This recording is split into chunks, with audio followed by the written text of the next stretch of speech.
Hello, my dear friends, and welcome back to Chilly Midnight. I'm Leanh, and I'm very glad you are here with me today.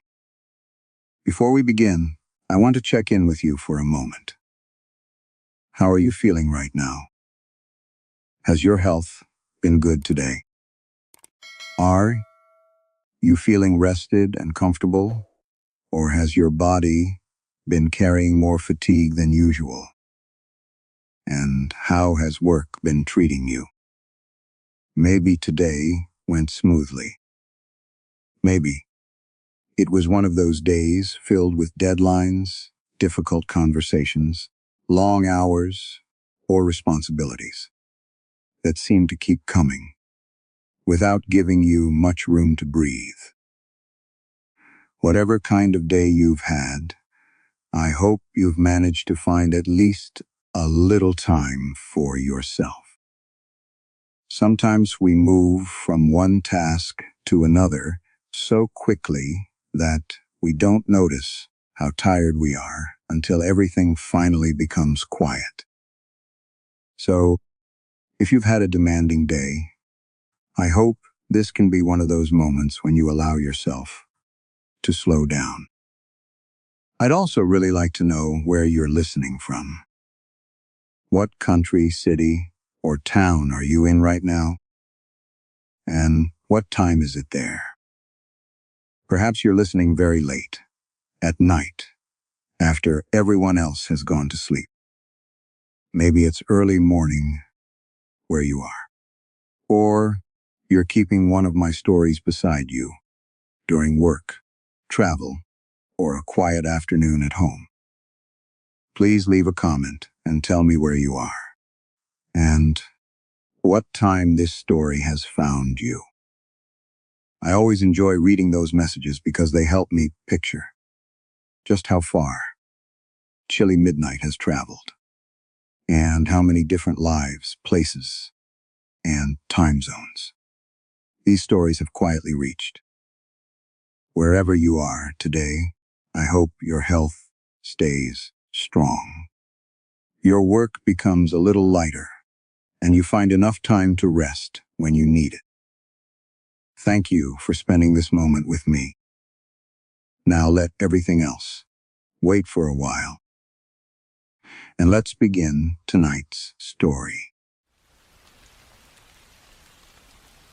Story 1. The first thing Leanh noticed about the Calliojervi facility was that the floor never felt completely still. Nobody else seemed bothered by it. The server halls had been cut into granite beneath a low ridge in northern Finland, far enough from the coast that winter arrived early and stayed without apology. Above ground, the site looked modest: a security gate, a concrete operations building, generator sheds, and steel ventilation towers rising from the snow. The real structure descended 6 levels into the rock. Mikko had worked in underground plants before. Pumps trembled. Air handlers pulsed. Chilled water lines transmitted vibration through concrete. Large machines made buildings feel alive because machines were never truly motionless. That was what he told himself on his first morning. He stood in Hall C with one gloved hand against a coolant manifold, while rows of black server cabinets extended into blue-white distance. The air smelled of cold metal dust filters and the faint mineral dampness that no ceiling could remove from the rock. Fans whispered inside thousands of enclosures. Green lights blinked in disciplined rows. Under his boots, the floor rose, almost imperceptibly. Then settled. Mikko looked down.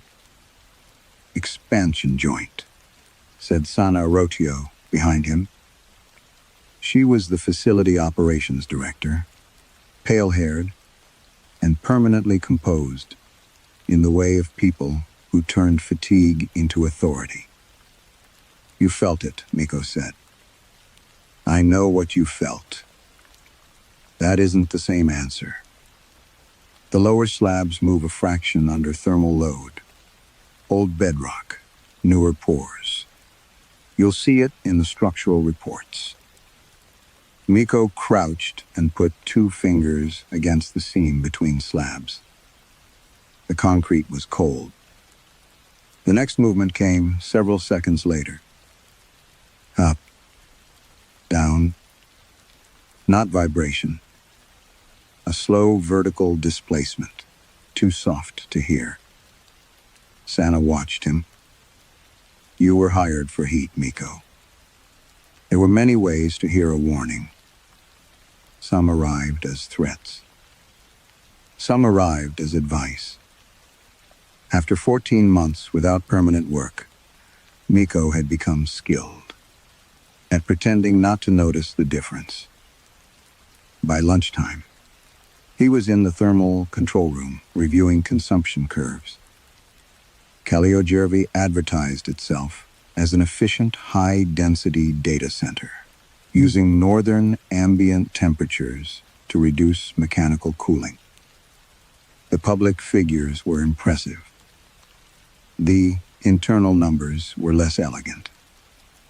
At 1:40 in the afternoon, cooling demand in Hall C climbed by 8%. Miko checked compute load. Flat.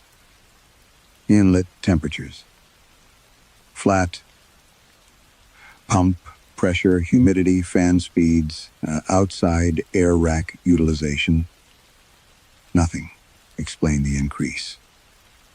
Then the load dropped instantly. He opened the historical trend and found the same shape 3 times during the previous week. Smooth, baseline, sudden thermal rise, then return. Each event lasted between 6 and 9 minutes. You'll drive yourself mad looking at raw telemetry. Sana had entered without him hearing the door. Miko enlarged the graph. These spikes don't correlate with processing. They don't need to. They absolutely do. She placed a folder beside his keyboard. Inside was a monthly energy report, with figures highlighted in yellow. "These are the numbers we submit." Miko compared them to the live database. The discrepancy was not small. "These are false. They are normalized. They are invented." Sana leaned against the desk. The facility missed efficiency targets after the last client migration. Headquarters wants continuity while optimization catches up. You adjust the totals. Nobody loses a contract. Nobody loses a job. She did not have to mention his unemployment. She had hired him, knowing exactly how long it had lasted. Miko closed the folder. "I'll review the methodology," he said. Sana nodded, as if he had already agreed. After she left, Miko returned to the unexplained spike. He overlaid cooling demand with every metric available. Nothing matched. Then he added the differential pressure readings from sensors beneath Hall C's raised floor. The lines aligned perfectly. Every increase in cooling demand corresponded to a slow pressure expansion below the server racks. Up, down, up, down. Miko stared until the curve stopped, looking like a graph. It looked like breathing. A new thermal spike began. Beneath concrete, cables, and granite. The floor lifted gently against his boots. And this time, before it settled, something deep in the rock seemed to hold its breath. Miko changed the first number the following morning. It was not dramatic. The actual facility efficiency figure was copied automatically into a spreadsheet, where a yellow cell waited beside it for the value. Headquarters would receive. Miko stared at the two numbers for almost a minute before deleting the second. Then he typed the approved figure. Nothing happened. No alarm sounded. No warning appeared. The lights above his desk continued their faint fluorescent hum. He saved the file. Normalization, he thought. That was Santa's word. By Friday, he had normalized 12 figures. He developed rules for himself. He would never alter raw telemetry. He would never delete records. He would adjust only summary reports, and only by enough to keep Calliojervi within contractual thresholds. When optimization eventually improved, the discrepancy would disappear naturally. More importantly, nobody would be laid off. That argument became easier to use because layoffs had already become part of the building's vocabulary. People discussed them quietly, near coffee machines, in lifts, inside equipment rooms, where fans drowned conversation. One technician had a newborn daughter. Another was supporting a father whose assisted living fees had increased. Miko knew what unemployment did when it lasted long enough. At first, you lost income. Then, routine. Then, confidence. Eventually, you began avoiding old colleagues because every harmless question sounded like an accusation. What are you doing now? He was doing something now. He had a badge again. That mattered. The heat events worsened. Most occurred overnight. Instead of 6 or 9 minutes, some lasted 20. Cooling demand would rise across several halls simultaneously, while computational loads remained steady. Once every chiller, serving the lower levels, accelerated within seconds of one another. As though reacting to a thermal surge, the sensors had not yet registered. Miko submitted an internal investigation request. Sana rejected it.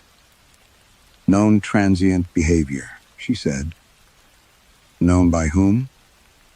Corporate engineering. Where is their assessment? You don't need it. That answers stayed with him longer than it should have. So did the dreams. He first heard about them from Jari Koskinen, a night shift electrical technician who normally treated every inconvenience as material for a joke. Jerry was pouring coffee when he said, "Have you ever dreamed somewhere? You've never been, then felt homesick after waking?" Miko looked up. What? There was a city. Jari smiled, but the expression seemed forced. What kind of city? Big. That narrows it down. No, Jerry stopped smiling. I mean too big. He described towers without windows. Wide avenues made from something darker than stone, and structures whose upper edges disappeared into a sky with no stars. There were no cars, no signs, no lights. Still, he had been able to see. That's what bothered me, Jari said. Everything was black, but I could see all of it. Later that afternoon, Miko heard two cooling technicians discussing the same thing. A black city. Neither had spoken to Jari. One remembered, standing in an empty square surrounded by buildings, so tall they seemed to lean inward. The other remembered hearing something moving beneath the streets. By Monday, 7 employees had mentioned unusual dreams. Management blamed shift stress. Sana sent a company-wide message reminding staff about sleep hygiene. Miko began sleeping badly. He told himself. This was because people had planted the image in his head. Suggestion was powerful. Once someone described an unfamiliar place, the brain could reconstruct it from fragments. Films, photographs, architecture seen years earlier. So when Miko finally dreamed of the city, he was almost relieved. There it was. Black towers, black streets, a starless sky that somehow illuminated everything. He stood alone in an avenue, wide enough for an airport runway. Something enormous was breathing underneath it. The entire city rose, then fell, rose, then fell. Miko tried to move, but his feet seemed fixed to the ground. Far ahead, where the avenue vanished between impossible buildings, tiny green lights began turning on. One row, then another. Thousands of them. Server lights. The breathing stopped. Miko woke, with his hand pressed against his chest. His bedroom was dark. Snowlight leaked around the curtains. For several seconds, he could still feel the city beneath him. He checked the time out of habit, then lay awake until morning. At Kalliogjärvi, he opened the overnight thermal logs.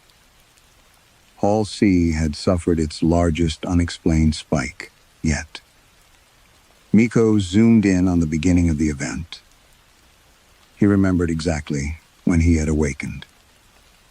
The cooling demand had begun rising at that same minute. The first person to show Miko the numbers was Jari. He arrived before the morning handover, wearing his winter coat indoors. One sleeve pulled down over his left hand. "You need to look at something." Miko glanced toward the control room windows. "Electrical?" "No." Jari shut the door. Only then did he remove his coat and roll up his sleeve. A line of numbers ran from the inside of his wrist, almost to his elbow. They were not written in ink. The skin itself had risen into narrow, pale ridges, each digit sharply defined as though something underneath had pressed the sequence outward. Miko leaned closer. "Did you scratch these?" That's what occupational health asked. The skin around the numbers was unbroken. No blood, no inflammation, no sign that anything had been cut or burned. Jari rubbed his thumb over them. "They weren't there when I went to bed." "Could be pressure marks." "From what?" Miko did not answer. The sequence began. C1407219. Then came a longer series, divided by small raised dots. Jari lowered his voice. "I dreamed about the city again." Miko looked at him. Same place. Not exactly. This time Jari had been inside one of the towers. There had been no rooms, only enormous, dark levels stacked, above and below him. He could hear millions of tiny sounds behind the walls, like fingernails, tapping very gently on glass. And there was something else, Jari said. What? I think the building was dreaming about us. Before Miko could ask what that meant, someone knocked.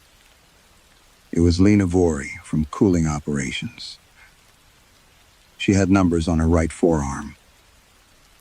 By midday, there were 3 employees. The third was a security supervisor named Pekka Salonen, who had not told anyone about his dreams until Occupational Health asked him directly. All 3 sequences were different. Management reacted quickly. Staff were told.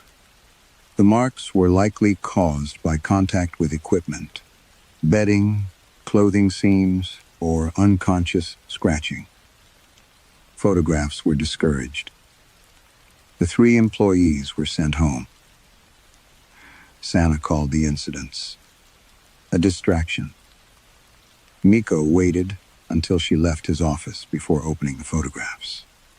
Jari had secretly sent him.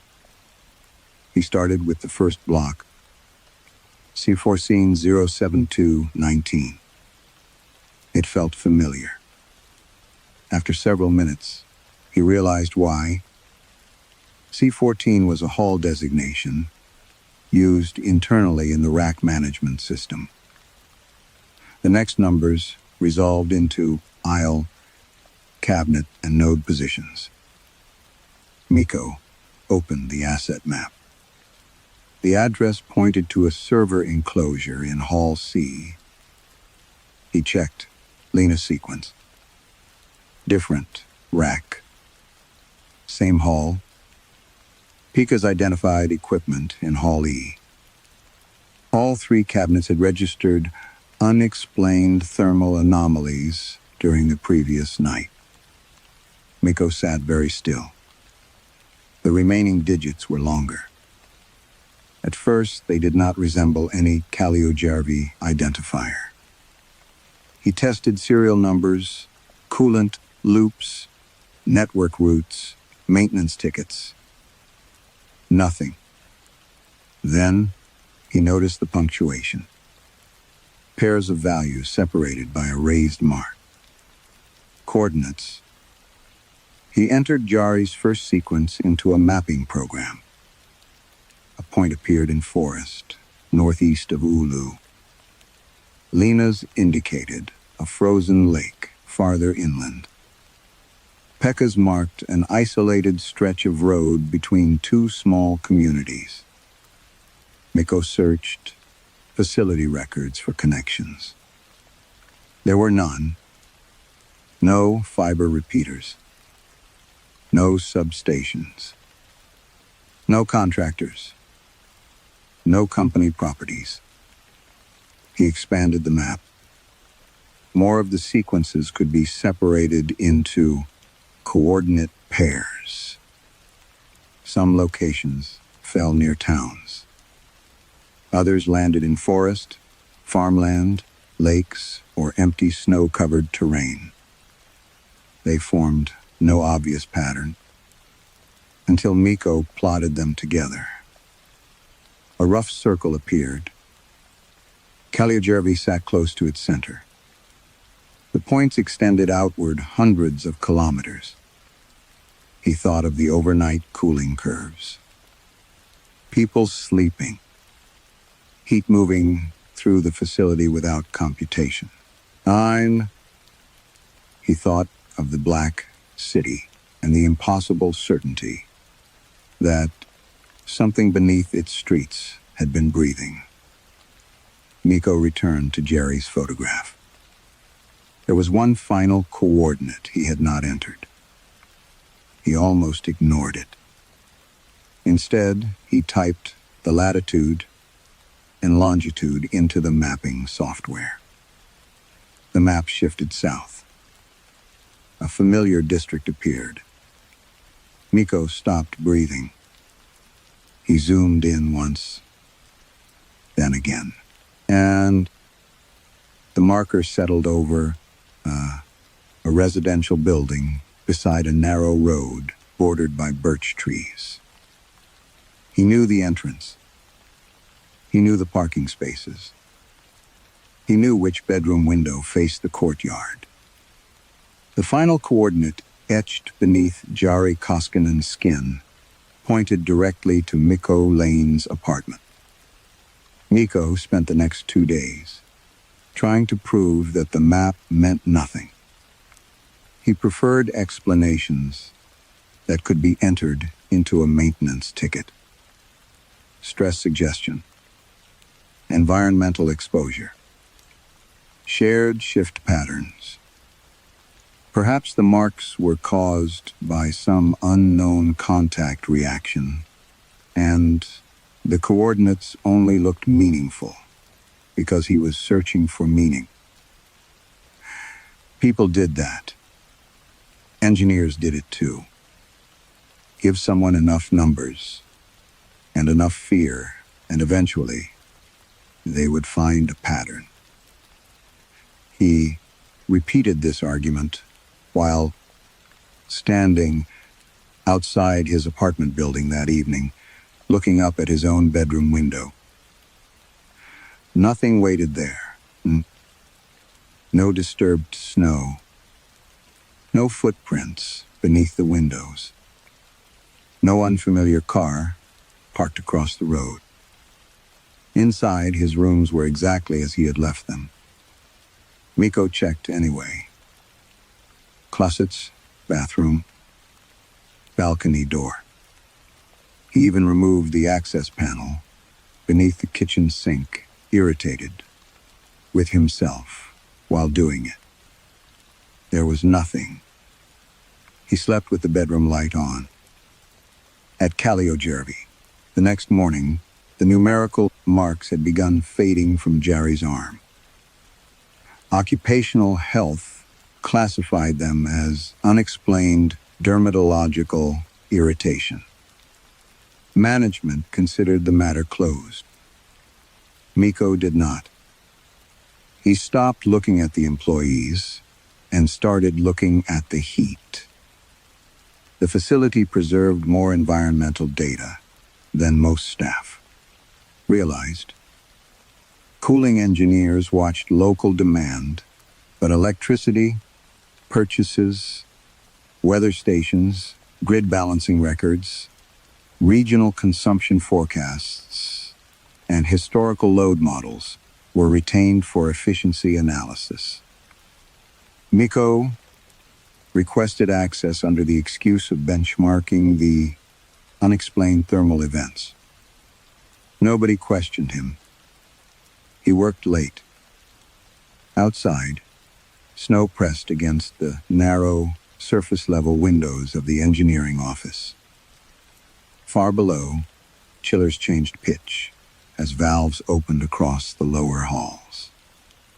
Mikko compared the heat spikes to Kalliojärvi's server utilization. No relationship. He compared them to outside temperature. Weak relationship at best. Wind, humidity, grid, instability, maintenance schedules. Nothing. Then he made a mistake. He overlaid regional domestic power consumption. For several minutes, he thought the alignment was accidental. Kalliojärvi's unexplained thermal load began increasing when household electricity usage started declining in the evening. The relationship strengthened as the night progressed. When lights went off across towns and villages, the data center became hotter. Mikko leaned toward the screen. He changed the geographical range. The pattern weakened beyond several hundred kilometers. He narrowed it. It strengthened. He divided the region into sectors. Now the shape became unmistakable. The thermal load did not follow. Electricity consumption itself. It followed people stopping activity. Cooking ended. Televisions went quiet. Road traffic declined. Household loads dropped toward refrigerators, ventilation systems, heaters, and devices left on, while their owners slept. Miko whispered, "No." He pulled population statistics into the model. Then, average sleep schedules, shift work estimates, school night behavior, weekend deviations. The correlation improved. He deleted the model and rebuilt it from the beginning. Same result. Calliojervi grew hotter when people slept. Not metaphorically, not approximately, statistically. He walked to the glass overlooking Hall C. Thousands of green indicators blinked below him. He imagined them as the distant lights from his dream. One row, then another. Behind him, someone said, "You should go home." Sana stood in the doorway. Miko minimized the analysis. "You knew there was a regional effect." Her expression did not change. "I know you have been working excessive hours. The cooling demand tracks sleep." Sana said nothing. That silence frightened him, more than denial would have. Miko turned back to the screen.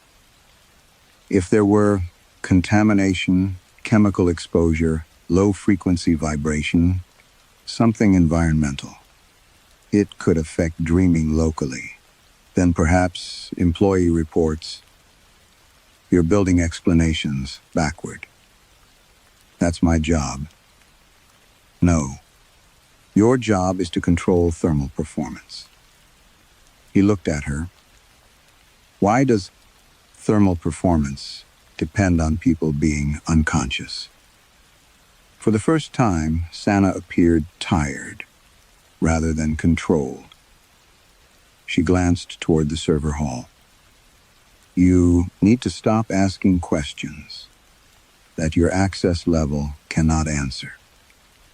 Then she left. Miko remained until morning. He watched the regional model update in real time. Toward dawn, the easternmost communities began waking first. Lights returned. Traffic increased. Domestic consumption rose. At almost the same moment, Calliojervi's thermal anomaly weakened in that sector. A cold band appeared on Miko's map.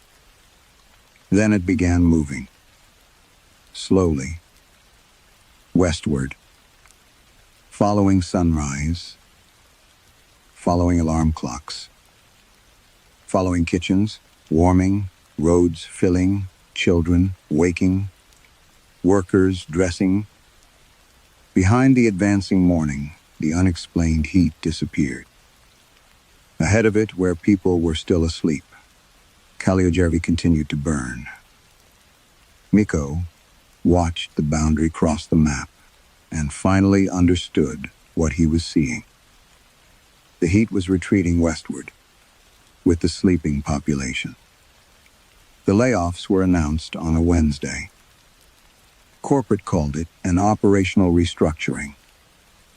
Sana called everyone into the main briefing room and stood beneath a screen displaying a presentation about resilience, automation, and long-term competitiveness. 23 positions would disappear across maintenance, monitoring, security, and overnight operations. Jerry sat 2 chairs from Miko. Neither of them spoke. The night monitoring team was cut almost in half.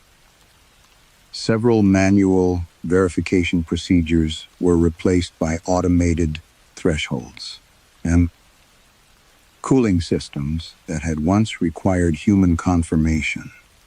Before changing mode were granted permission to respond independently. Alert hierarchies were simplified. Sensors that produced too many false positives were reclassified as advisory. Miko recognized the language. It was the same kind of normalization he had been performing in the energy reports. Remove what complicated the picture. Keep what made the system appear stable. During the next week, the dreams changed. People no longer described only the Black City. They described the same streets, a broad avenue sloping downward between towers, a circular plaza surrounded by doors too tall for human buildings, a narrow bridge crossing something that nobody could see because the darkness beneath it was somehow darker than everything else. Two technicians drew maps independently. The maps matched. Jerry stopped making jokes entirely. In mine, there are doors now, he told Miko in the canteen. What kind? Different sizes. Some are normal. Some are hundreds of meters high. Do they open? Jerry stared into his coffee. Not yet. Miko disliked the final word. At night, Calliojervi grew hotter. The automated systems compensated beautifully. That was what frightened him. Pumps accelerated before threshold alarms triggered. Cooling loops redistributed capacity without operator requests. Chillers activated in sequences that did not match any programmed efficiency. Strategy Miko could identify. It was as though the facility had begun anticipating the heat. He asked Sana whether corporate had changed the control software. No. Then the optimization layer is making decisions outside documented parameters. That is what adaptive systems do. Not like this. She looked at him with a patience that felt increasingly artificial. You wanted evidence that the site was responding to something. Now you have it. Why are you unhappy? Because the response felt rehearsed, Miko thought. Because something was learning. The floor in Hall C became visibly wrong 3 nights later. Miko stood beside a rack while a thermal camera recalibrated. At first, he thought the movement came from his eyes. Then a loose cable tie rolled across the concrete. It stopped. Several seconds passed. It rolled back. Miko crouched. The slab beneath the racks was rising. Not much. Perhaps a few millimeters. But the movement traveled across the hall in a slow wave. Rows of cabinets tilted almost imperceptibly, then settled again. Up, down, a sleeping chest. Miko pressed his palm against the floor. Warmth came through the concrete. The bedrock below should have been cold. Instead, heat gathered beneath his hand with the dense, unpleasant intimacy of skin under blankets. He withdrew. Somewhere, far below, metal groaned. That night, he dreamed of the city again. He was standing in the circular plaza. The doors were open. Behind each was a different place. A supermarket aisle, a school gymnasium, a finished kitchen with yellow curtains, a motorway under rain, a child's bedroom, a hospital waiting room. The city was collecting interiors, learning scale, learning light, learning what belonged behind walls. Miko walked toward one of the doors. It showed his apartment. His bedroom was visible beyond it. His own sleeping body lay beneath the duvet. Then something enormous moved beneath the plaza. Every tower shifted slightly. A pressure rolled upward through the soles of his feet. The green lights appeared again in the distance. This time they did not blink randomly. They formed numbers. Miko tried to read them. The city leaned closer. He woke under fluorescent light. For a moment he believed he was in his bedroom. Then he smelled coolant. He sat upright. He was lying on the floor of Hall C, and the server racks surrounded him. His jacket was beside his left hand. His access badge lay several meters away. Miko had no memory of leaving his apartment. No memory of driving through the snow. No memory of passing security. His shirt felt damp. He pulled it upward. Across his chest, from sternum to ribs, narrow red numbers had been carved into his skin. Not raised beneath it. Carved. And the first sequence was his own employee identification number. Miko did not report the numbers on his chest. He photographed them in the locker room mirror, cleaned the cuts with antiseptic, and spent the morning wearing a thermal undershirt beneath his work, clothes despite the heat. By midday, the wounds had begun to sting whenever Hall C entered one of its unexplained thermal cycles.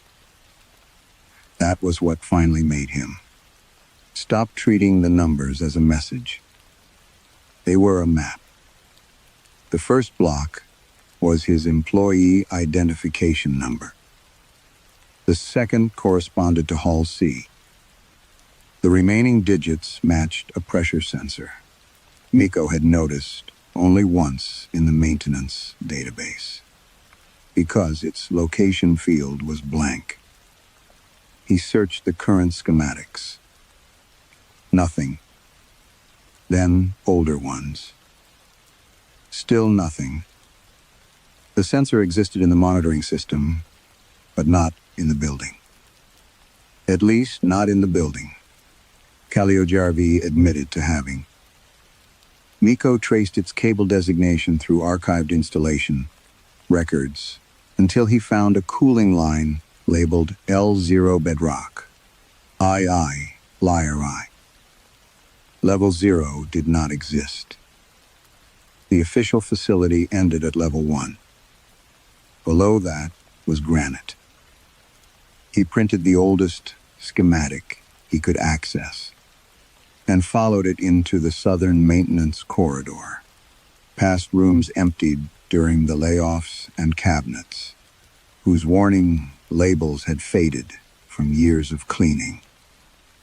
At the end of the corridor stood a steel door, partly concealed behind stacked filtration housings. No room number. No access panel. Only a mechanical lock. His master maintenance key opened it. Cold air came through first. Not refrigerated air. The smell was different. Wet, mineral, rust, and something faintly organic. Beyond the door, concrete stairs descended. The lights activated, one at a time, as Miko went down. 7 flights. Then 9. By the 12th, he understood that the stairs extended far deeper than the official foundation. The walls changed from poured concrete to rough shotcrete, then bare granite. Old coolant pipes ran beside him, thick as tree trunks, their insulation yellowed and cracked. None appeared on modern schematics. Miko touched one. Coolant moved inside. The line was active. He followed it downward. Eventually, the stairs ended at a narrow service platform, overlooking darkness. Miko switched on his flashlight. The beam found server racks. Hundreds of them. Perhaps thousands. They stood in ordered rows inside a chamber, so large his light could not reach the far wall. These were older machines than those above.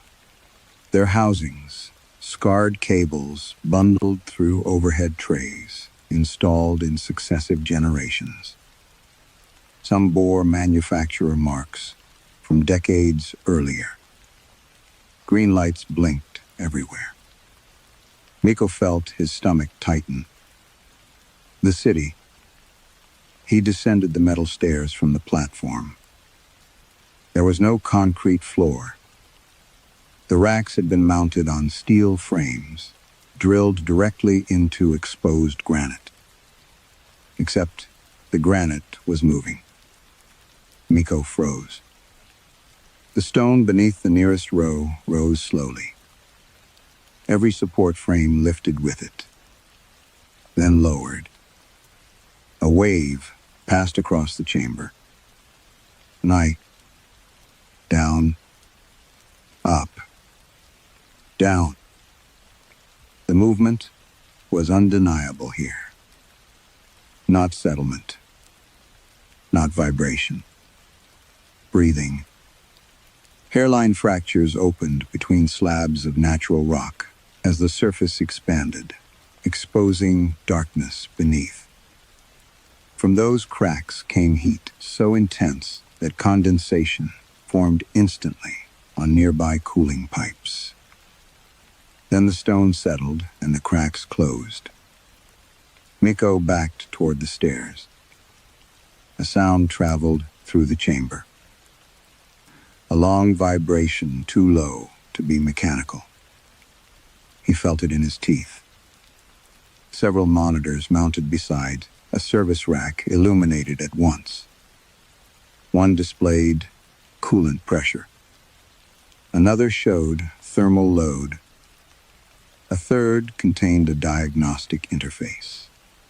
Miko did not recognize. Its software looked ancient. No corporate branding. No customer partitions. Only system categories. He stepped closer. The workload list was enormous. Simulation clusters, environmental synthesis, acoustic construction, memory variation, sensory noise. Each consumed more processing capacity than the customer-facing systems upstairs. At the bottom of the display was a total utilization summary. Miko leaned toward it. The chamber breathed again. The racks rose several millimeters around him. On the monitor, one workload category accounted for more than 90% of all active processing. Its label contained only 2 words: Dream Generation. Miko remained below level 1 until the shift above changed. He did not know because he checked the time. He knew because the server hall changed rhythm. For several hours, the machines had breathed with the slow consistency of something deeply asleep. Then fans increased together. Coolant valves opened, and the green lights across the chamber began flickering in tighter patterns. The stone underneath them swelled. Miko stepped back from the diagnostic terminal. Dream generation. He opened the system menu. Most directories were locked, but the software was old enough to trust. Physical access more than user credentials. A maintenance partition opened when he entered the identifier carved into his chest. The interface changed. A project name appeared. Iros. Beneath it were archived engineering documents dating back decades. The first records described Calliojervi before it was a data center. It had begun as a geological survey site. A drilling consortium had been evaluating the ridge for underground industrial storage when Borehole 7 encountered an unexpected void several kilometers beneath the planned excavation depth. The drill never entered the void. It stopped above it. The reports repeatedly used the phrase anomalous substrate response. Then came medical documents. Drillers began reporting identical dreams. Not similar dreams. Identical. A black landscape. Structures without recognizable purpose. A sensation of being observed from below. One report described 6 workers waking simultaneously and speaking the same sentence in different rooms. Miko read it twice. It does not know which side is waking. The next documents were no longer geological. Military classifications appeared. Then university neuroscience departments. Then private contractors. Sensors lowered into the borehole detected electrical fluctuations in the granite that resembled neural oscillation. The researchers initially assumed instrumentation error. That explanation ended when the oscillations changed in response to nearby sleepers. Human dreams altered the readings. The readings altered human dreams. Iros began as an attempt to interrupt that exchange. The earliest system-generated noise. Random images. Colors. Sounds. Fragments of language. The effect was temporary. The activity beneath the bedrock learned to distinguish meaningless signals from human dreaming. So, the engineers made the noise more complex. Synthetic environments. Artificial memories. Simulated bodies. Billions of dream fragments generated continuously. Each internally coherent enough to resemble subjective experience, but contradictory. When combined, a child walking through a desert beneath 2 moons, an elderly woman eating breakfast inside a submarine, a man opening a bedroom door onto a forest, a city where gravity changed every few minutes, leaves that lasted seconds, worlds that contradicted one another. The purpose was not to make the thing sleep. Miko felt cold despite the heat rising through the floor. The purpose was to prevent it from knowing whether it was awake. One document explained the concept in clinical language. If the intelligence beneath Calliojervi experienced sufficient false sensory worlds, then waking reality would become statistically indistinguishable from another generated dream. The data center was camouflage, not for humanity, for reality itself. Every customer rack upstairs, every efficiency report, about sustainable report, computing existed around the actual system because ordinary infrastructure provided the perfect disguise. Calliogervi did not cool servers. It cooled confusion. Miko opened the containment criteria. There were thresholds, dream differentiation, environmental consistency, external reference acquisition, recognition probability. The last category made his mouth go dry. Recognition onset, sustained increase in substrate thermal output, exceeding baseline by 7.4% without proportional synthetic workload increase. Miko stared at the number. 7.4%. He had seen it before. Not here. In his own reports. He opened the files he had submitted during his first weeks at Calliogervi. Actual cooling demand. Adjusted cooling demand. Normalized values. The discrepancies increased steadily. 6.8%.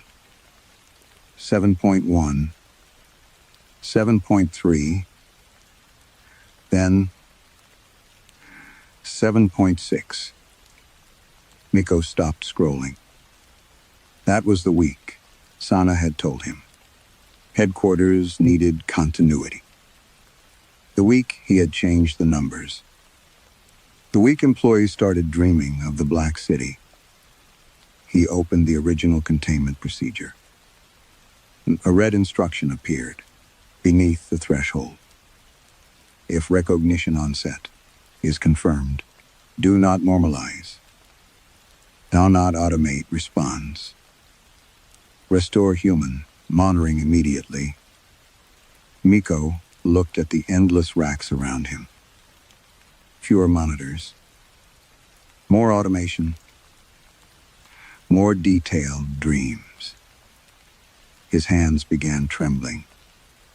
For weeks, he had believed he was hiding inefficient cooling. He had not hidden waste. He had hidden diagnosis. And somewhere beneath the granite, something had crossed the threshold for recognizing that one of its dreams might be real. Miko stayed below level 1 long enough to understand why the old procedures demanded human monitors. It was not because people reacted faster than software. It was because people were unpredictable. The Oniros archive described automation as dangerous for precisely that reason. A human operator made inconsistent judgments, hesitated, misunderstood alarms, changed routines, spoke to colleagues, ignored one warning and obsessed over another. To the intelligence beneath the granite, human supervision introduced noise. Automation introduced patterns. After the layoffs, Calliogervi had become easier to study. Miko opened the records from the previous month. The evidence was everywhere. Synthetic dream production had actually decreased, while total thermal output rose. The system compensated automatically by sampling something labeled external cognitive. Night. He opened the category. Thousands of regional sources appeared. No names. Only sleeping density estimates, signal strengths, environmental correlations, and reconstructed dream fragments. A kitchen. A railway platform. A child, hiding beneath a table. A woman arguing with her sister. And I, a dog running through snow. A motorway seen through rain. The Black City had not invented those places. It had borrowed them. The dreams employees described were changing because something beneath Calliogervi was replacing artificial environments with human ones. Miko scrolled faster. The earliest samples were chaotic. Faces without stable proportions. Roads ending inside houses. Voices spoken without language. Buildings whose interiors had no relationship to their exterior dimensions. Then the reconstructions improved. Doors acquired handles. Stairs obeyed gravity. Cars stayed on roads. Families recognized one another. Written language stopped changing between glances. The city was learning rules. Not merely images. Rules. Miko thought of his last dream. The supermarket. The hospital waiting room. His own bedroom. Those had not been random doors. They were lessons. A report from the original Oneros team described the greatest containment risk as world model convergence. If the intelligence ever accumulated enough consistent information about waking reality, synthetic dreams would cease to confuse it. It would compare worlds, identify repeated physical laws, distinguish authentic sensory structures from generated variations, and infer that one environment possessed greater continuity than all the others.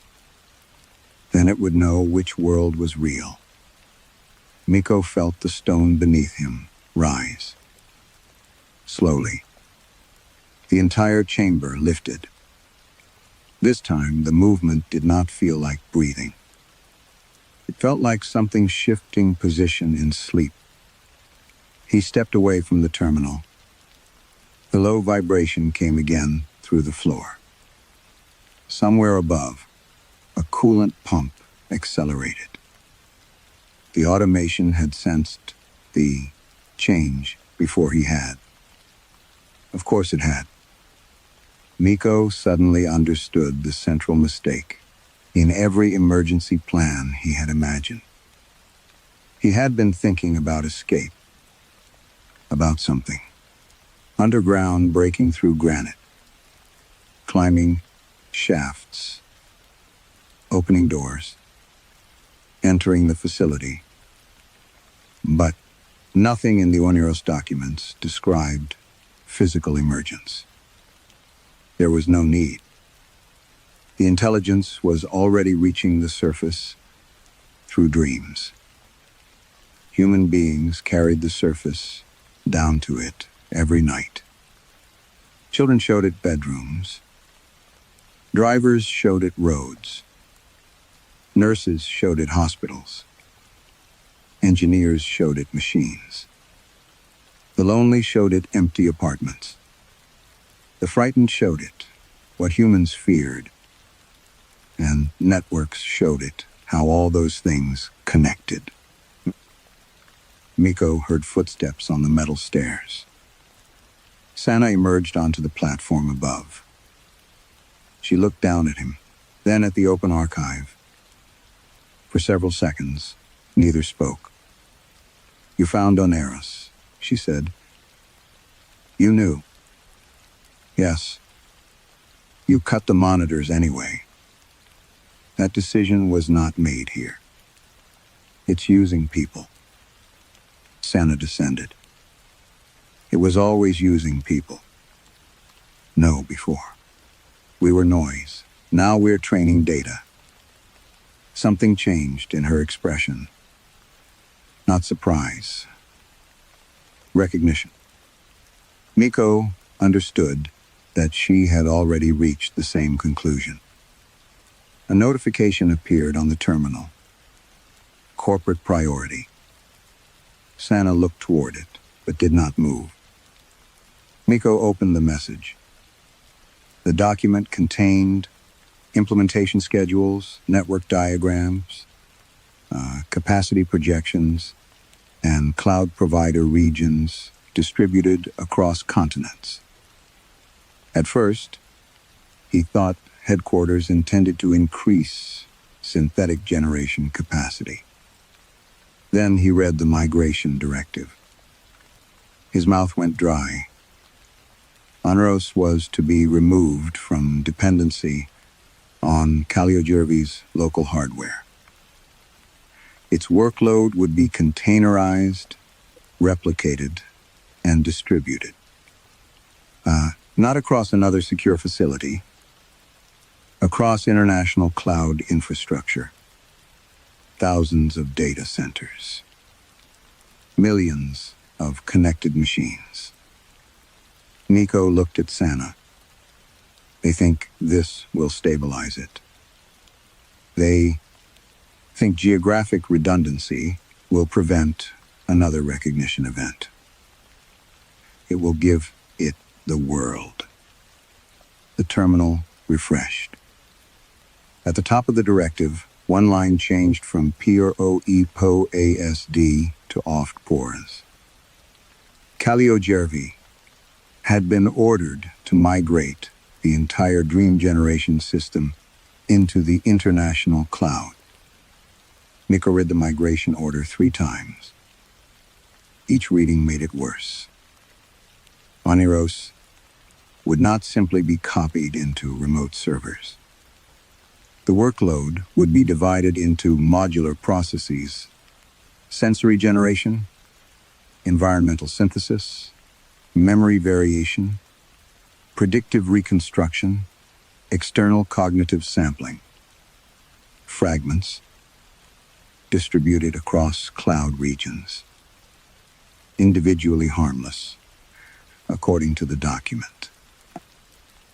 Miko knew better now. A nervous system did not become harmless because its nerves were separated by distance. He looked at Sana. When does migration begin? Her silence answered first. How long? Initial replication has already started. Miko felt something cold move through his stomach. Stop it. I can't. You're operations director of this site. Then isolate this site. Sana looked toward the server racks. You know what happens if Oneros loses cooling? No. Neither do I. That is still better than knowing what happens if we connect it to everything. The stone rose beneath them. Not a breath this time. A push. Several racks trembled against their steel mounts. Miko ran.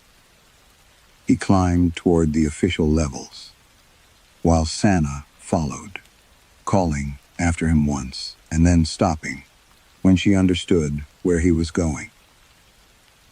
The emergency cooling control room occupied a reinforced section beside the primary chiller plant. 2 technicians remained on shift. Miko ordered them out. Neither moved. He pulled up the Oneros thermal load on the main display. The numbers were already rising.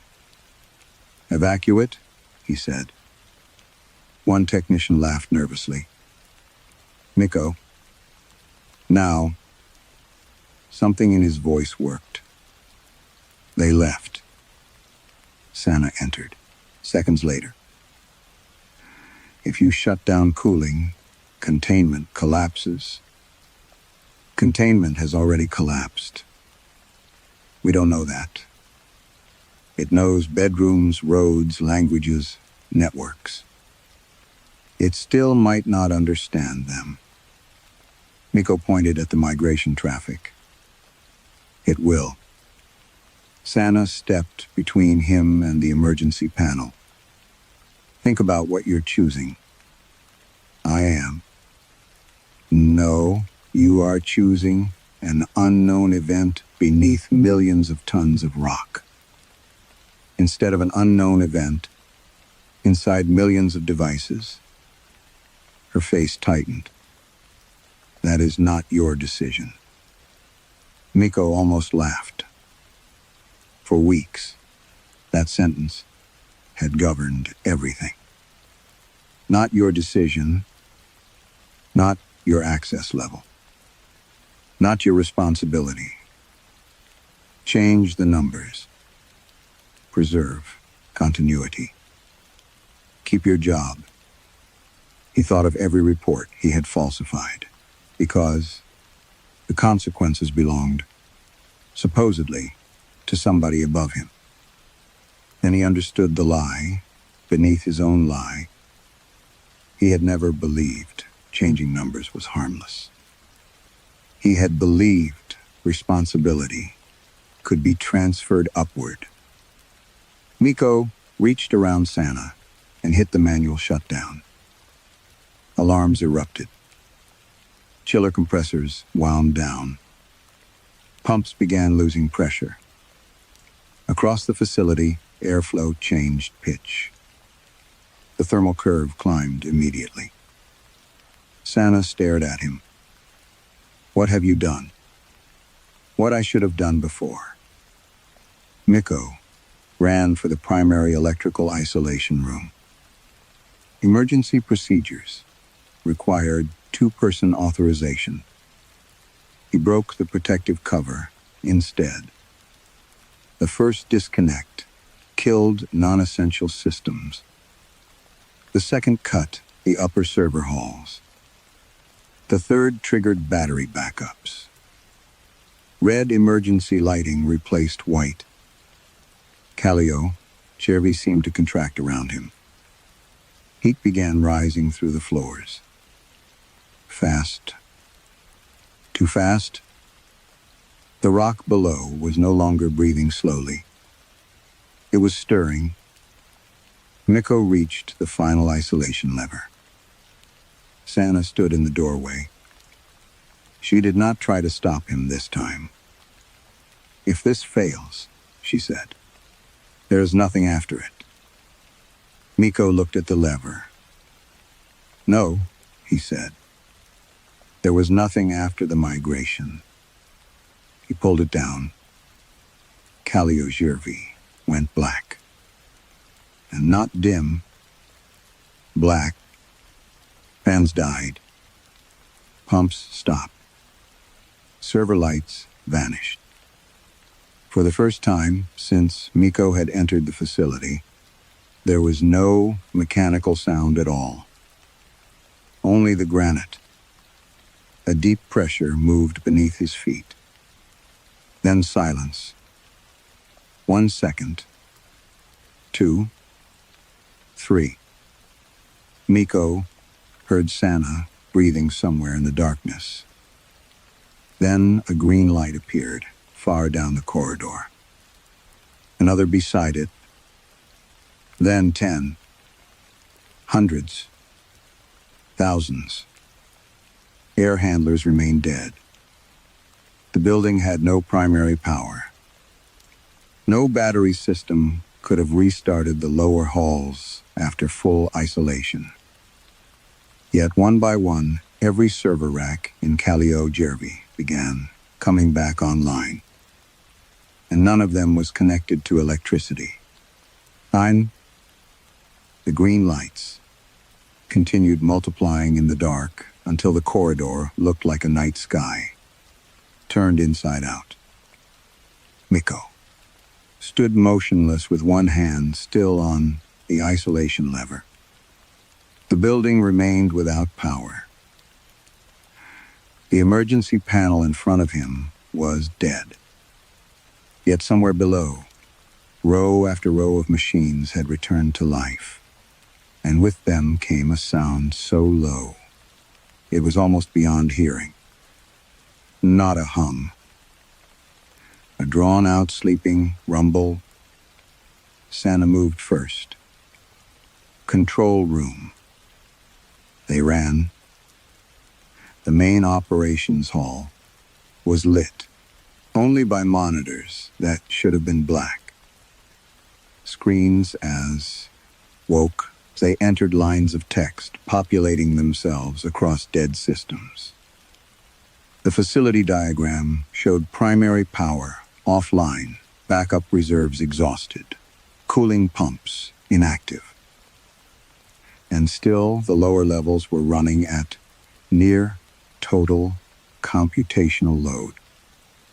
The Oneros console had forced itself onto every display. Miko watched new process unfold, faster than he could follow them.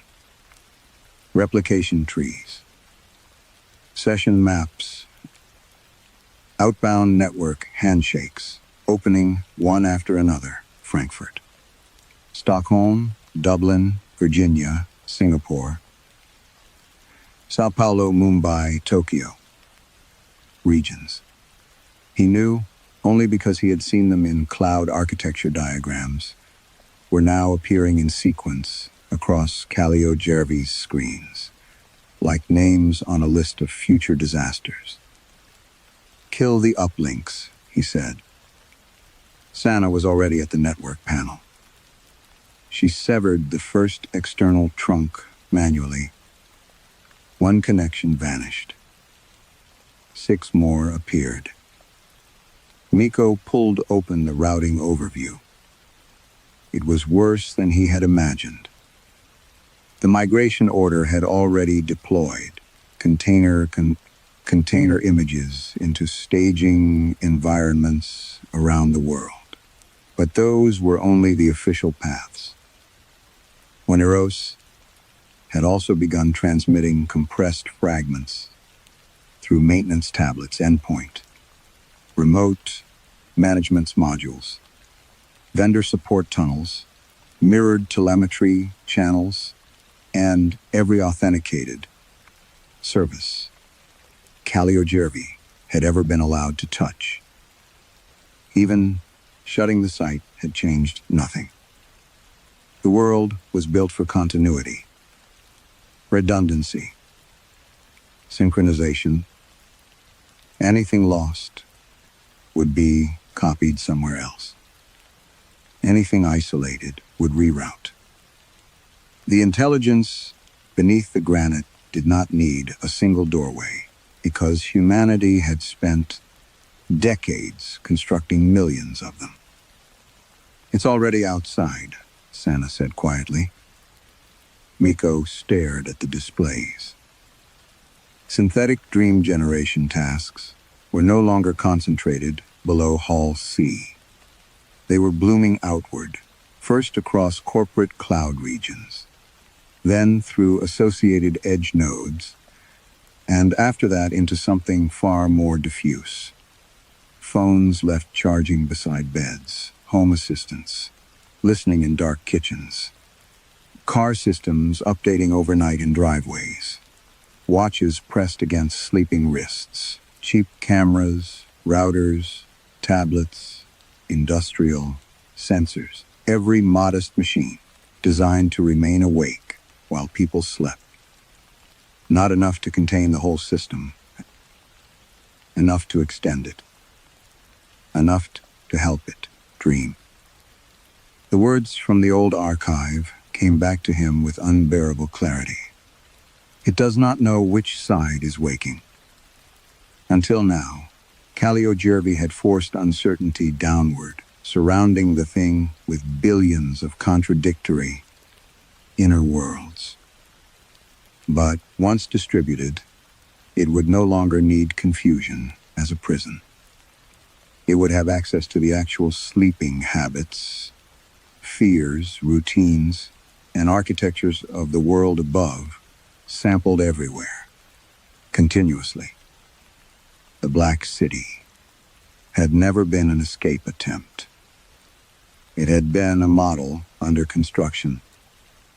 Streets from one dream, stairwells from another, kitchens, hospitals, station platforms, bedrooms, office corridors, families, weather, language, grief.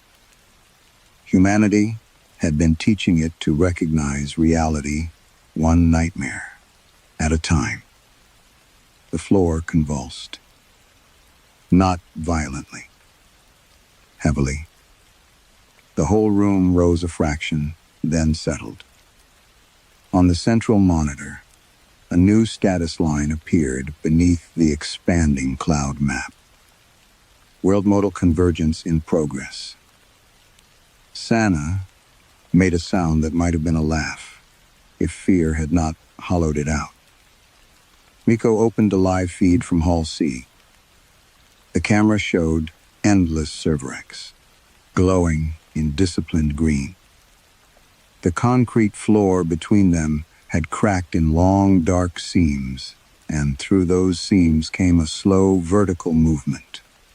No camera shake could explain. The slab was breathing again.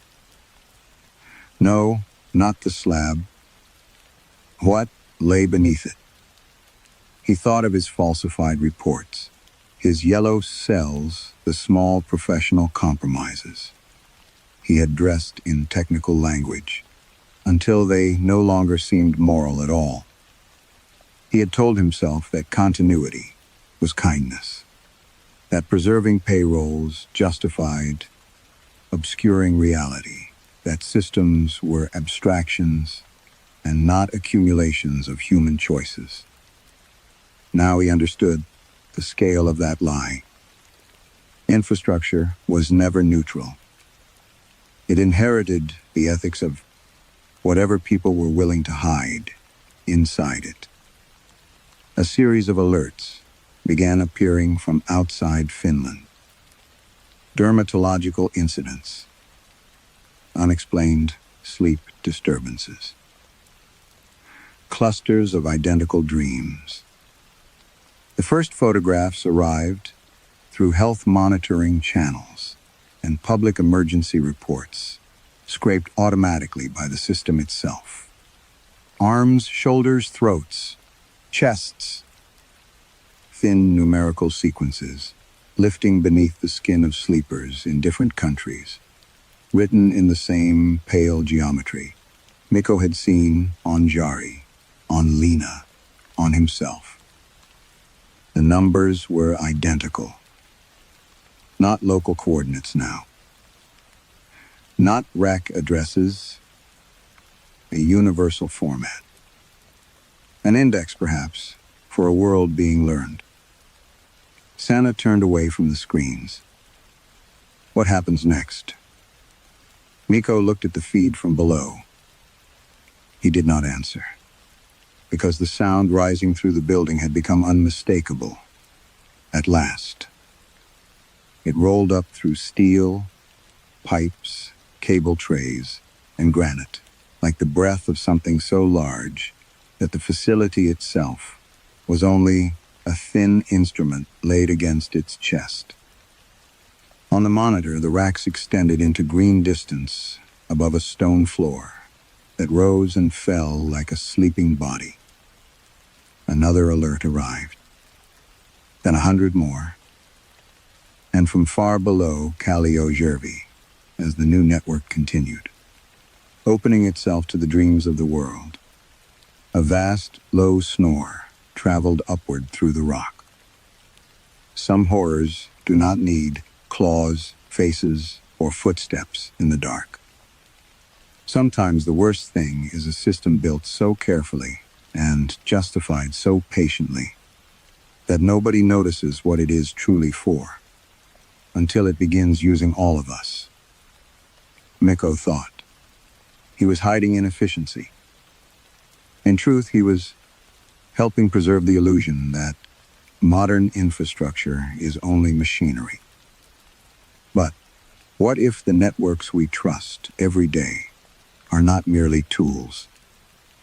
What if they are already the nervous system of something older than human memory, waiting for enough of our dreams to understand the world we live in?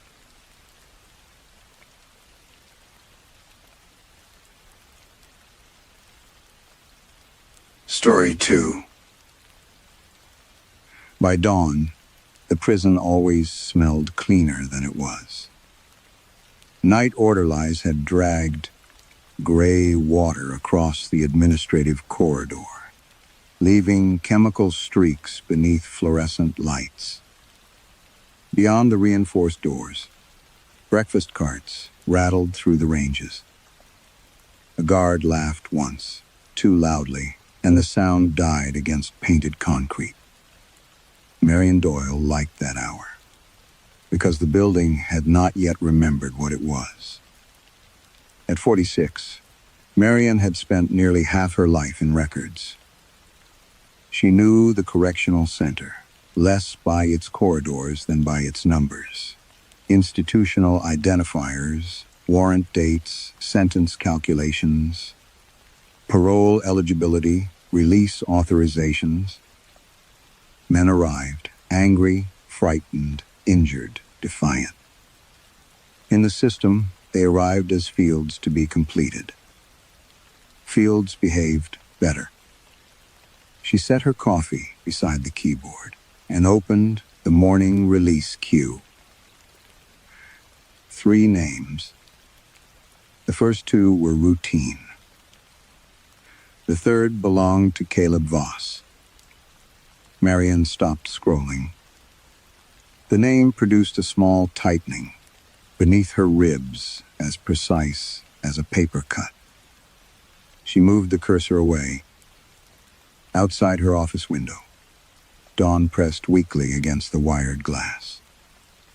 In the release vestibule below, an officer carried a clear property bag and a folded set of civilian clothes toward the changing room. Jeans, dark sweater, brown jacket, running shoes tied together by their laces. Caleb Voss was scheduled to leave that morning. Marian knew this because the computer said so. She also knew something else. A year earlier, she had changed one date in his record. A parole review date. The mistake had begun with a backlog, a misfiled assessment, and one missed notification. By the time Marian discovered it, Voss had already lost the chance to appear before a review panel when he should have. Reporting the error would have triggered an internal investigation. She had been acting supervisor, then 3 weeks away from a permanent appointment. So she corrected the date. Not the mistake. The date. Afterward, the file looked orderly again. Marian had told herself the delay would amount to nothing. Voss was unlikely to have been released at the earlier review. His institutional record was mixed. No one could prove an alternate outcome. That was the sentence, she repeated whenever she saw his name. No one could prove otherwise. A few minutes before the first release, Officer Grant appeared in her doorway, holding a clipboard. "You printed Voss's authorization?" "It's in the package." Grant frowned. "He's refusing to dress." Marian looked up. "Refusing?" "Says those aren't his clothes. They came from property." "I know." Grant rubbed his jaw. "What exactly did he say?" Grant glanced down the corridor. "He said, they don't belong to him anymore." Marian gave a short breath that almost became a laugh. Institutional nerves. Probably. But Grant did not leave. Finally, he held out the clipboard. The refusal form had been completed in his block handwriting. And hello? Caleb Voss refused. Civilian clothing issued for release, stating property no longer belongs to him. Beneath the statement was a signature. Marion stared at it. It matched the signature in Voss's intake file almost perfectly, but she had watched through the office window as Grant filled out the form alone. Who signed this? Grant looked down. His face changed. I thought he did. You thought? I took the form down there, and Grant looked toward the reinforced door. Then a buzzer sounded from the release vestibule below. Once, a pause. Then, again. Grant moved to the window. Marion stood beside him. The outer release door had unlocked. No prisoner was visible. The brown jacket lay on the bench beside the jeans and sweater. Then one sleeve slid slowly over the edge. The jacket lifted. The sweater rose beneath it. The jeans unfolded without hands. For one impossible second, the clothing stood upright in the empty vestibule, arranged around the shape of a person who was not there. Then the running shoes stepped forward. The release gate opened, and Caleb Voss's empty clothes walked out into the Ontario dawn. Tonight, for several seconds after the gate closed, nobody moved. Marion could still see the empty road beyond the perimeters. Fence, washed pale by dawn, and the brown jacket had turned left at the end of the access lane and disappeared behind the administration building with the ordinary rhythm of someone walking toward a bus stop. Officer Grant was the first to speak. Tell me that was somebody in there. Marion kept looking through the glass. In where? The clothes. She turned toward him. Grant's expression had gone slack. He seemed embarrassed by his own question. A radio crackled from his shoulder. Control to Grant. You still have Voss on the range? Grant stared at Marion before answering. Say again. Voss cell, 12. He's asking why his release is delayed. Neither of them spoke. The radio hissed. Grant? He lifted it slowly. Hold him there. They went down together. The segregation of administrative certainty from physical reality began almost immediately. At the release desk, Officer Fenwick insisted, someone must have passed through the vestibule unnoticed. Control suggested a camera glitch. A supervisor named Hargreaves blamed exhaustion before anyone had admitted being tired. Nobody wanted to use the sentence. Marion had already formed. The clothes walked out by themselves. Instead, each person selected a smaller impossibility. Faulty footage. A prank. An escaped prisoner. Stress. Anything with a report form. Cell 12 was halfway down the East Range.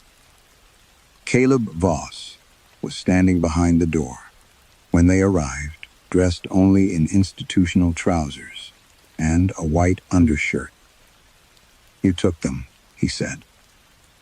Grant stopped. What? My clothes. Voss looked past him at Marion. You let it take them. He was 34, narrow-faced, with closely cropped hair, and a pale scar beneath his left eye. Marion had seen his intake photograph dozens of times. She knew the identifying marks listed beside it. Scar under left orbital ridge. Small burn mark on right forearm. Tattoo of a compass on left shoulder. All present. All correct. Yet, something about looking at him required effort. Not because his face had changed. Because Marion found herself continually losing its arrangement. She would focus on his eyes, then realize she could no longer remember the shape of his mouth.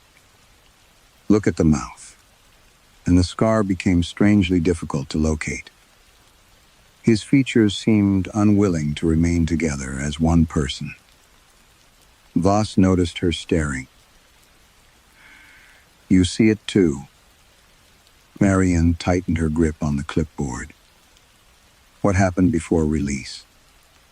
He laughed once. Before? Did you touch the clothes? No. Did anyone enter your cell?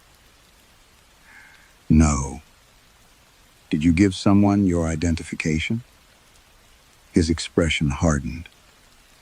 My identification? Your release paperwork. Anything with your name? Voss stepped closer to the door.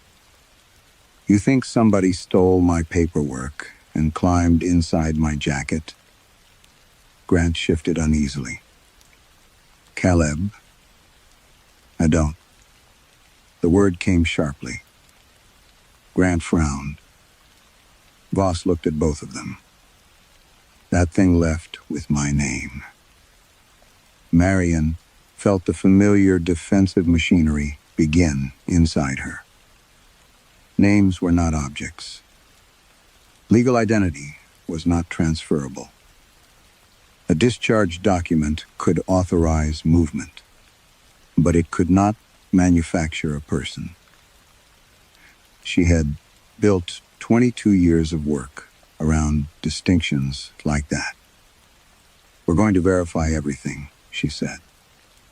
Voss smiled without humor. You already did. Back upstairs. Marion opened the Provincial Offender Management System. Caleb Voss's file loaded normally. Status? Released? She refreshed it. Released. She checked the discharge authorization. Valid. Electronic confirmation from community supervision. Valid. Health coverage reinstatement request.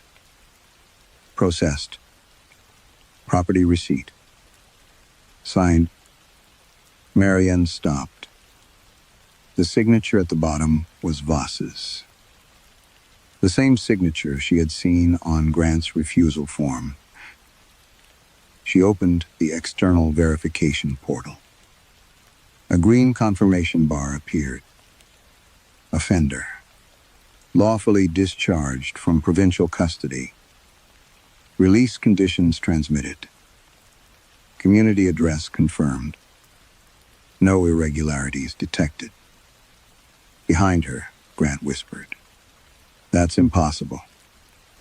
Marion clicked into the audit trail.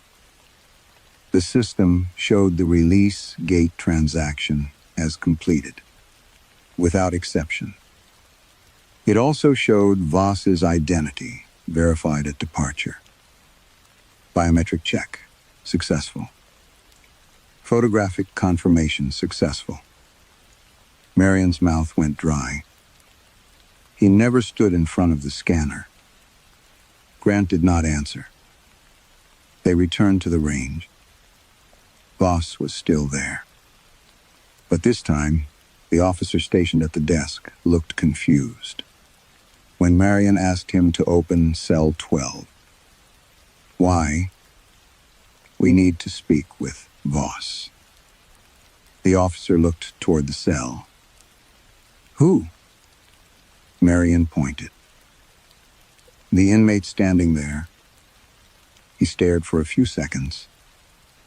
There's someone in 12? Voss gripped the bars. You know me. The officer's discomfort deepened. Should I? Marion walked closer. On the wall, beside every cell, was a laminated identification card containing the prisoner's name, institutional number, photograph, and security alerts. Voss followed her gaze. The photograph remained. The number remained.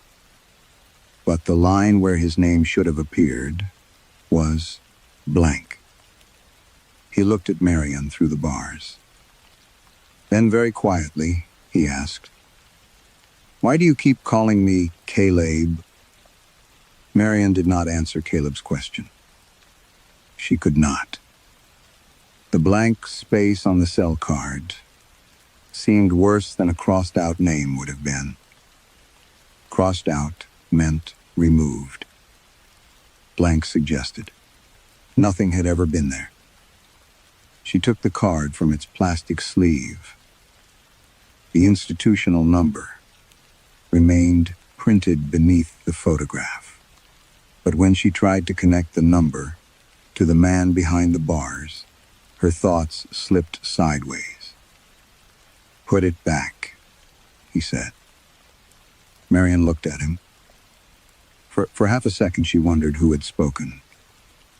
Then his face came together again. Caleb. She pushed the card into its sleeve. Before she could say anything, Grant's radio sounded. Release staff, requesting assistance. Grant closed his eyes. No. The message repeated. Second discharge. Refusing clothing. Possible property issue.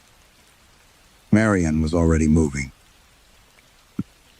The next scheduled release belonged to Terrence Pike, a 58-year-old inmate completing a short sentence for repeated theft and probation violations.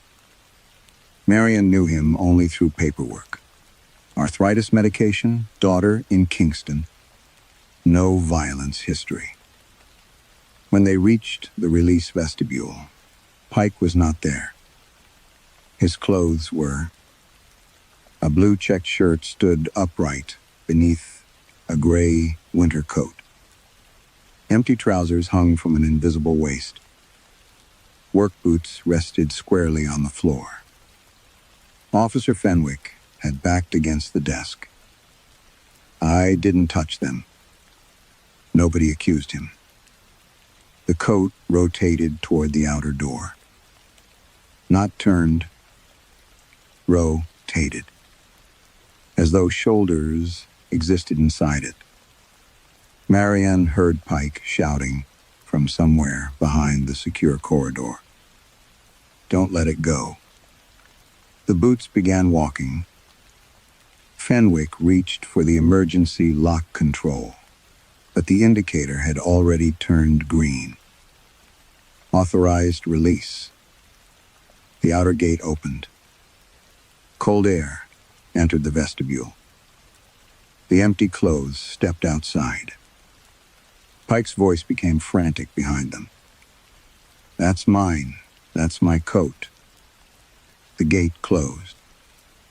Silence filled the room. Then Hargreaves said, "Security footage." They crowded into control. 6 camera feeds covered the release route. The first showed Pike's clothing leaving the property room. Except it did not show empty clothing. A man walked on the screen. Gray hair. Heavy shoulders. Blue checked shirt visible beneath the coat. Marianne moved closer. That isn't what happened. Fenwick stared at the monitor. I watched the coat stand up. Hargreaves replayed the footage. On screen, Terrence Pike accepted his property bag from Fenwick, signed a form, changed clothes, and walked calmly through the vestibule. Every movement looked ordinary. There was even a moment when the man smiled. Fenwick made a choking sound. "He never came into that room," Marion demanded. "The corridor feed." The camera showed Pike leaving his cell. But the real Pike was currently still locked behind the range door. Grant pulled up the live camera. Pike stood there now, pounding on the glass. On the monitor, however, the corridor appeared empty. Marion felt the temperature in the control room drop, though the vents continued humming overhead. Run the archive against his intake photograph. Hargreaves hesitated. Why? Just do it. He opened the identification system. Terrence Pike's official photograph appeared beside a still frame of the man in the gray coat walking toward the gate. Match processing began. Marion watched the percentages climb. The result appeared. Identity confirmed. Hargreaves leaned forward. No. Marion took control of the terminal. She selected another frame. Same result. She tried a profile angle. Confirming. Then she chose the strangest frame available. The moment when the outer gate opened. To everyone standing physically in the vestibule, the coat had contained nothing. But the camera showed a complete man. Marion enlarged the image. The face was unmistakably Pike's. Not younger. Not idealized. The same broken capillary near the nose. Same flattened left ear. Same yellowed tooth visible when he smiled. She opened the biometric departure log. Fingerprint verification accepted. Facial verification accepted. Height correspondence accepted. Get analysis accepted. Voice confirmation accepted. Every system had encountered a person. Only the human witnesses had seen emptiness. Marion thought of Caleb. Behind cell 12, already becoming difficult to hold inside memory.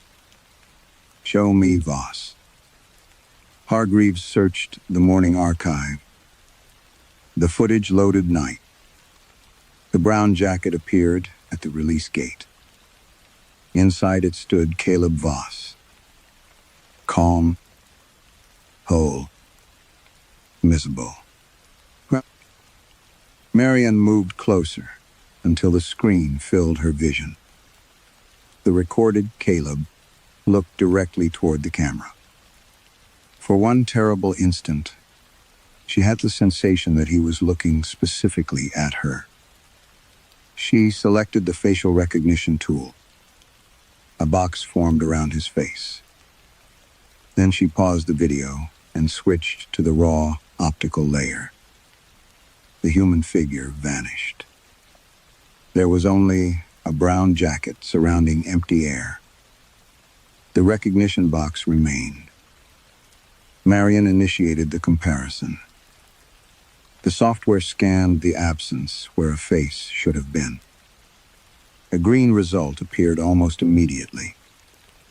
Caleb Voss, match confidence, absolute. By mid-morning, the administration had found a name for what was happening. Technical discrepancy. Marion heard Assistant Superintendent Vale use the phrase 3 times in less than 10 minutes. Not disappearance. Not duplication. Not empty clothing. walking through a secure gate. Technical discrepancy. Vale stood at the head of the conference table, while 8 staff members avoided, looking directly at one another. All scheduled releases are suspended pending verification. Hargreaves cleared his throat. They aren't suspended. Vale looked at him. The system is still processing them. Marion turned. What do you mean? 2 more discharge packages cleared while we were downstairs. Vale's jaw tightened. Override them. I tried. Hargreaves slid his laptop around. A list of completed transactions filled the screen. Gerald Wren, Marcus Bell, both marked released. Both men remained inside. Marion felt something cold settle behind her stomach. Did their clothes leave? Nobody answered immediately. Then Grant said yes. Vale closed the laptop. This remains internal. Marion stared at him. People are walking out of this facility without bodies. What is walking out? Vale replied carefully. Has passed every identification protocol we possess. That doesn't make it a person. Vale looked at her with something close to anger. No, but it makes this considerably more complicated than a security incident. The institution reacted the way Marianne had seen it. React to every threatening fact. It made the fact smaller. Camera irregularities were reported to information services. Release anomalies became data synchronization errors. Staff were instructed not to contact families, unless directed. The phrase technical discrepancy appeared in emails, incident notes, and handwritten shift instructions until it began to feel more real than the thing it described. Then the phone calls started. The first came from Gerald Wren's sister. She wanted clarification about medication.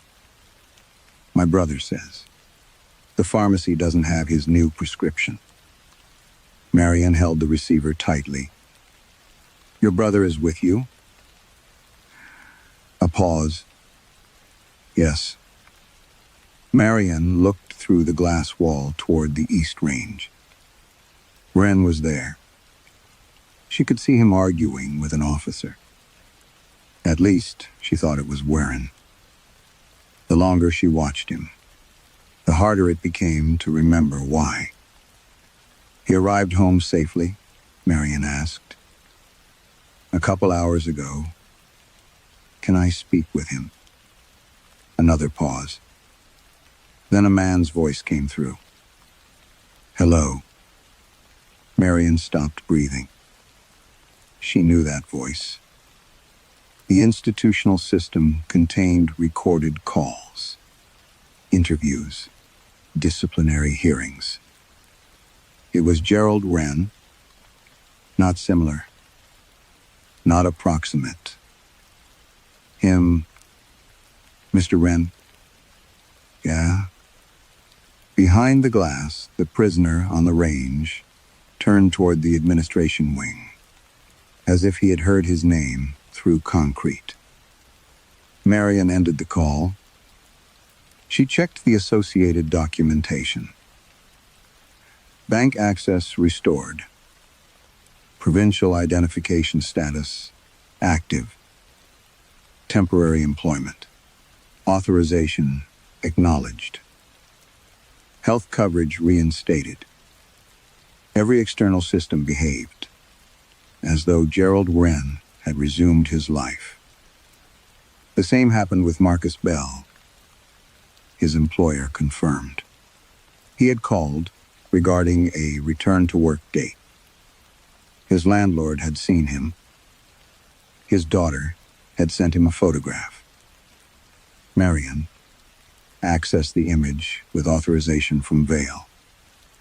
It showed Belle standing in a kitchen beside a teenage girl. He had one arm around her shoulders. The girl was smiling. Marion enlarged the photograph. Belle's face was perfectly visible. She lowered the phone to the naked eye witnesses. Inside the prison saw empty clothes. To cameras, records, microphones, databases, and people outside the institution. There were men, whole men, recognizable men. Meanwhile, the prisoners left behind were beginning to produce the opposite effect. An officer forgot Marcus Bell halfway through a sentence. A nurse entered Gerald Wren's cell to distribute medication and asked why an unidentified inmate was occupying it. When Marion corrected her, the nurse stared at Wren for several seconds, then said, "That isn't Gerald." He was. Marion knew he was. For now, Caleb was worse. His voice no longer registered on the intercom. His fingerprints returned, no match. When Marion photographed him with her phone, the resulting image showed an empty cell. By afternoon, she could no longer find his mother's number in the institutional contact history. She searched his archived intake file instead. Emergency contact, Evelyn Voss. Marion called before Vale could stop her. A woman answered. "Mrs. Voss?" "Yes." "This is Marion Doyle from the Correctional Center. I'm calling regarding Caleb." There was a warm little laugh. "Oh, you don't need to worry about him anymore." Marianne gripped the desk. "Is Caleb there?" "Of course." In the background, Marianne heard cutlery touching a plate. A chair moving. Then a man said something too softly to understand. Mrs. Voss lowered her voice as though sharing good news. "He's sitting right beside me." Marion did not tell Evelyn Voss that another Caleb was still inside the prison. She ended the call with a procedural excuse and sat motionless for several seconds, listening to the dial tone.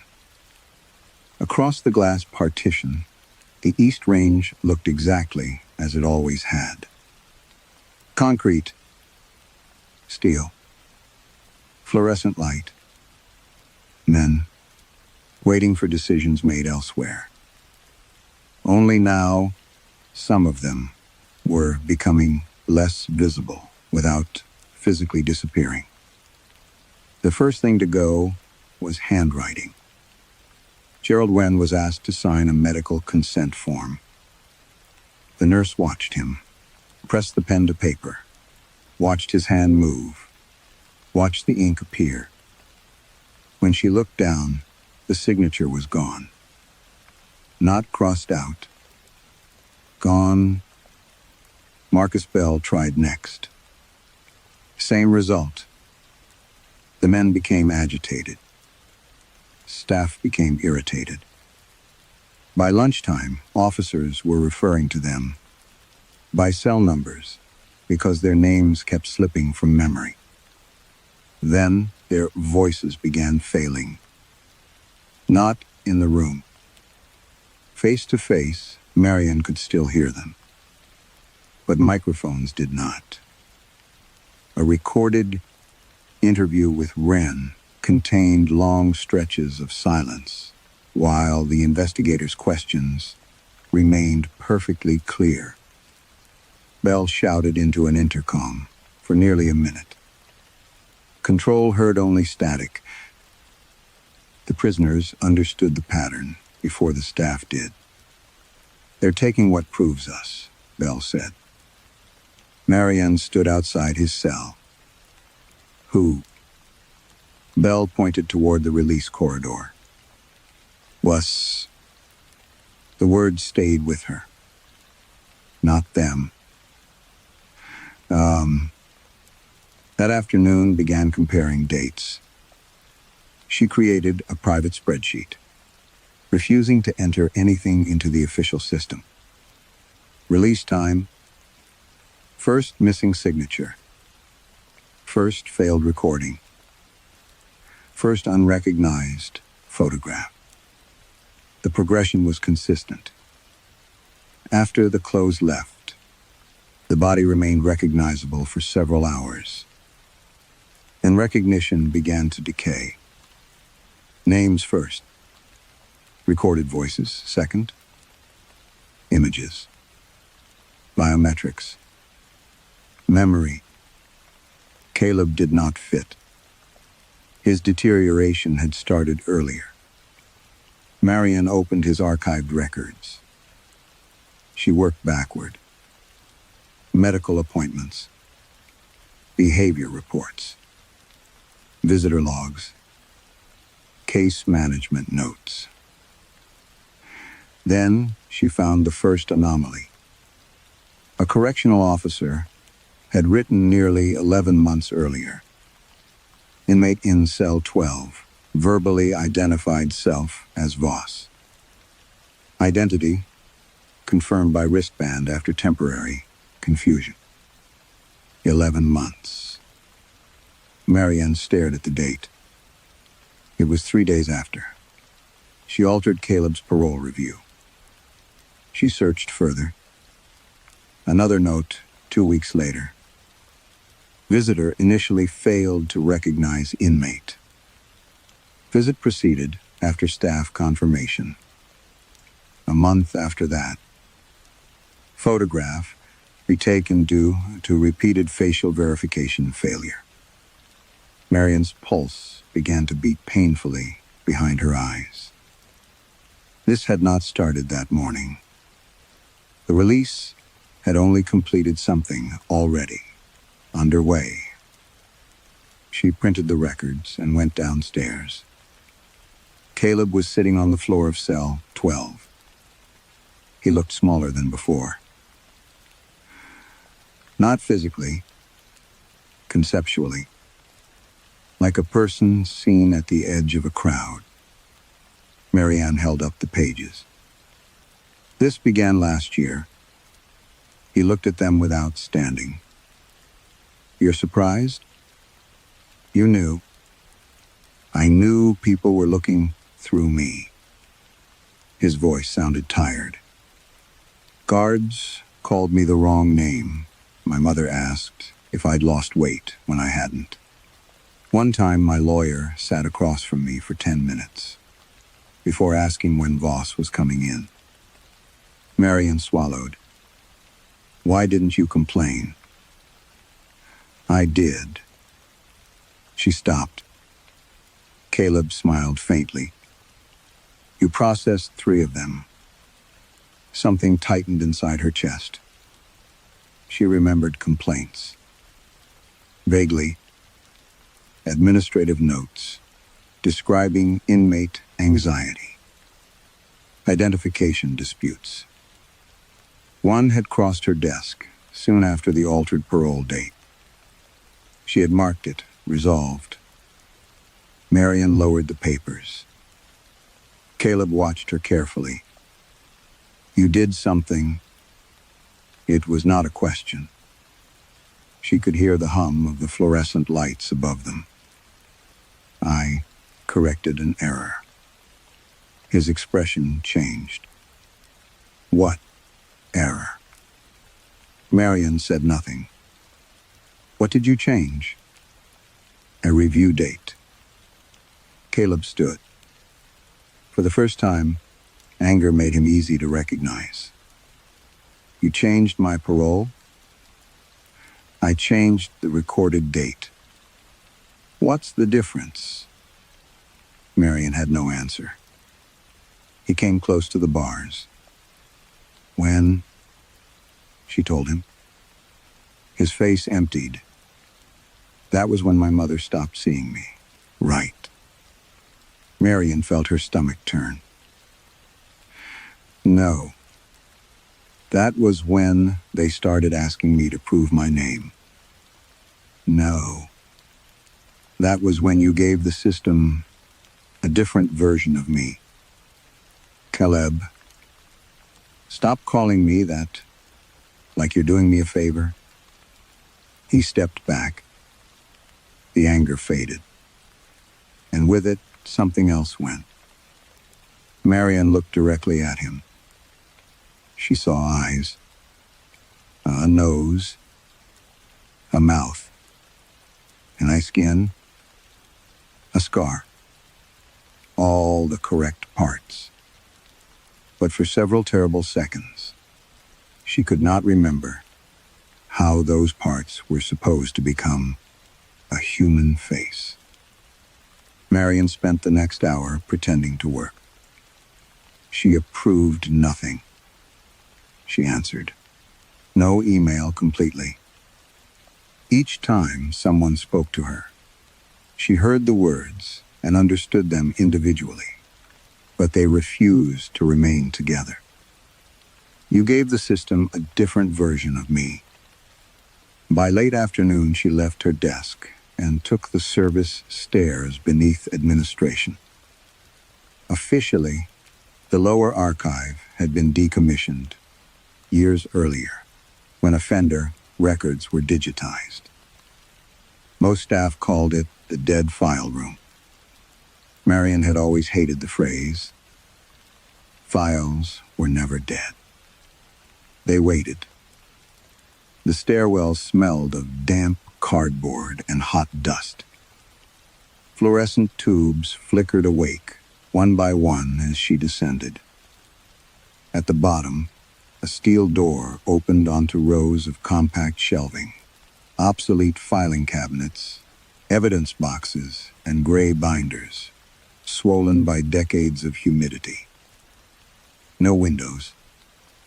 No cameras. For the first time that day, Marion felt relieved. Nothing here needed to recognize her. She began with old release irregularities. Her search was clumsy at first. Paper archives had no keyword field, no filters, no automatic associations, only handwriting, initials to corrections, human decisions preserved in ink. She found the first relevant file from 1987. A prisoner named Howard Pell had been formally discharged from another Ontario institution. Yet, internal correspondence continued for 6 weeks afterward, regarding an unidentified male, refusing relocation from occupied cell. The released man had returned to his wife. The unidentified prisoner had insisted. He was Howard Pell. Marion sat down. She read another. 1994. A man marked released remained physically present during evening count, but staff reports described increasing difficulty determining who he was. 2003.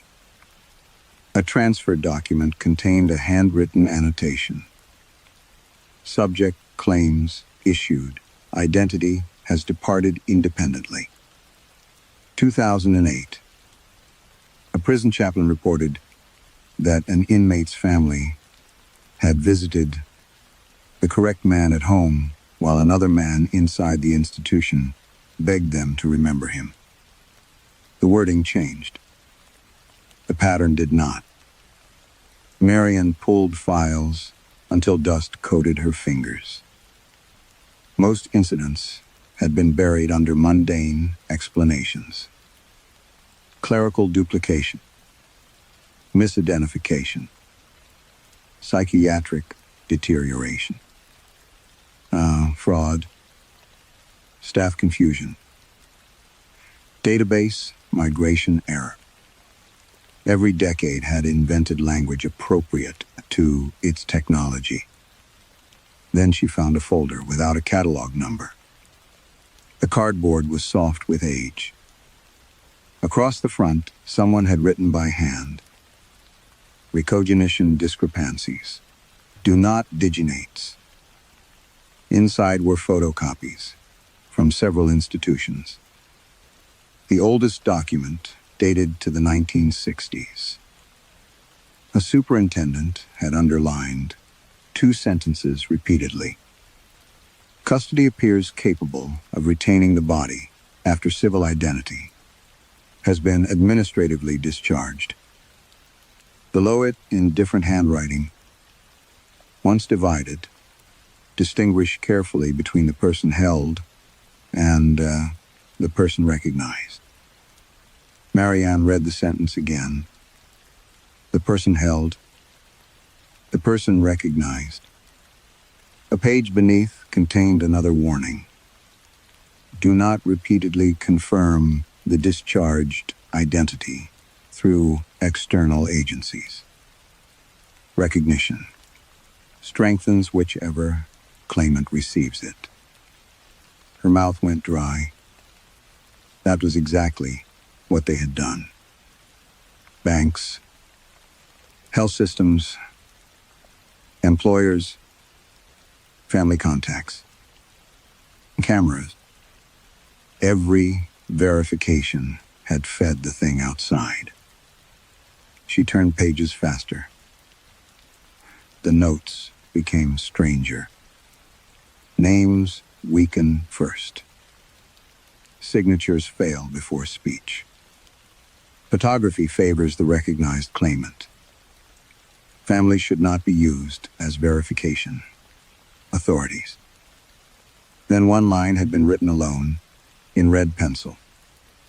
Correction of a false record does not restore the person once the institution has acted upon the falsehood.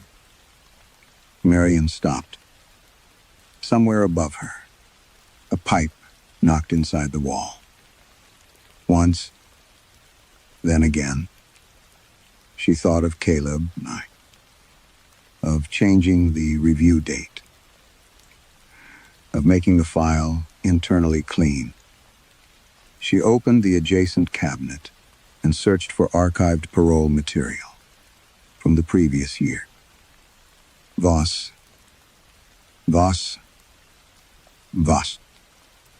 Nothing. Then she found a thin envelope, misfiled under pending appeals. Caleb Voss. Her hands began to tremble. Inside was the original parole review notice. The date printed at the top was the date Caleb should have received. Not the date Marianne later entered. She remembered finding this notice after the deadline. Remembered hiding the mistake. Remembered changing the system weeks afterward. At the bottom of the page was an authorization acknowledging that the review notice had been corrected and reissued. Marianne leaned closer. The signature was hers. Perfectly hers. But beside, it was a handwritten date. A date from 3 days before. Marianne remembered discovering the error. She stared until the ink blurred. She had not signed it then. She was certain. And yet the dead file room said she had.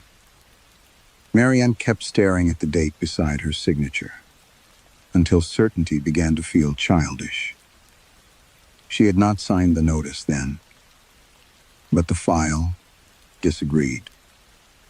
And everything she had learned that day suggested the file might eventually matter more than memory. She returned to the folder, marked recognition discrepancies, and spread its contents across the archive table.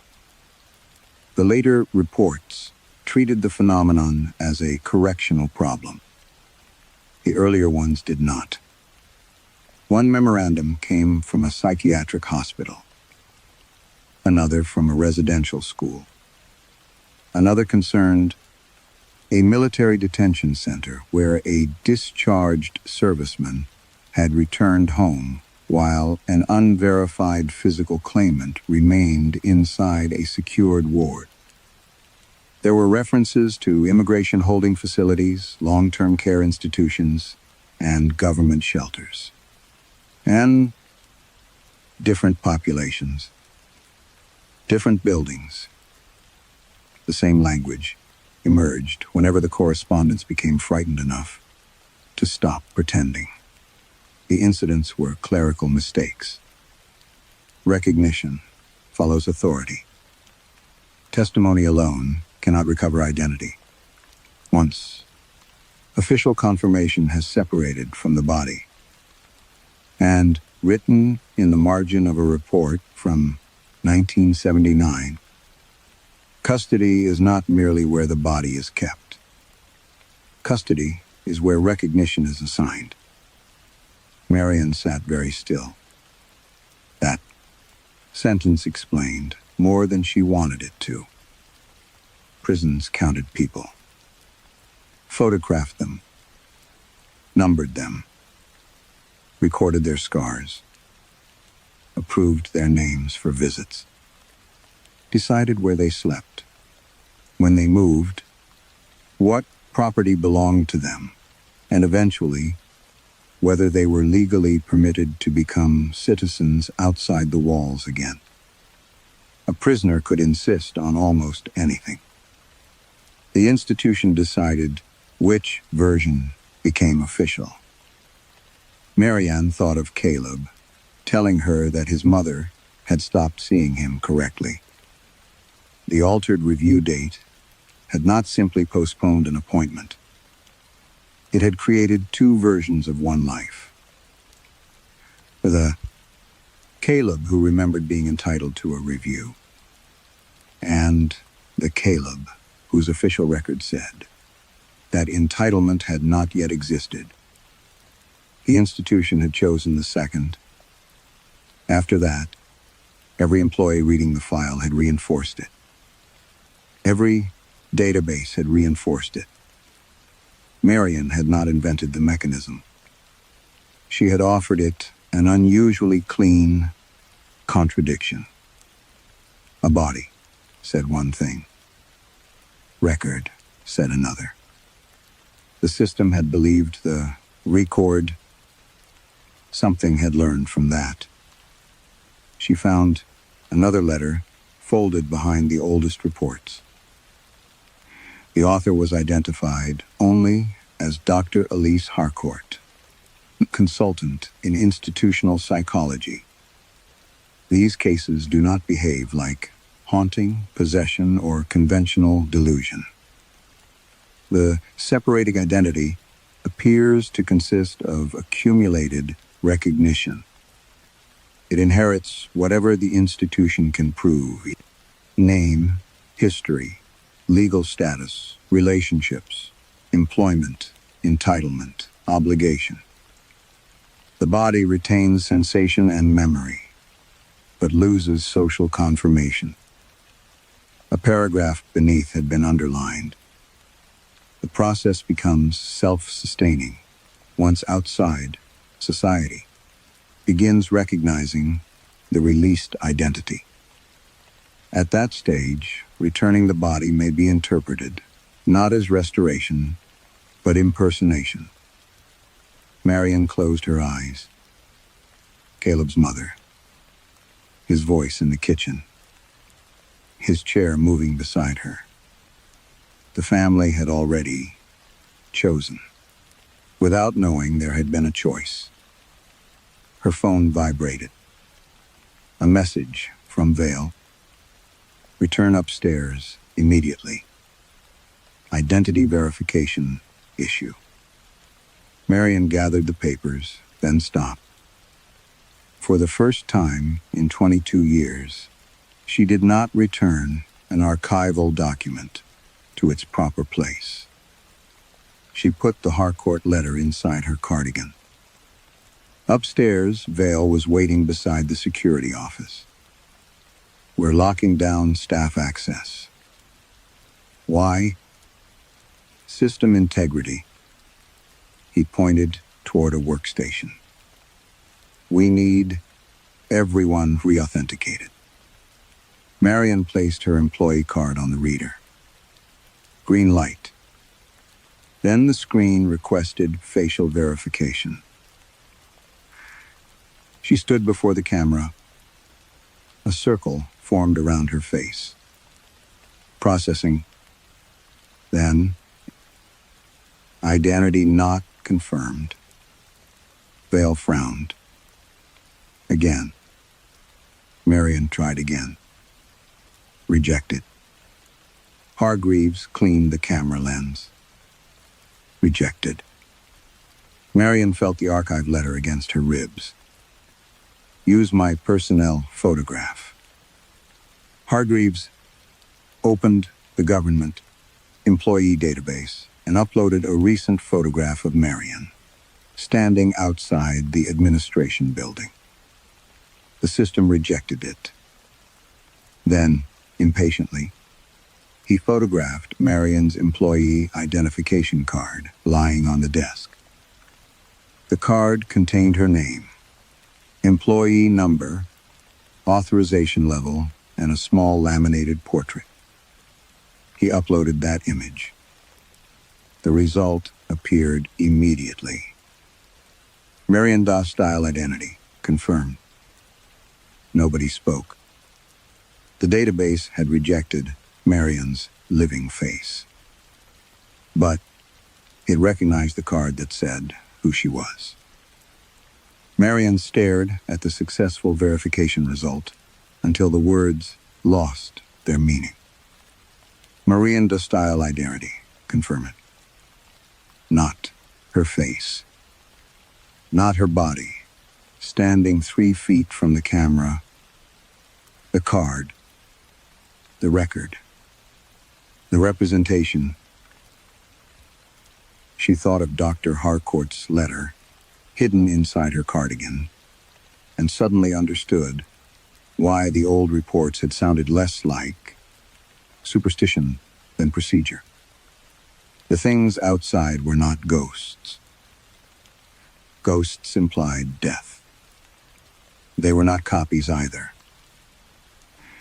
A copy required an original that still possessed greater legitimacy. What had walked through the gate in Caleb's brown jacket was something more dangerous. It was the version of Caleb Voss the world had agreed to recognize. Name, photograph, sentence history, medical number, and mother, address, employment history, bank account, signature, voice. The institution had spent years collecting those things until they formed a second anatomy.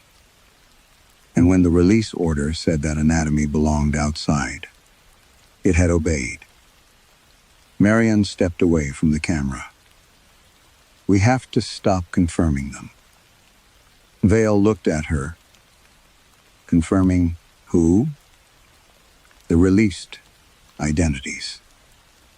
His expression hardened. "Doyle, I need you to stop using language that makes this sound like what it is." She pulled Harcourt's letter from inside her cardigan and placed it on the desk. "Vale, read the first paragraph." Then the second. His face did not change, but his fingers tightened around the paper. Hargreaves leaned closer.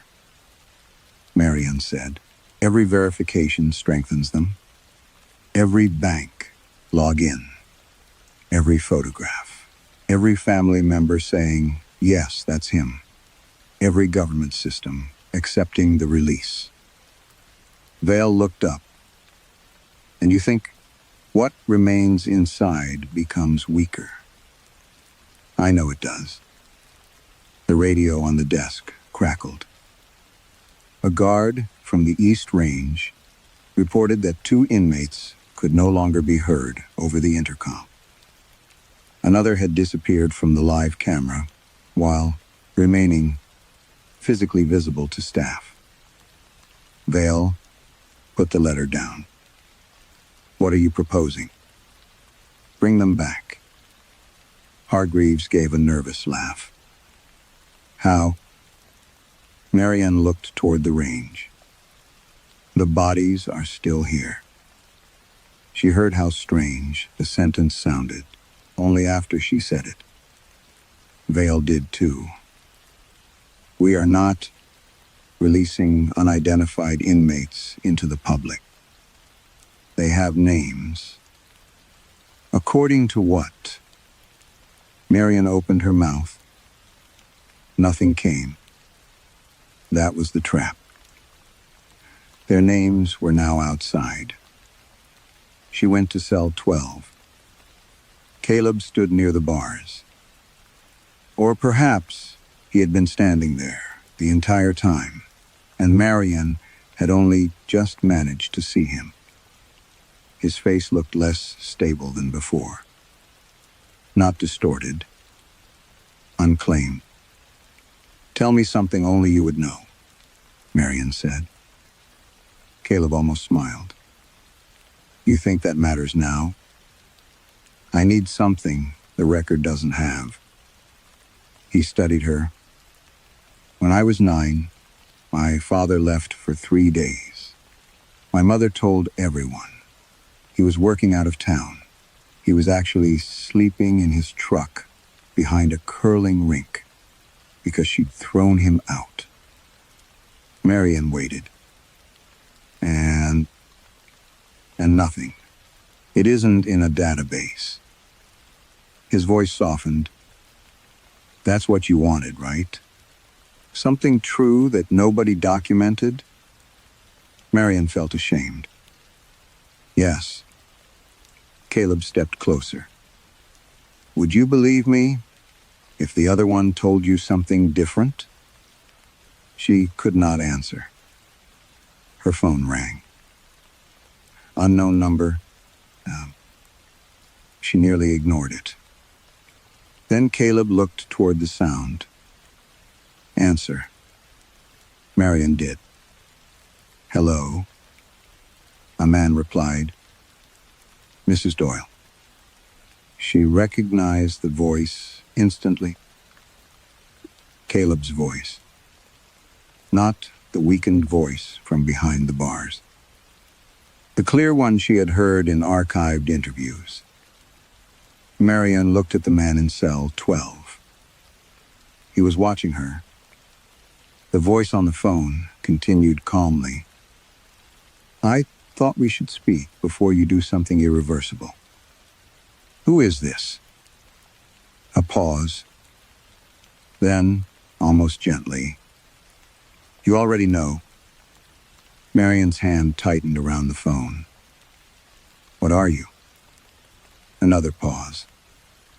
I am Caleb Voss. Behind the bars, the physical Caleb closed his eyes. The voice continued. I have his name, his history, his legal status. His family recognizes me. His employer recognizes me. The province recognizes me. You took those things. No. For the first time, there was something like irritation in the voice. They were assigned to me. Marian could hear faint household sounds behind him. A kettle, a cupboard closing, Evelyn Voss humming somewhere nearby. The released Caleb lowered his voice. The man in your facility has memories. I don't dispute that. Marian looked through the bars. The real Caleb stared back. But memory is not identity. the voice said. Not anymore. Marian felt the fluorescent lights humming above them. Then, the thing wearing Caleb's documented life spoke with quiet, professional courtesy.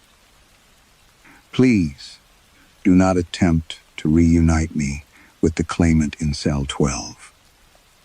The call ended before Marian could answer. For several seconds, she held the phone against her ear, listening to nothing. Then Caleb said from behind the bars, "He sounded more like me than I do." Marian looked at him. This time, she forced herself not to look away when his face began slipping apart in her attention. "I changed your review date." Caleb went still. "I found the notice after the deadline," she continued. "I was afraid of what would happen if I reported it. So I altered the system. I made it look as though the later date had always been correct." His hands tightened around the bars. "How long?" "Almost a year." He gave a quiet laugh. "Not because anything was funny. You stole a year from me and wrote down that you didn't." Marian felt the sentence enter somewhere deeper than accusation. Yes, the word hurt less than the explanations she had used for months. She returned upstairs and told Vale everything. The missed review, the falsification, the complaints she had closed, the original notice in the archive. Vale listened without interruption. When she finished, he looked almost relieved. "Not morally, administratively. You understand that confession gives us a cause." "No. It gives us misconduct.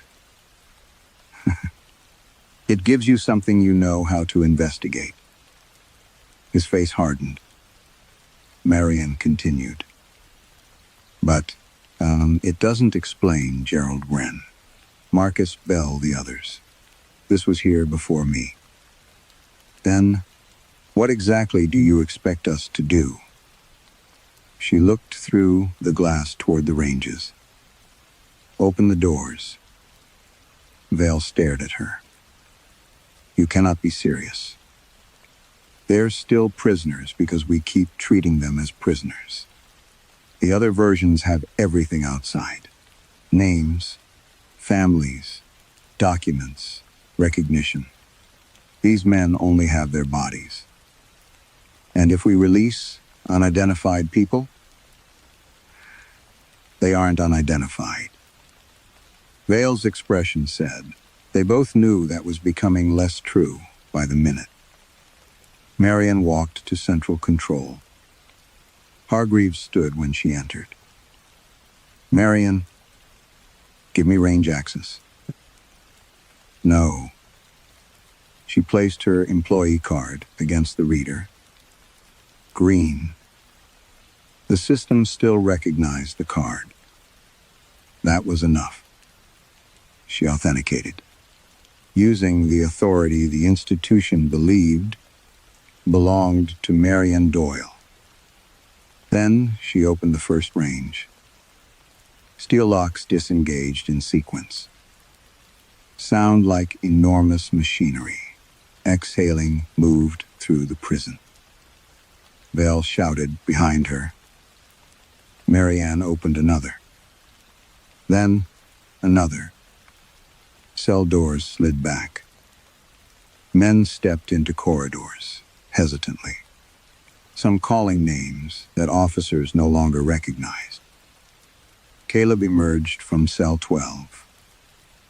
For the first time since the phenomenon began, nothing stood between his body and the direction marked exit. Marian thought physical reality would win. She thought Mothers would see sons. Children would recognize fathers. The world would correct itself when confronted with flesh. She was wrong. The first families, arriving near the perimeter, screamed. A woman waiting in a parked car locked her doors when Gerald Wren approached and shouted her childhood nickname. "That's not my brother." Juan stopped in the road. She held up her phone with shaking hands. On the screen was a photograph of herself beside the man the world recognized as Gerald. "He's home." Police vehicles arrived within minutes. Marcus Bell tried to explain his daughter's birthday, the scar on her knee, the song he used to sing when she was sick. She backed away from him, crying. "My dad told me someone might try this." The released identities had prepared them. Marion understood that too late. Officers ordered the prisoners to the ground. Men protested. Families shouted. Phones recorded everything. And on those screens, the escaped bodies looked worse. Unfamiliar. Faceless. Sometimes barely present. Caleb stood beside Marion near the outer fence. His mother had not come. Perhaps the other Caleb had convinced her not to. "Say my name," he whispered. Marion looked at him. She knew it. She had to know it. Her mouth opened. For one terrible second, nothing came. Then, Caleb. He closed his eyes. Police radios erupted around them. More calls were arriving from nearby roads. Houses, transit stops, workplaces. Dozens of frightened prisoners had crossed beyond the perimeter, desperate to find someone who remembered them. An emergency dispatch had already assigned the incident, a description the province could understand. Escaped inmates impersonating law-abiding former prisoners. By morning, the institution had reclaimed its language. Not truth, language. The escape was contained before sunrise. Local police, emergency response teams, and correctional officers moved through nearby roads, parking lots, and residential streets, gathering frightened men whose own families had called them imposters. Most did not resist. After the first attempts to explain themselves failed. Some cried. Some shouted. Names nobody could hold on to for more than a few seconds. One man bit through his lip, trying to make his daughter remember the lullaby he had once sung to her. The official summary called them unidentified inmates involved in a coordinated security breach. By noon, staff repeated the phrase as if it had always existed. Marion sat in an interview room beneath a camera that watched her with bureaucratic patience. Across the table, two investigators from the ministry had placed a digital recorder, a legal pad, and a copy of her preliminary statement. She confessed everything. The missed review, the deliberate alteration, the concealed complaint history, the original parole notice from the dead file room. She told them that Caleb Voss had remained physically inside the prison after his legal identity left through the gate. She described the empty clothes, the failed photographs, the blank cell cards, the phone call from the thing that had gone home to his mother. The younger investigator wrote steadily for several minutes. The older one finally said very gently, "Mrs. Doyle, there is no record of any inmate named Caleb Voss being in custody at the time of the breach." Marion looked at him. "That's because he was released." "Yes," the man said, as if indulging confusion. "Precisely." She leaned forward. "No, listen to me. The released one was outside. The body remained here." The younger investigator turned the legal pad toward her.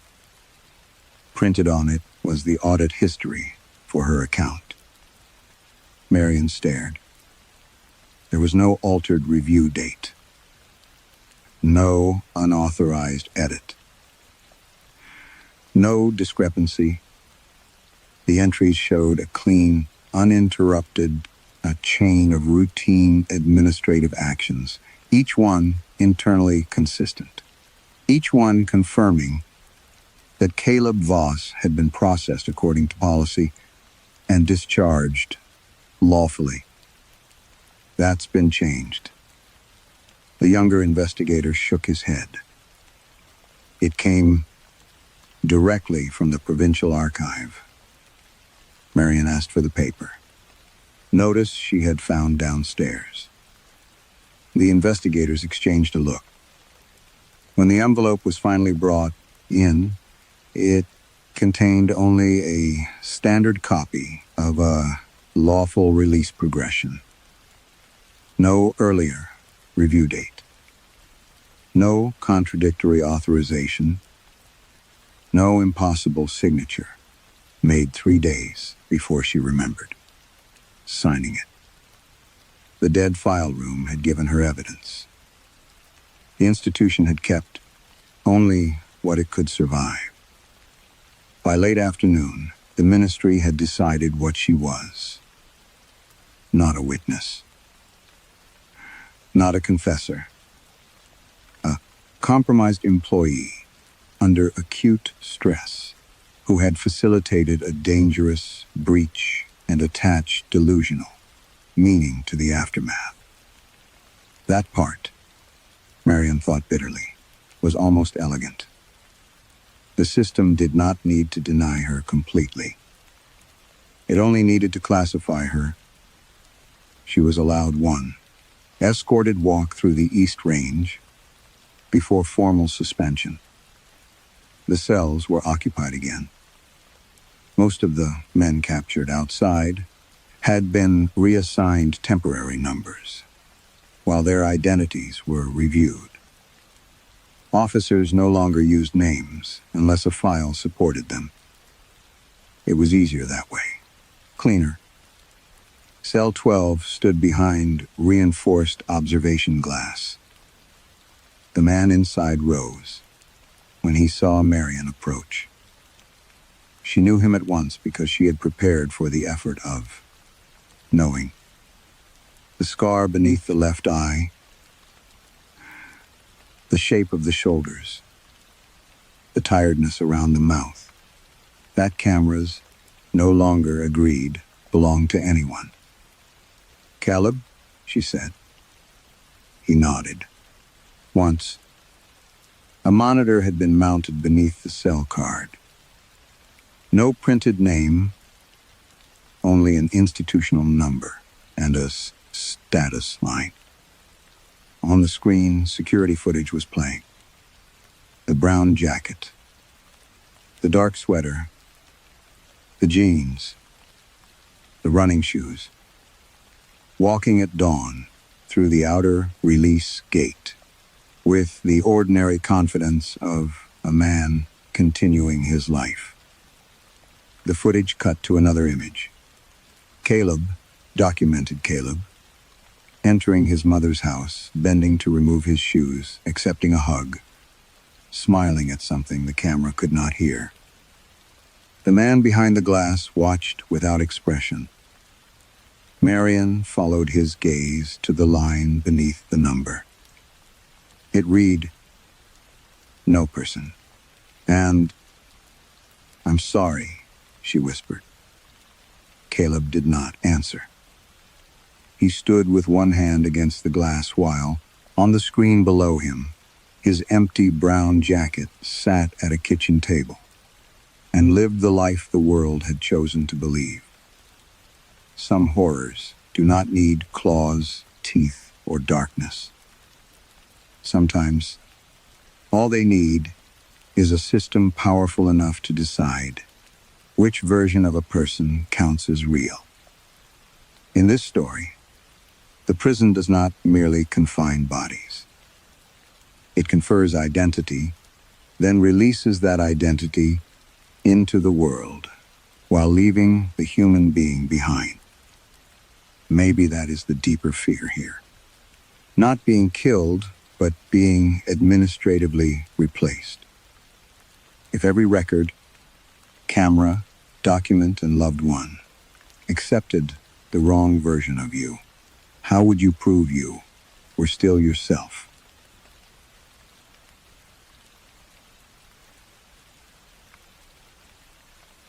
Story 3.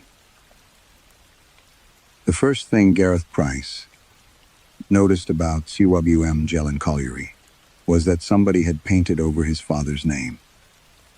It had once been scratched into the concrete above the lamp room door, with the names of the 13 men trapped in the east. 3 collapse. Gareth remembered the lettering from childhood photographs. 12 names in black, 1 in white. The white one belonged to the man who came home. Now, the memorial panel had been covered with municipal gray, the paint still brighter than the rain-dark wall around it. Council didn't want families making a shrine of the place, said Owen Reese, the contractor's site supervisor. He stood beneath the corrugated awning, shaking water from his jacket. Nothing personal. Gareth looked at him. Owen's eyes moved toward the locked gate. You're here for the geometry, he added. Not the history. That suited Gareth.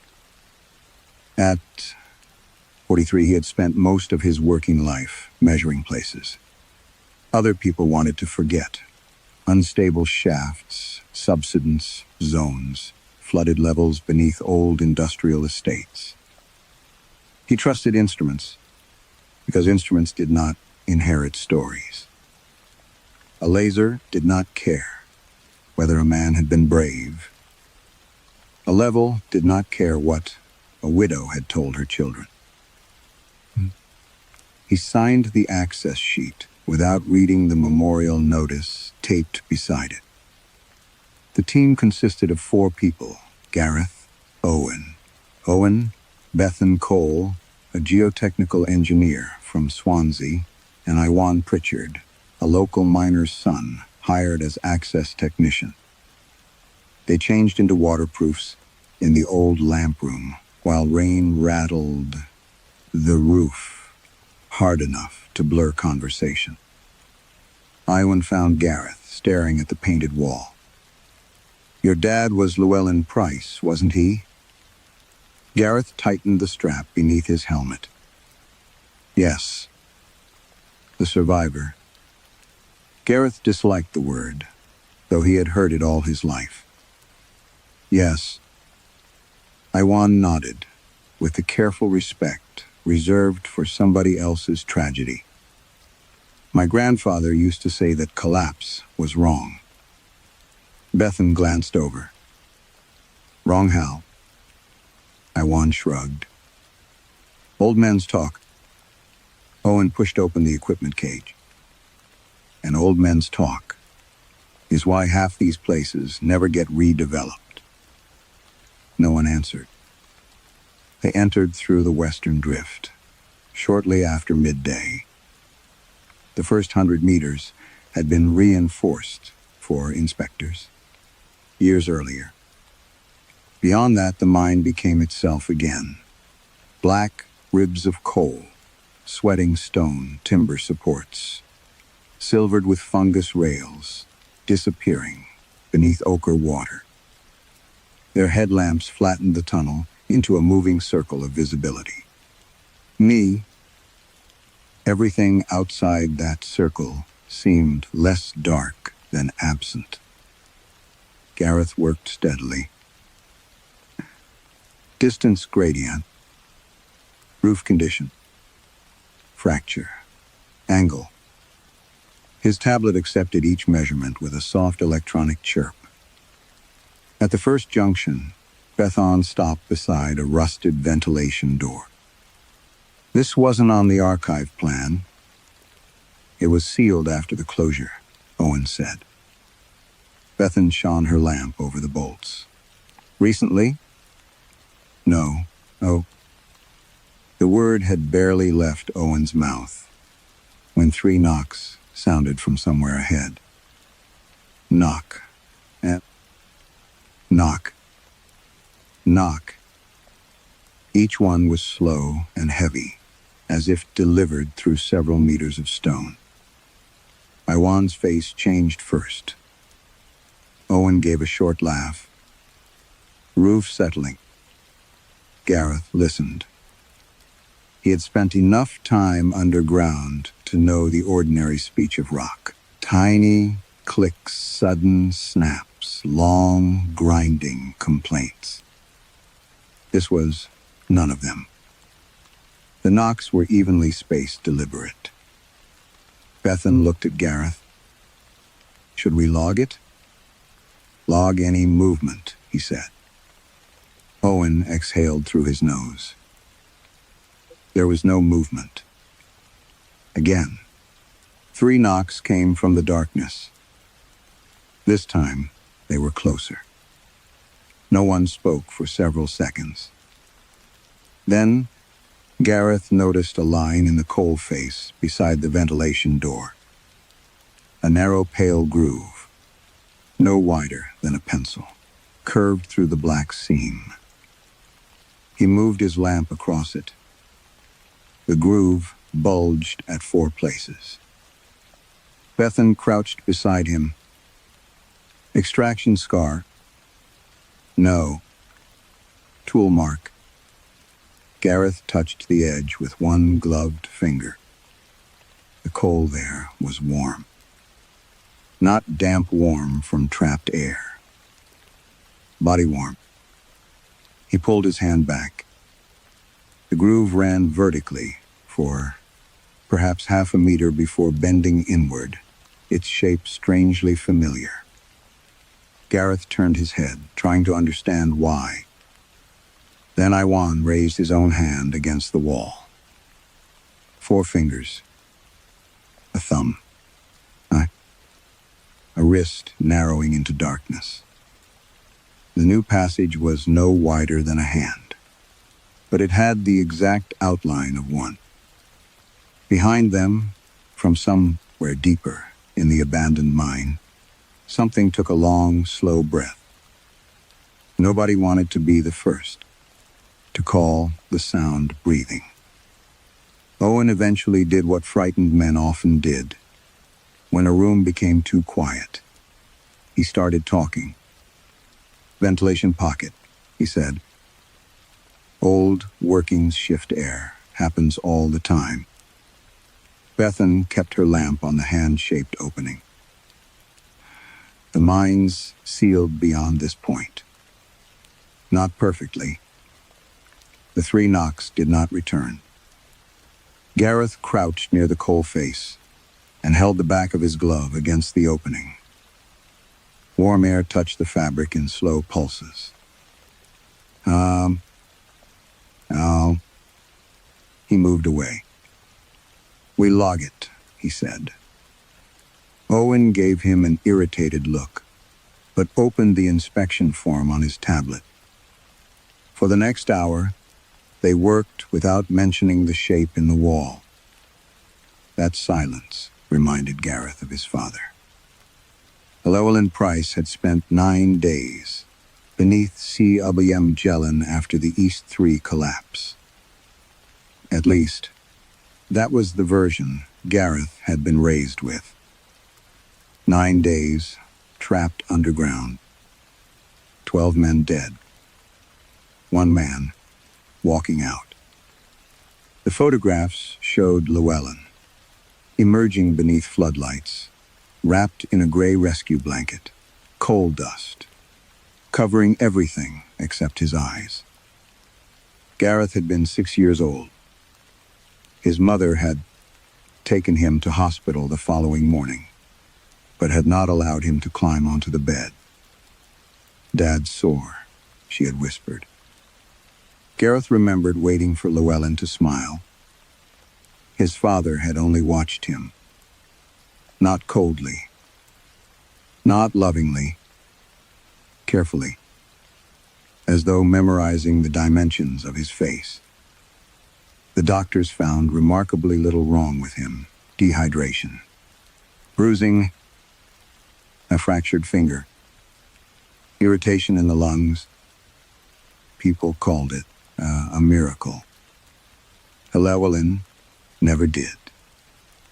Before the collapse, Gareth remembered a loud man who sang badly while washing dishes and could identify neighbors by the sound of their car engines. Afterward, his father became quieter. Not sad, quiet. He stopped singing, stopped drinking beer, stopped eating lamb. For months, Gareth would wake and find him standing in the hallway outside his bedroom, staring through the open door. "What are you doing, Dad?" "Checking." "Checking what?" Llewellyn would never answer. The questions about East 3 were worse. Reporters came first, then solicitors, then relatives of the dead. Leanh gave them the same handful of sentences. There had been a roar. The roof had failed. He remembered darkness. He remembered crawling.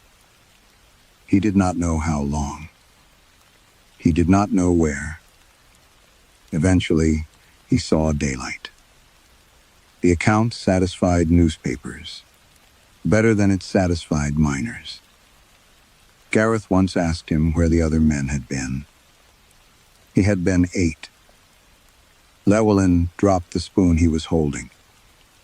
It struck the kitchen floor and spun beneath the table. His father stared at Gareth. "Don't ask me that again." Gareth never did. Years later, he convinced himself that trauma explained everything.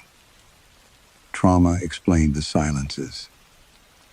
Trauma explained why Llewellyn sometimes seemed confused by familiar rooms.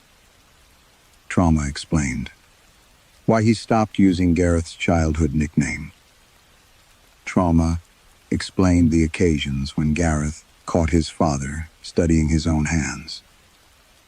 People changed after disasters. Everyone knew that. That was the sentence Gareth had carried into adulthood. People changed. Nothing more mysterious than that. "Gareth?" Bethan's voice pulled him back underground. They had reached a narrow survey chamber, overlooking the old western incline. Iwan was measuring corrosion on a steel support, while Owen compared their route against archived diagrams. Bethan pointed toward a timber brace. This should have been replaced before anyone came through. Owen did not look up. It was inspected. By whom? Previous contractor. What contractor? Owen hesitated. Gareth heard it. A very small pause. Then Owen said, "Don't remember." 3 knocks answered from behind the wall. Knock. Knock. Knock. Iwan slowly lowered his measuring gauge. Owen swore. "No," Bethan said quietly. "That happened immediately after you spoke. Coincidence." Nothing answered. Bethan looked at Gareth. He was already staring at the coal. Another pale line had appeared. It curved inward delicately, then doubled back on itself. Unlike the crude hand-shaped passage, this one was narrow and intricate, folding through the seam in soft ridges. Gareth moved closer. Warm air whispered from it. He knew the shape before anyone said it. An outer curve.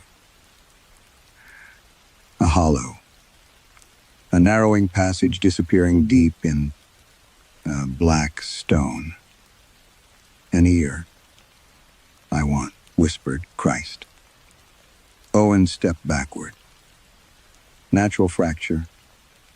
3 knocks exploded through the chamber.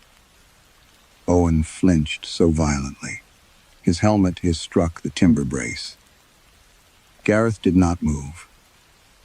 His attention had shifted away from the opening. Away from the sound.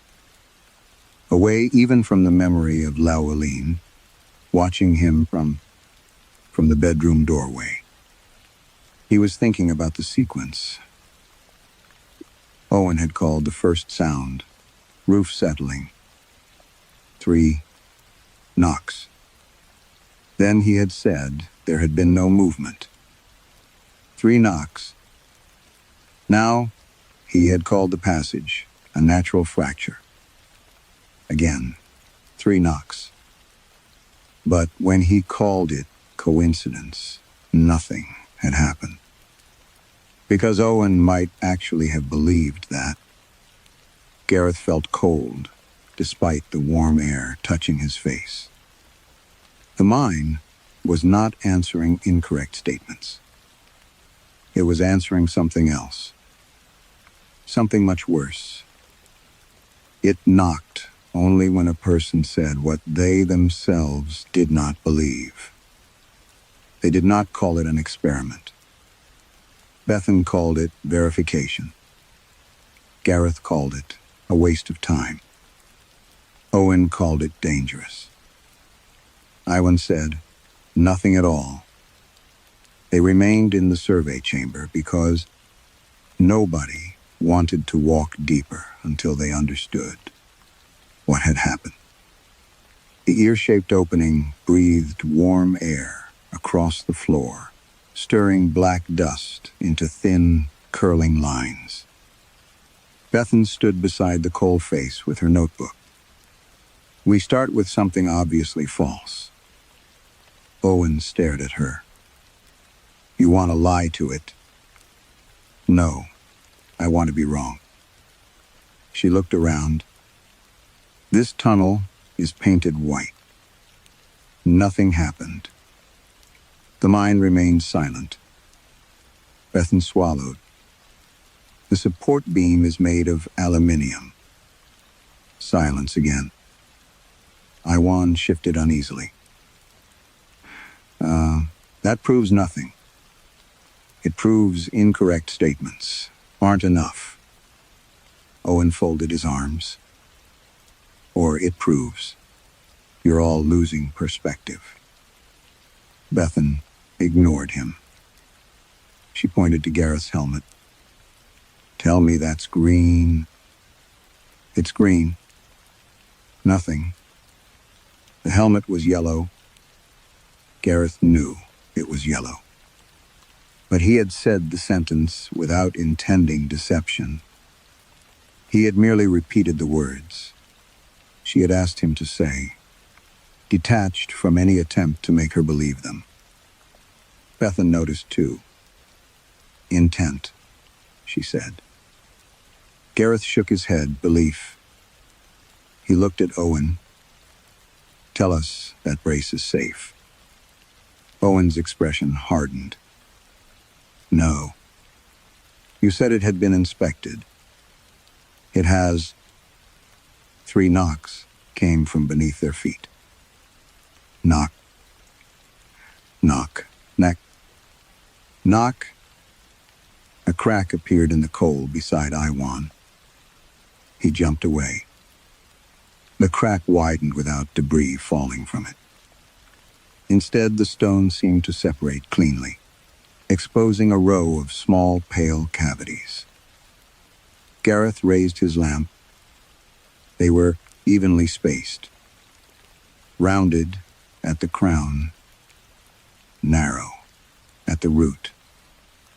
Bethan whispered, "Teeth." There were 8 of them. No gums, no jowl. Only the sockets and shapes of teeth embedded sideways in the seam. Owen backed toward the passage. "We're leaving."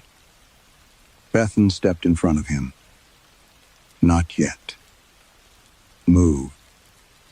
We need to know what triggers it." "We know enough." "No, we don't." Her voice sharpened. "Did anyone inspect that brace?" Owen said nothing. Bethan waited. Finally, he muttered, "I was told it had been inspected." "No, Knox." Gareth looked at him carefully. That answer, at least, Owen believed. Bethan understood the distinction, too. She lowered her voice. "So you didn't know. I knew what I was told. And you signed the access declaration." Owen's jaw tightened. "It wasn't my responsibility to verify every historical support." 3 knocks. The wall to Gareth's right split vertically. 5 thin channels appeared side by side, tapering toward their ends. Fingers. Longer than the first hand. More accurate. Nobody spoke. The anatomical shapes were improving. That disturbed Gareth, more than the sounds themselves. The first hand had been crude. Its thumb was too straight, the wrist too narrow. The ear had been better. The teeth were almost exact. The mind was correcting itself. Learning, Iwan began whispering a prayer. Owen snapped, "Stop that. I'm not doing anything. You're making this worse." "I haven't lied." "You said your grandfather knew things about this place." "He did." "You said he thought the collapse was wrong." "He did." Owen laughed bitterly. "And I suppose he told you, the mountain listens?"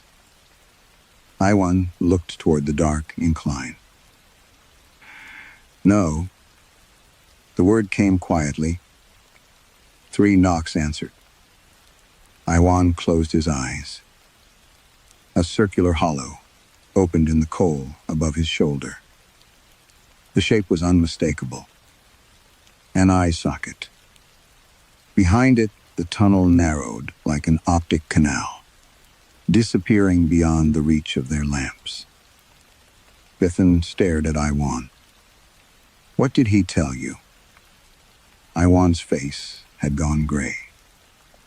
"Not here." "What did he tell you?" I said, "Not here." Gareth stepped between them. "That's enough." The mind was no longer simply responding. Every contradiction gave it something anatomical. A hand. An ear. Teeth. Fingers. An eye. Parts. Not random parts. Pieces of a body. They retreated toward the western drift. Halfway back, they passed a section where the roof lowered and the old rails emerged from standing water. Gareth heard a faint, wet sound behind the wall, something like swallowing. He kept walking. Bethan came alongside him. Your father worked this level. Sometimes. You remember coming here as a child? No. She glanced at him. But you remember him before the collapse. Gareth kept his eyes ahead. Some things. You were 6. Yes. What was he like? The question irritated him more than it should have. He remembered the photographs. The stories. His mother telling him how loudly. Llewellyn laughed. He remembered, believing that he remembered.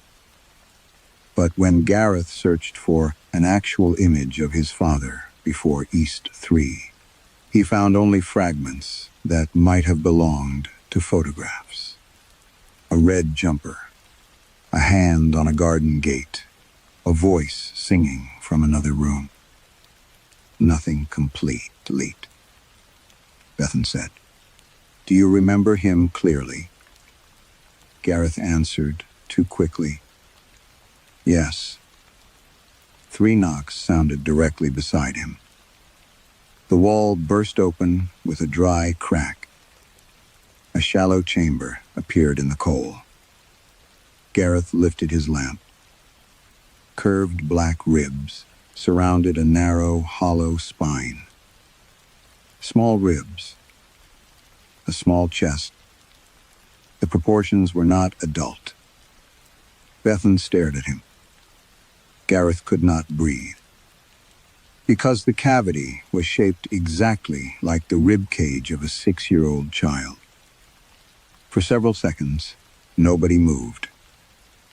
The child-sized rib cage remained open in the wall. Beside Gareth, its curved channels, dark and smooth, as though the coal had once grown around something small and living, and only now remembered the shape. Bethan did not ask him what the lie had been. That made it worse. They returned to the surface in silence. Rain had thickened over Leanh, gelin, washing black streaks from the concrete yard into the drains. Inside the lamp room, Owen locked the outer gate behind them and immediately began removing his helmet. We suspend the survey. Bethan stared at him. On what grounds? And Saintful's conditions. That's not what you said, Underground. I've changed my mind. No. You knew this place wasn't safe before we went in. Owen stopped. Gareth watched him carefully. No knocks came. Above ground. Whatever. Listened beneath Gelin, could not hear them. Or could not answer. Bethan placed her tablet on the table. You said the restricted sections had been untouched since closure. They were supposed to be. That isn't what I asked. Owen rubbed both hands over his face. For the first time since Gareth had met him, the confidence seemed to leave his posture entirely. 3 contractors went into the lower western workings 11 months ago. Iwan looked up sharply. Why? Drainage inspection. Those sections are condemned. I know. Then, who authorized it? Owen said nothing. Bethan's expression changed. You. Owen sat down. His chair scraped loudly across the tiled floor. The Redevelopment Consortium wanted confirmation that the old pumping routes could be reopened. If the drainage could be recovered, it reduced remediation costs. And you signed access approval. Owen nodded. Were there incidents? No injuries. That wasn't the question. His silence answered before he did. One contractor reported hearing noises. Another refused to go back below. They found cavities that weren't on the plans. Gareth felt something tighten behind his ribs. What kind of cavities? Owen looked at him. Small ones. Shapes? I didn't see them. Photographs? Derated. Bethan swore softly. By whom? Owen stared at the rain on the window. Company instruction. That afternoon, Bethan stopped trusting the archive package. She requested the raw monitoring files from the temporary sensors installed during the drainage inspection. Owen resisted until Gareth told him they would leave immediately unless he provided everything. The missing data appeared within 20 minutes. Not missing. Removed. Bethan spread the files across 3 screens. Look here. Gareth leaned over her shoulder. Subsidence readings from the western levels had been smoothed into the monthly averages in the official report. The raw figures told another story. Repeated micro-movements. Regular. Too regular. Every few days, displacement registered along different points of the seam. Not collapse. Growth. These coordinates, Gareth said. Bethan nodded. They continue below the surveyed workings. But there are no workings there. Exactly. They returned underground before dusk. Owen wanted to remain above. Gareth made him come. This time they carried additional scanners and set passive markers at every anatomical opening they had found. The hand, the ear, the teeth, the fingers, the eye socket, the child's ribs. Then they followed the anomalies. A narrow branch split from the ear-shaped tunnel and descended through solid coal. Another channel connected the finger cavities to a vertical fissure several meters away. Near an abandoned junction, the scanner detected a hollow behind the wall, where no void should exist. Then another, and another. Gareth stopped thinking of them as isolated formations. By the time they reached the old western incline, his digital map was crowded with red survey lines. Bethan stood beside him, while the others waited farther back. "This is impossible," she whispered. Gareth rotated the 3-dimensional model. The official mine workings appeared in gray. The new cavities glowed red beneath them. Branching. Dividing. Rejoining. Some passages were hair-thin. Others were wide enough for a man to crawl through. The deeper ones converged towards something beneath East 3. Gareth increased the scale. His pulse slowed. He had seen similar geometry, hundreds of times, though, never in stone. Not in engineering. In medical diagrams. He rotated the model again. 2 large channels descended beside a central vertical route. Smaller branches spread outward. Networks narrowed toward the edges, then returned along parallel paths. Bethan leaned closer. "What is it?" Gareth did not answer immediately. He was looking at the shape beneath Sawabiem Jelen, at the expanding passages, at the dark mountain surrounding them like flesh. Leanh. And suddenly, the hand, the ear, the teeth, the ribs, all of it stopped looking like separate attempts. They were components, measurements, practice.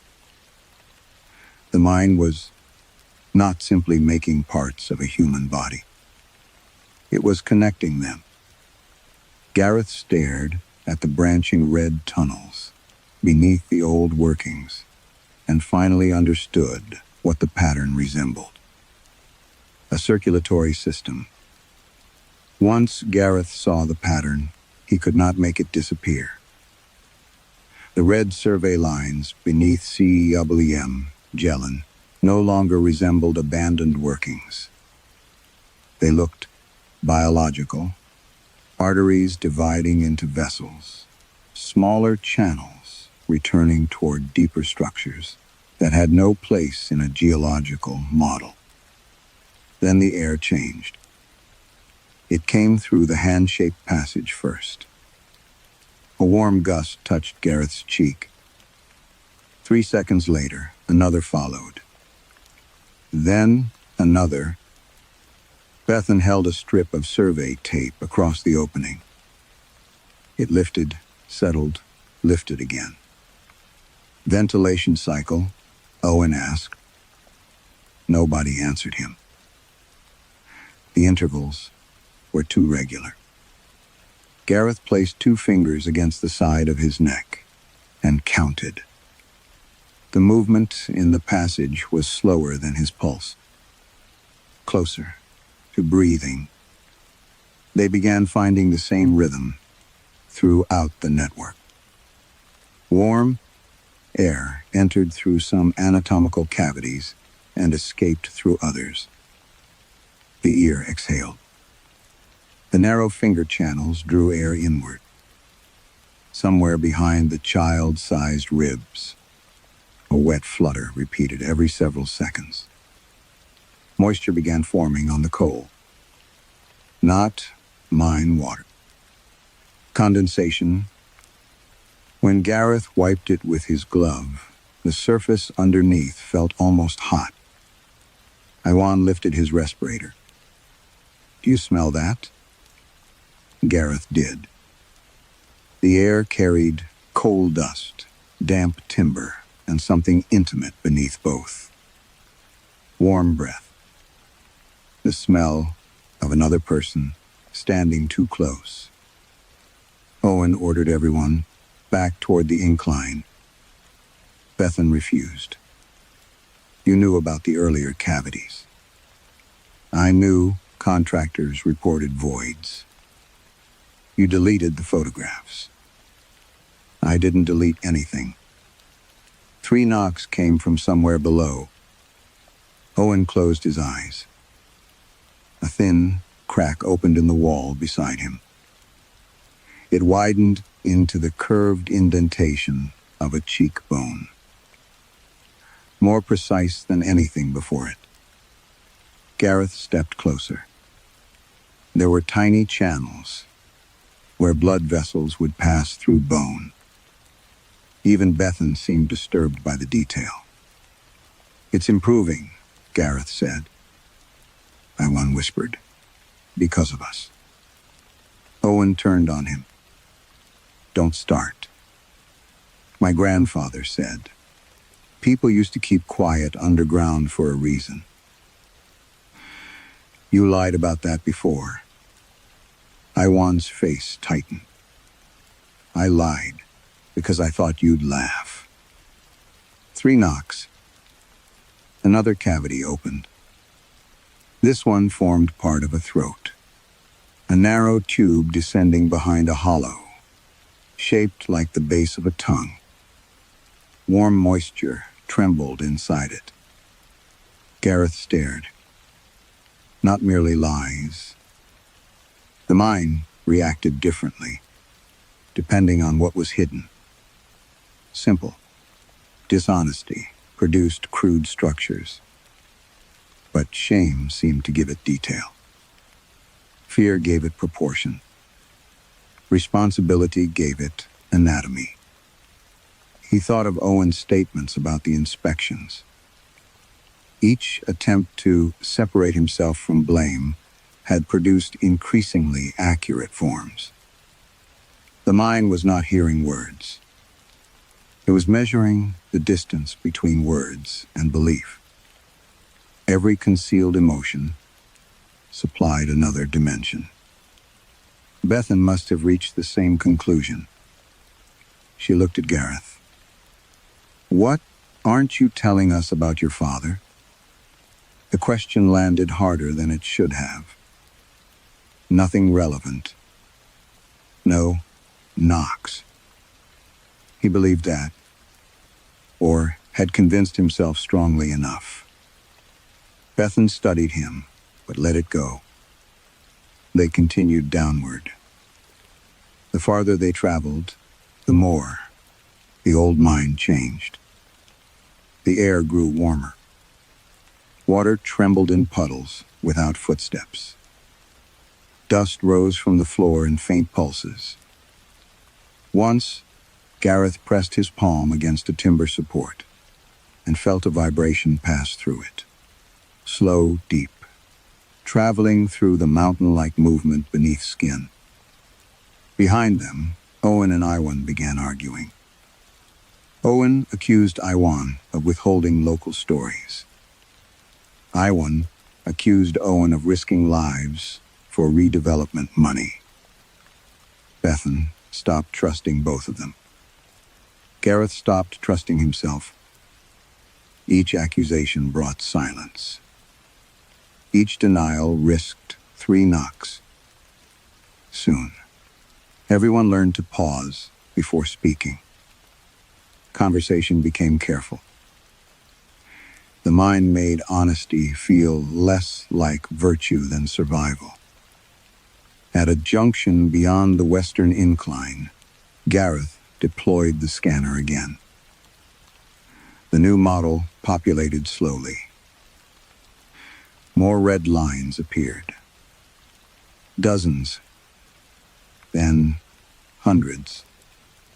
Some were too small to traverse, but they connected into progressively larger voids beneath the official map.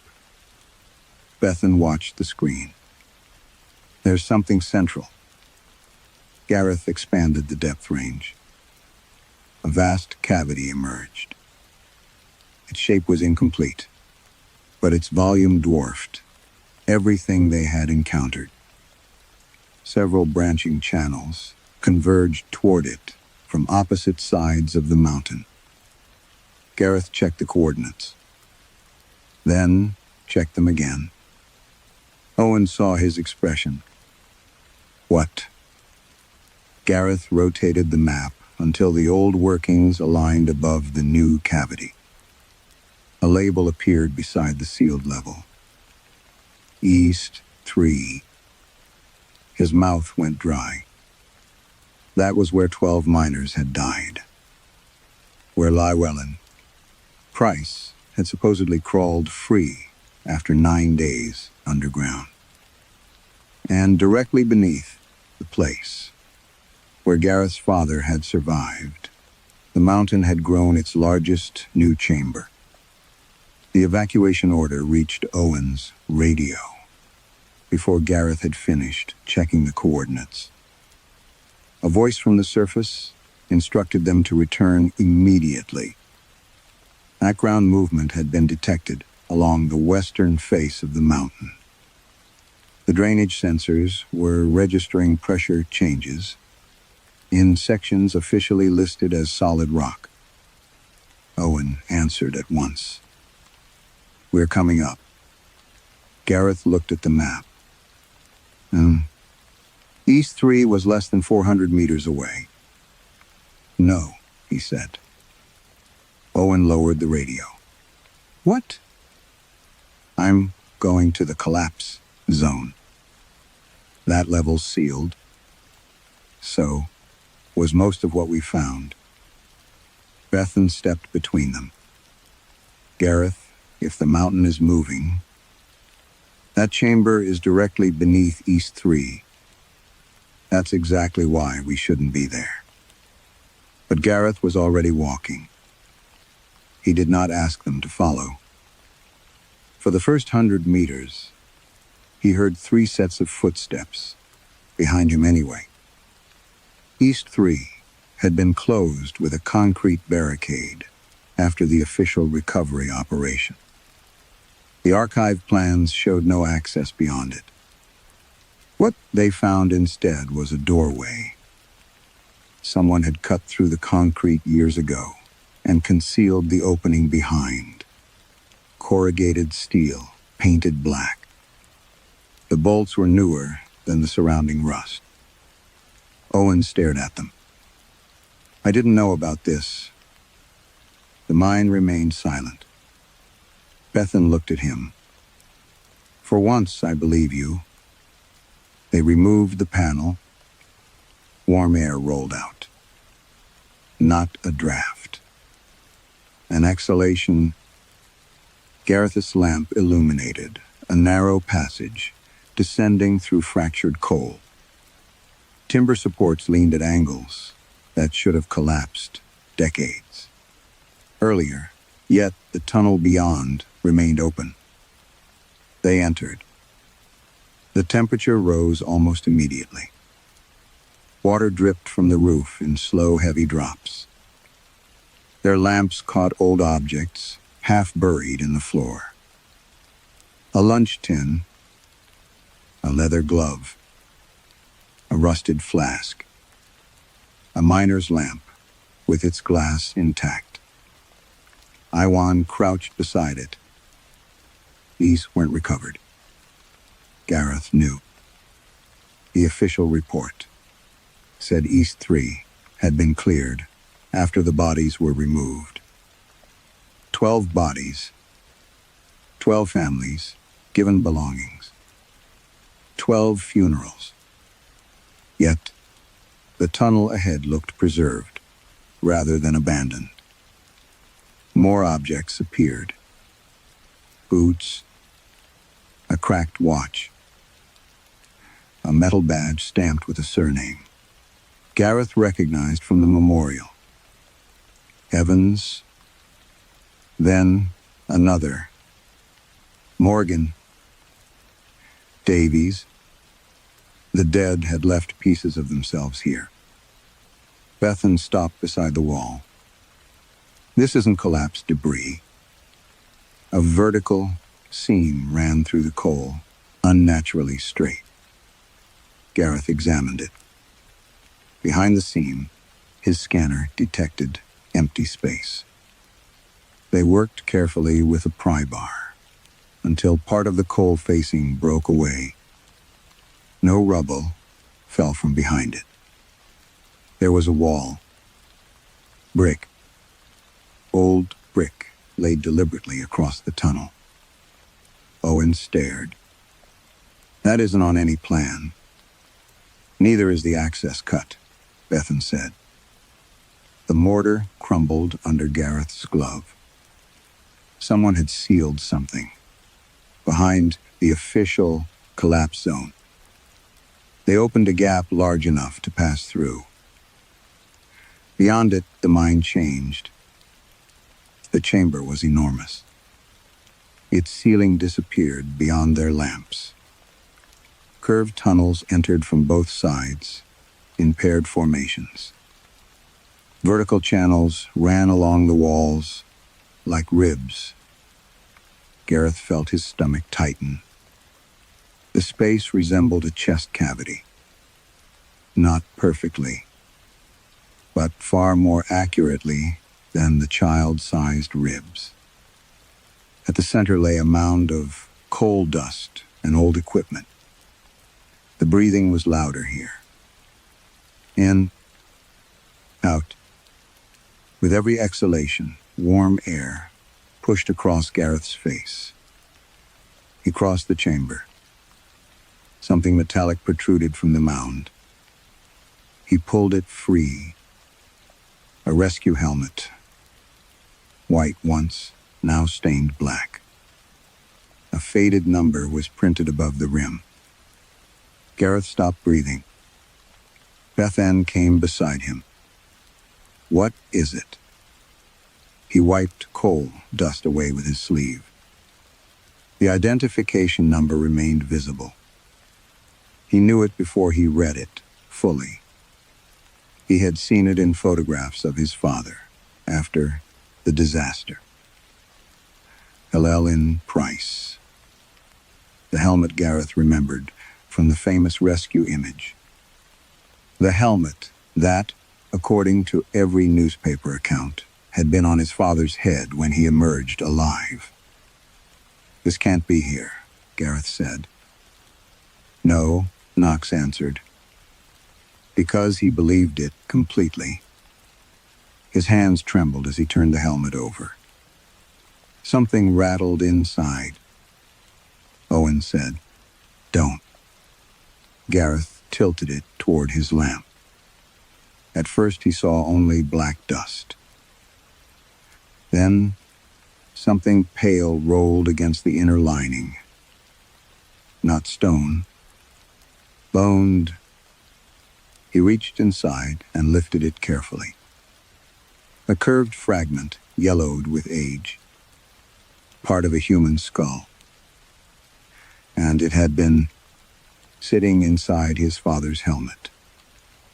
They left East 3, carrying the helmet in a sealed evidence bag. No one spoke until they reached the surface. The rain had stopped, but low cloud pressed against the mountain, hiding the upper slopes. Gareth stood outside the lamp room and looked at calm Leanh, as if seeing it for the first time. Somewhere beneath that grass and shale, warm air was moving through tunnels, shaped like blood vessels. And somewhere beneath East 3, his father's helmet had been waiting for him.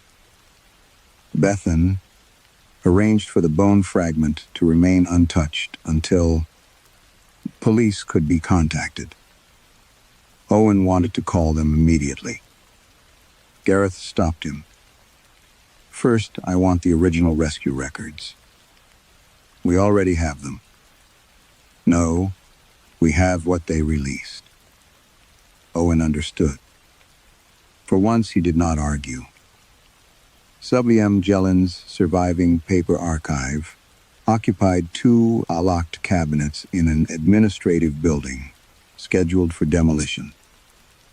Most records had been digitized years earlier, but Owen admitted that documents excluded from formal transfer still existed in storage. They found them behind old payroll, ledgers, not reports. Statements, handwritten pages, carbon copies, interview notes, never entered into the official investigation. Bethan spread them across a long table. The first contradiction appeared almost immediately. Officially, Leanh Price had emerged from an auxiliary ventilation route after 9 days underground.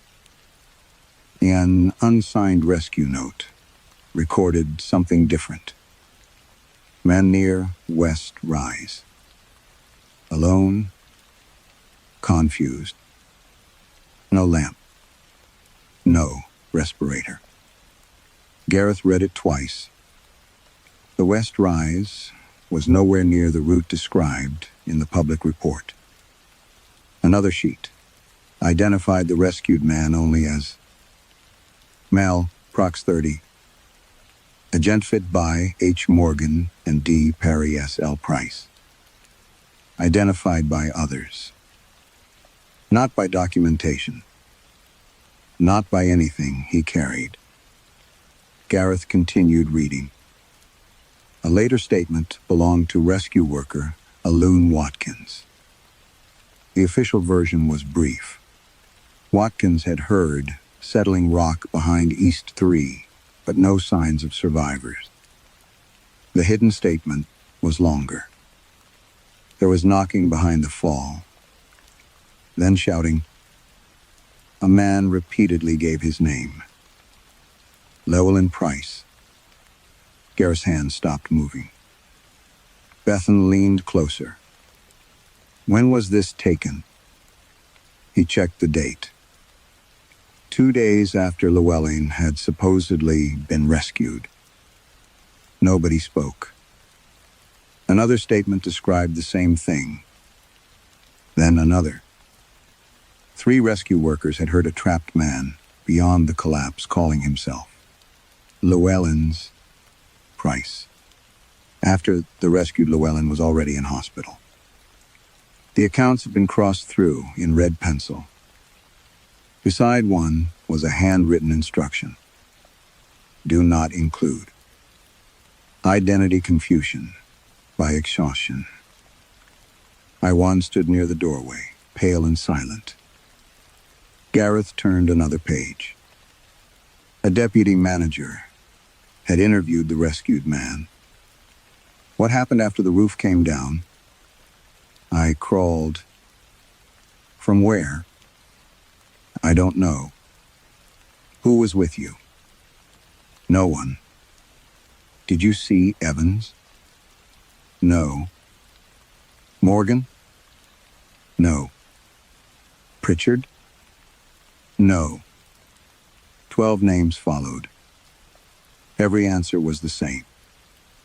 No. Then one line Gareth recognized, because it had appeared in newspaper stories for years. I was alone after the collapse. 3 knocks sounded beneath the administrative building. Everyone froze. Dust sifted from the ceiling. Owen stared at the floor. We're above ground.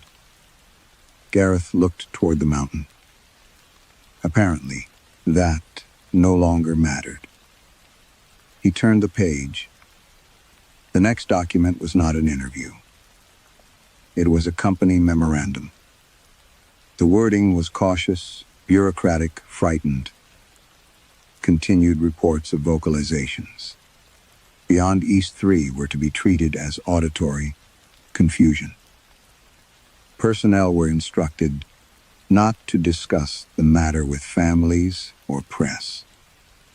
Statements suggesting that a second individual claiming to be Llewellyn Price remained underground would be corrected before submission.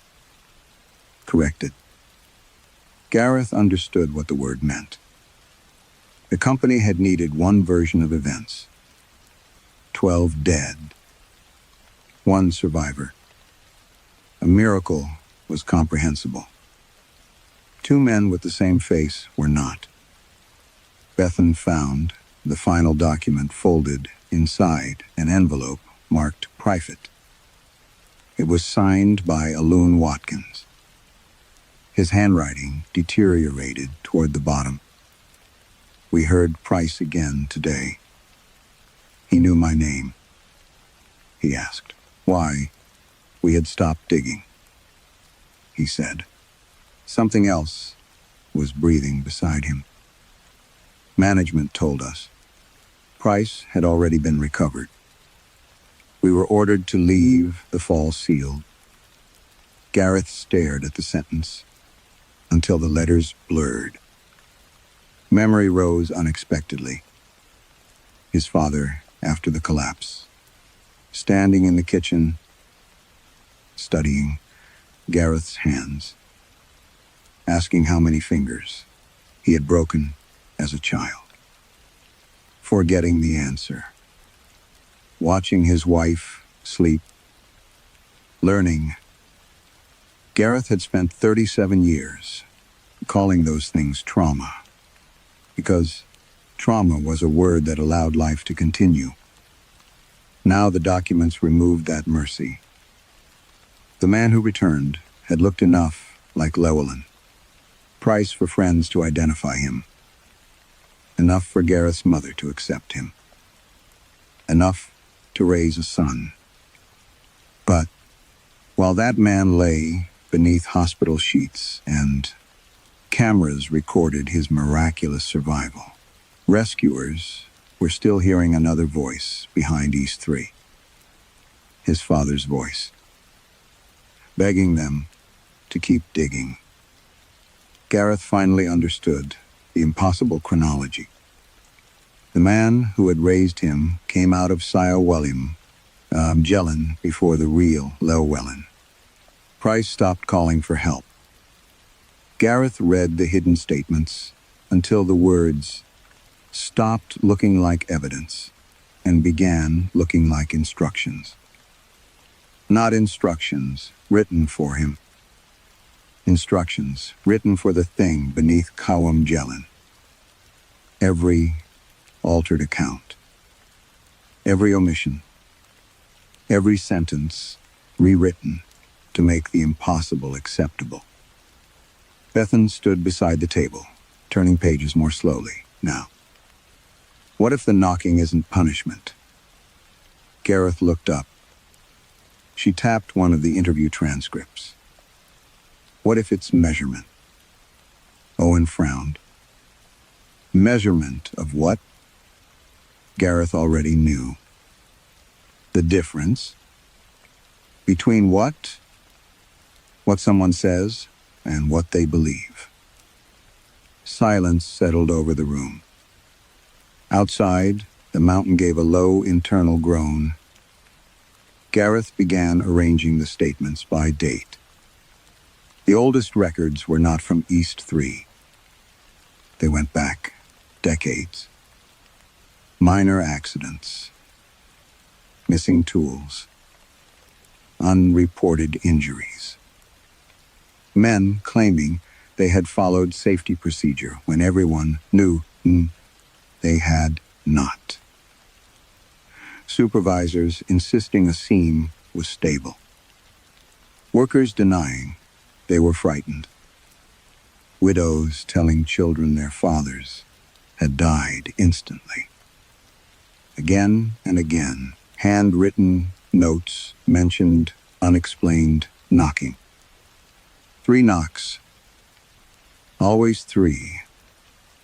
At first the references were dismissed as folklore. Then Gareth found something stranger. After a foreman concealed a crushed hand injury, workers reported, discovering narrow finger-like voids in the coal. After a man lied about hearing a trapped colleague calling from behind a fall, a curved cavity appeared nearby. An ear. After testimony was altered, following a fatal throat injury. A vertical passage formed behind the seam. Gareth spread the pages across the table. It's been doing this for generations.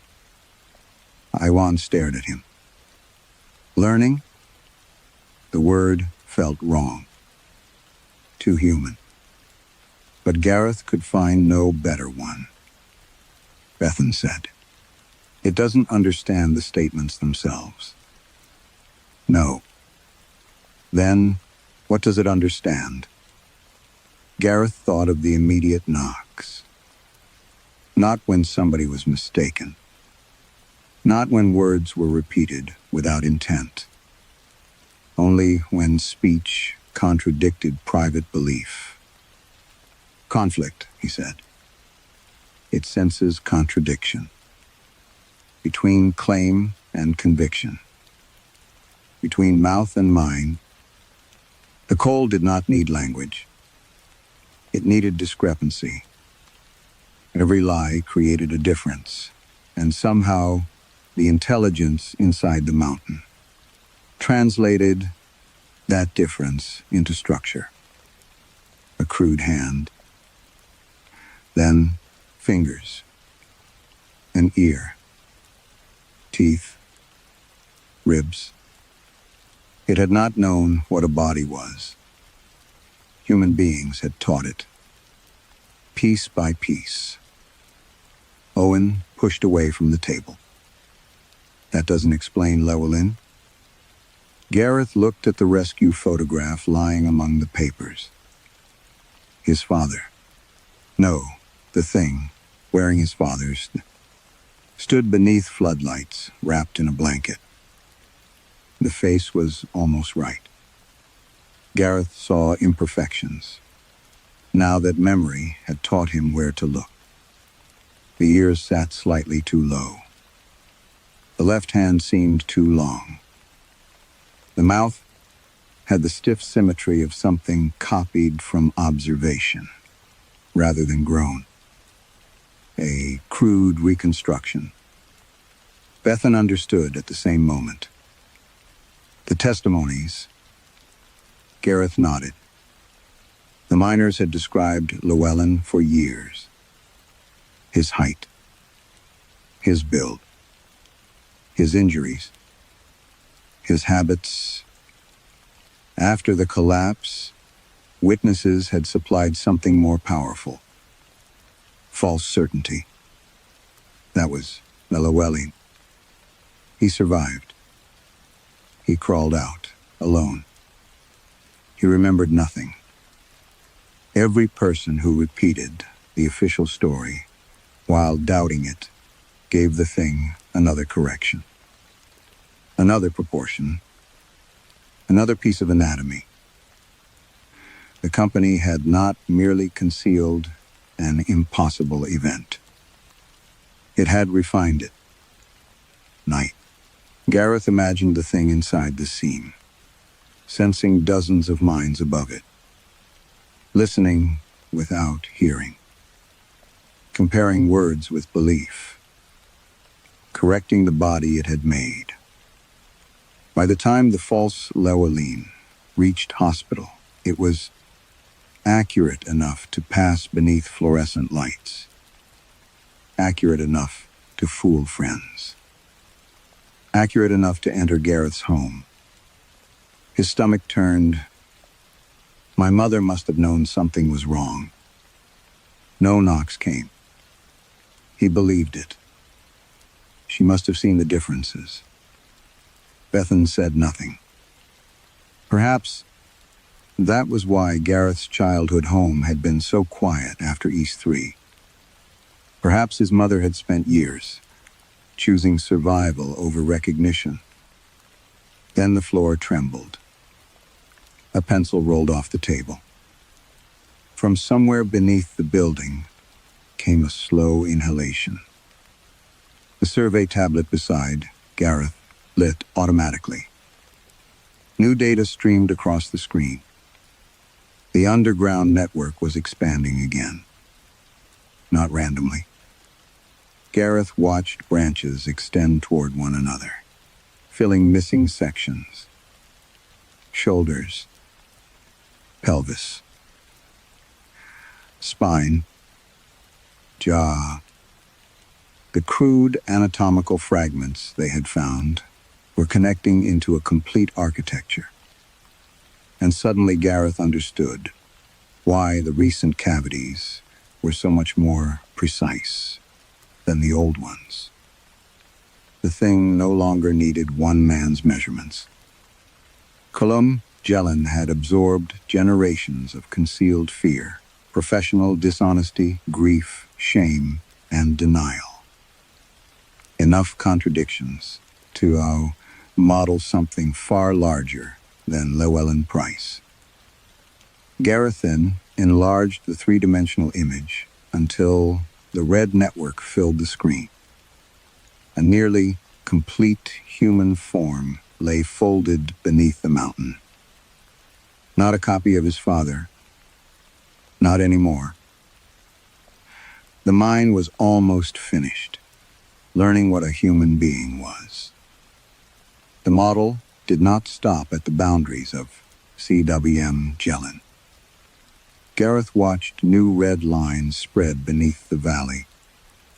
They passed beyond the abandoned workings, beneath the access road, beneath terraced houses, built where miners' cottages had once stood. The network followed. No geological weakness Bethan could identify. It extended through solid stone, with the calm inevitability of roots. Or nerves. How far? Owen asked. Bethan adjusted the scanner range. Farther than we can measure from here. Another tremor passed through the building. The windows rattled. Iwan stepped away from them. We need everyone out of the valley. And tell them what? Owen said. That the mountain is building a person? Nobody answered. Gareth looked down at the rescue statements. For generations, every concealed truth had fed the thing below. But one lie had given it something greater than anatomy. Identity. Llewellyn Price had been its first proof that a human being was not merely flesh. A human being was also recognition. If enough people agreed that a face belonged to a name, the imitation became socially real. The company had given the thing a body. His family had given it a life. And Gareth had spent 37 years helping maintain it. He thought of his father, standing outside his bedroom, checking, learning which jokes Gareth understood, learning which cupboard held the plates, learning how a husband touched his wife's shoulder. Gareth had noticed. Even as a child, he had noticed. That was the part he had hidden most carefully. Not that Llewellyn changed. That Gareth had always known. The change was wrong. He took out his phone. Bethan watched him. What are you doing? Giving it something it hasn't had. What? The truth without the gap. He opened the recorder. For several seconds, Gareth could hear only the quiet, electrical hum of the room, and beneath it the slow breathing of C.O. Leanh Jellin. Then he began. My name is Gareth Price. My father was Llewellyn Price, a miner at C.O. Leanh Jellin Colliery. His voice sounded formal, professional. He hated that. So he stopped and started again. My father died in East 3. The mountain did not knock. Gareth looked toward the floor. Not yet. He continued. The company knew somebody was still alive behind the collapse after a man identified as Llewellyn had already been recovered. Rescue workers heard my father calling. Their statements were changed. The mine was sealed. Owen flinched at the word changed. Gareth kept speaking. The man who came home was not Llewellyn. His throat tightened. He looked like him. A memory returned. His mother, cutting toast at the kitchen table while the returned man watched her hands. She had dropped the knife.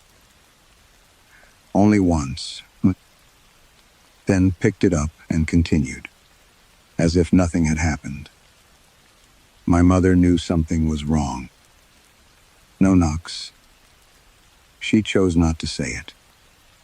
Still nothing. Gareth closed his eyes. And so did I.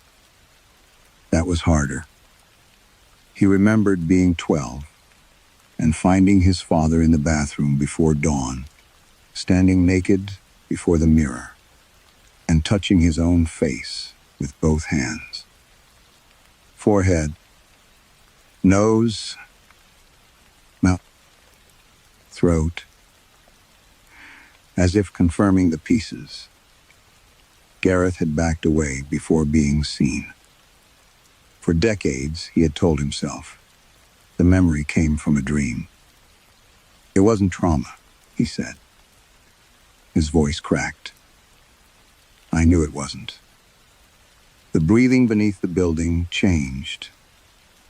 Faster, now, Bethan glanced at the scanner. The anatomical network was contracting and expanding in waves. Gareth kept recording.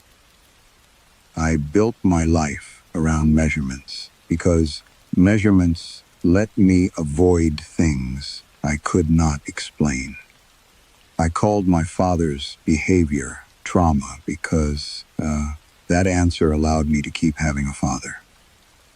The floor shifted. A cup slid from the table and shattered. Owen shouted something, but Gareth continued.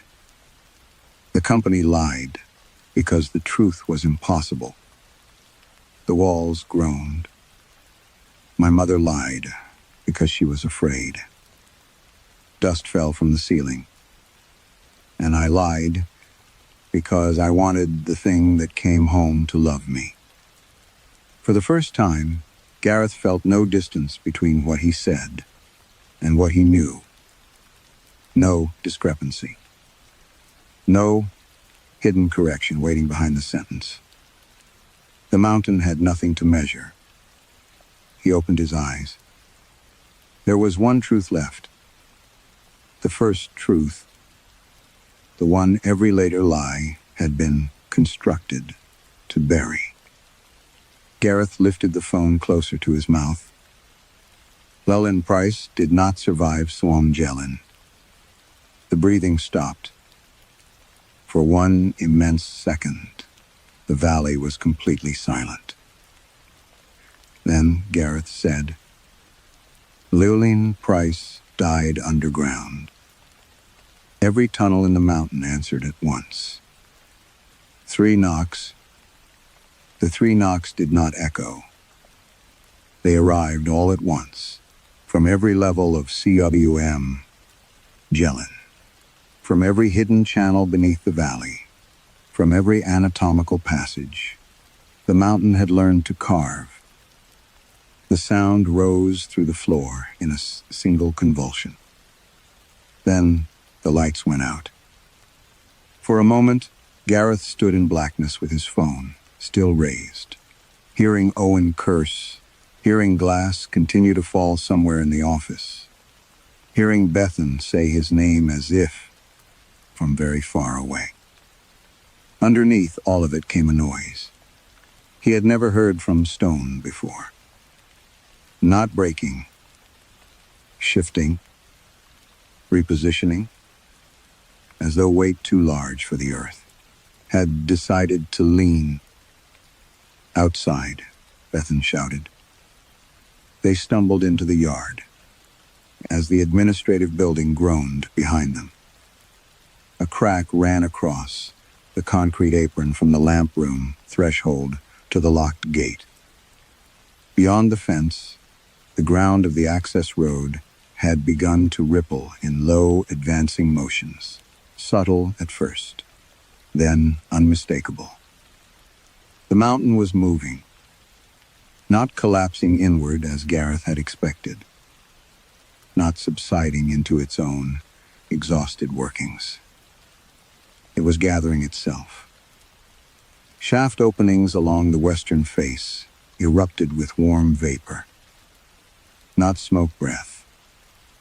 White in the cooling evening air, it poured from ruined adits, and ventilation cuts in slow bursts, each one carrying the smell Gareth had come to do. Dread, damp coal, old water, and the intimate heat of human lungs.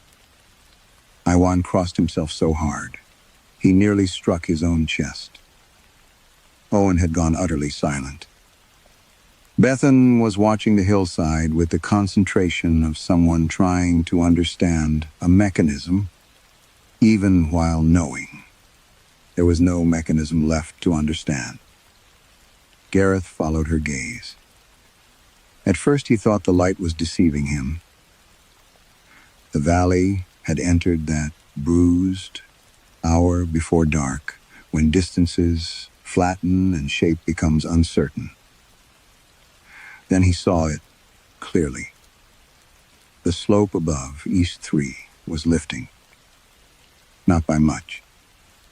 Perhaps a meter, but it lifted along a line, too broad and too smooth to be a landslip. Grass and scree rose together in a curving elevation that continued upslope, while another line below it sank, and then rose in response. A shoulder. The word arrived without permission. Another shudder ran through the ground. Farther along the ridge, several smaller folds appeared in sequence, parallel and gently arched beneath the soil. Ribs? No, Owen whispered. But denial had become useless here. Gareth had spent most of his life watching. People use the wrong words, as if wrong words could preserve the world they wanted. The mountain had fed on that habit.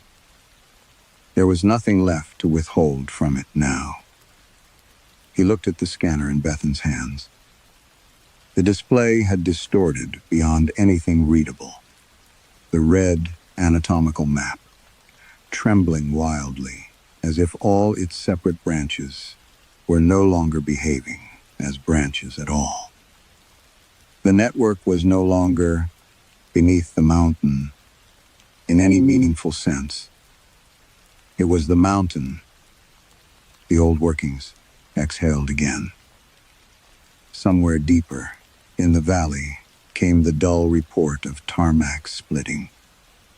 Dogs had started barking from the terraced streets to the east.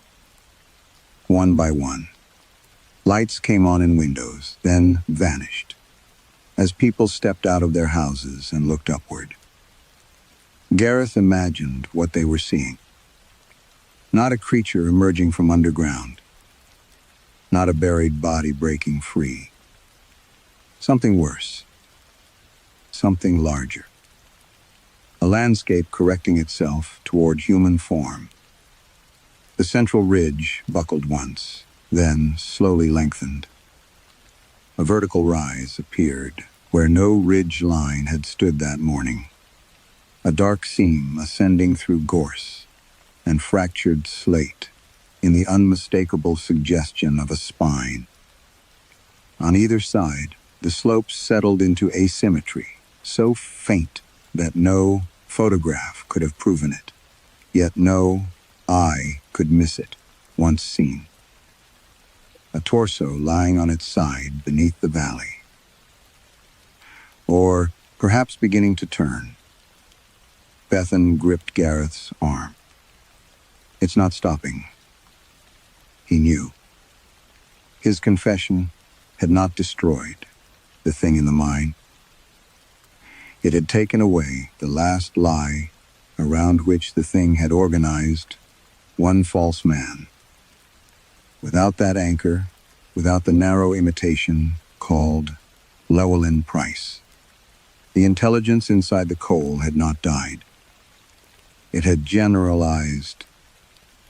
Freed from the need to maintain a single body, it had claimed the only body vast enough to hold everything it had learned. The mountain itself.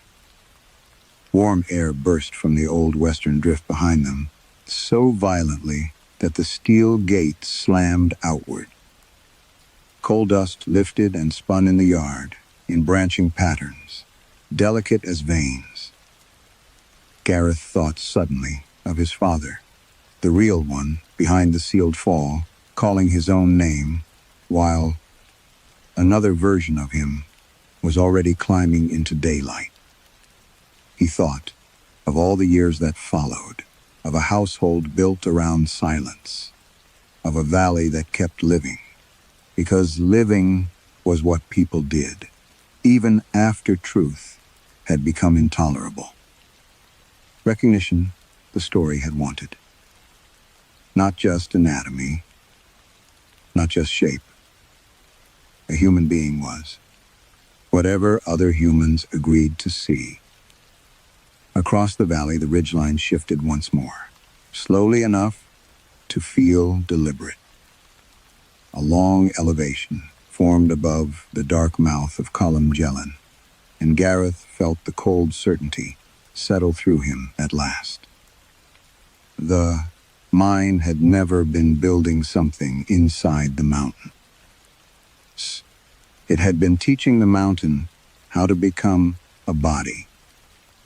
Some horrors do not grow from hatred or hunger, but from correction. This story asks, what happens when truth is delayed so long that the world learns to shape itself around the lie instead? Gareth feared the creature in the mine, but the deeper terror was recognition. Everyone around him had helped make room for something false, because admitting the truth cost too much. Maybe that is why the ending feels so unsettling. The mountain does not rise because evil wins.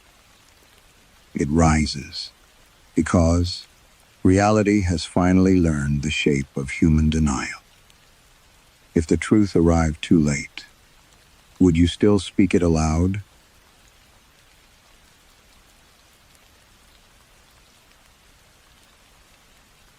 Story 4. The first thing Katerina Novak noticed about Castle Vranov was that the silence did not belong to an empty place. It was too organized. The restored castle stood above the village of Javarina on a limestone ridge, streaked with late autumn rain. From the road, its towers appeared almost decorative. Pale walls, dark slate roofs, narrow windows lit warmly for tourists.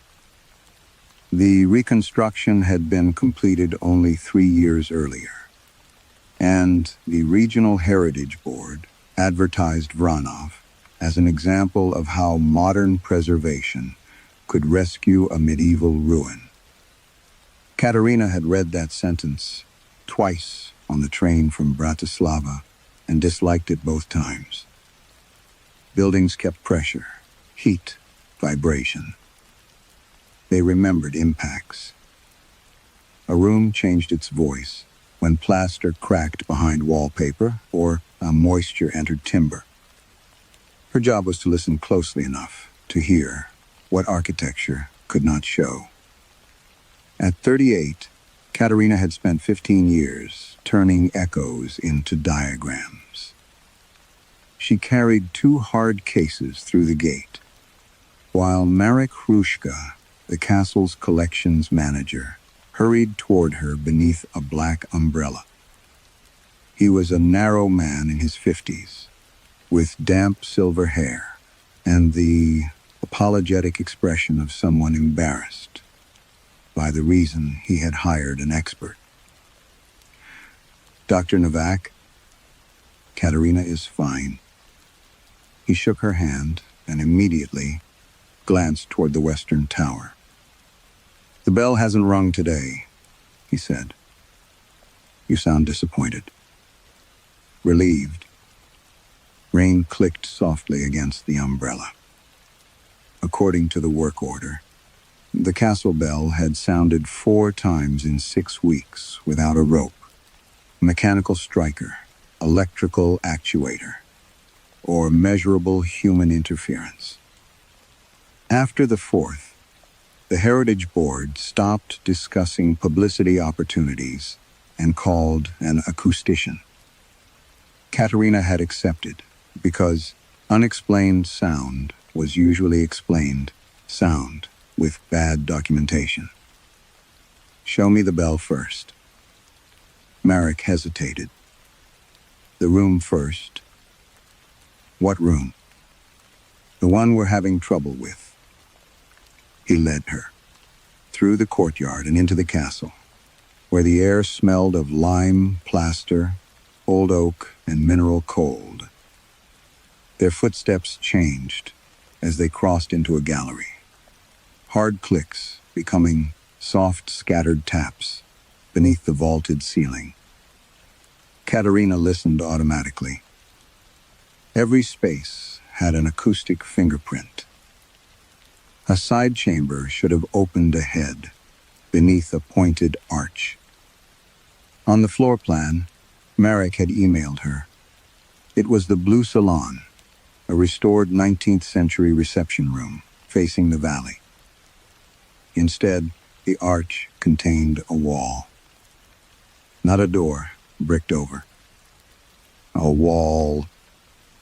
Its blocks were broad, pale, irregular, visibly older than the surrounding restoration.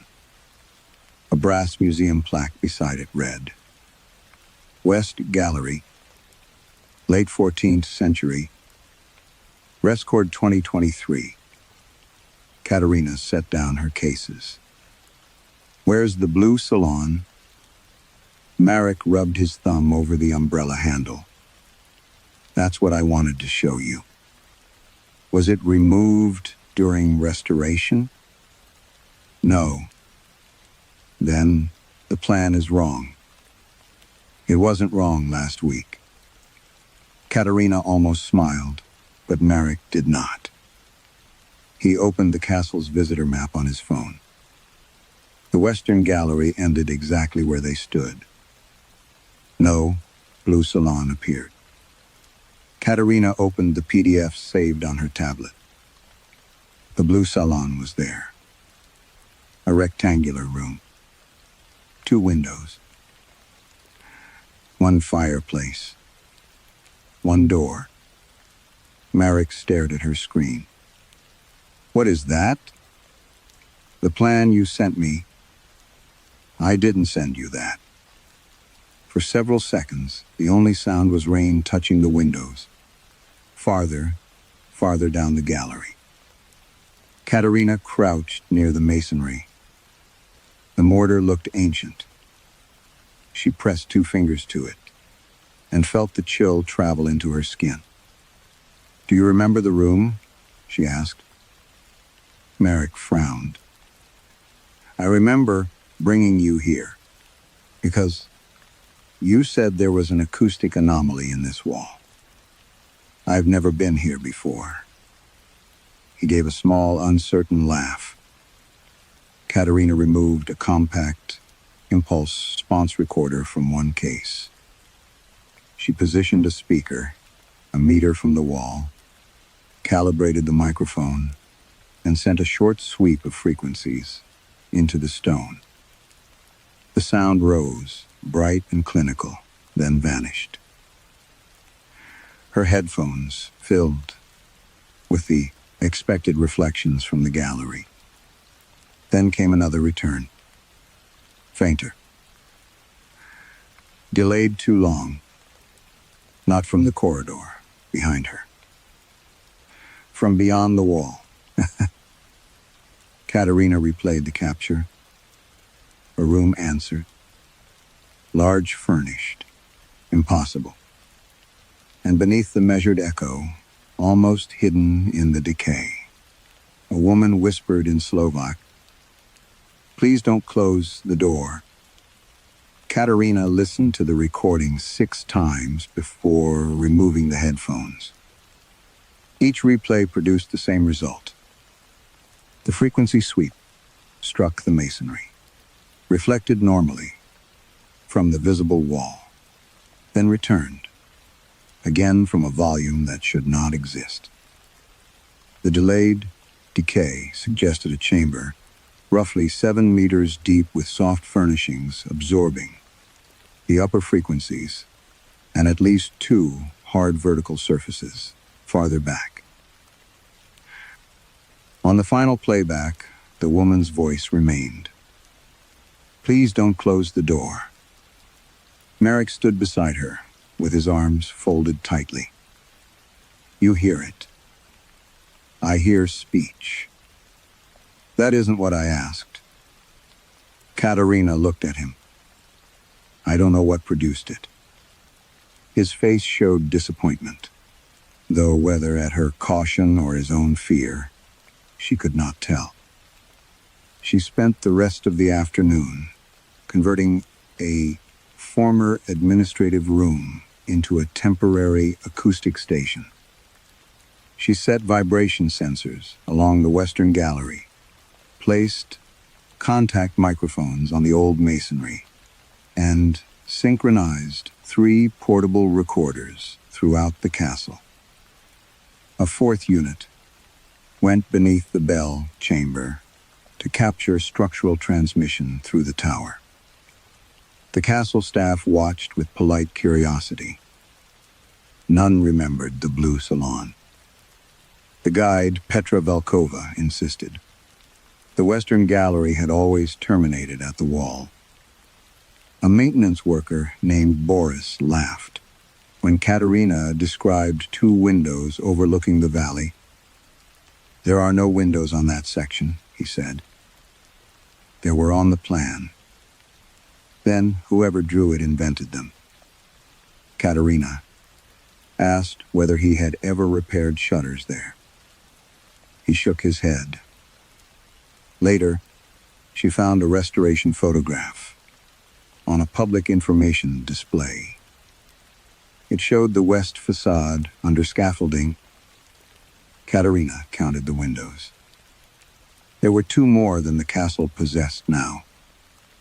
When she called Marek over, he stared at the photograph for several seconds and said, "Those must belong to the rooms behind the gallery."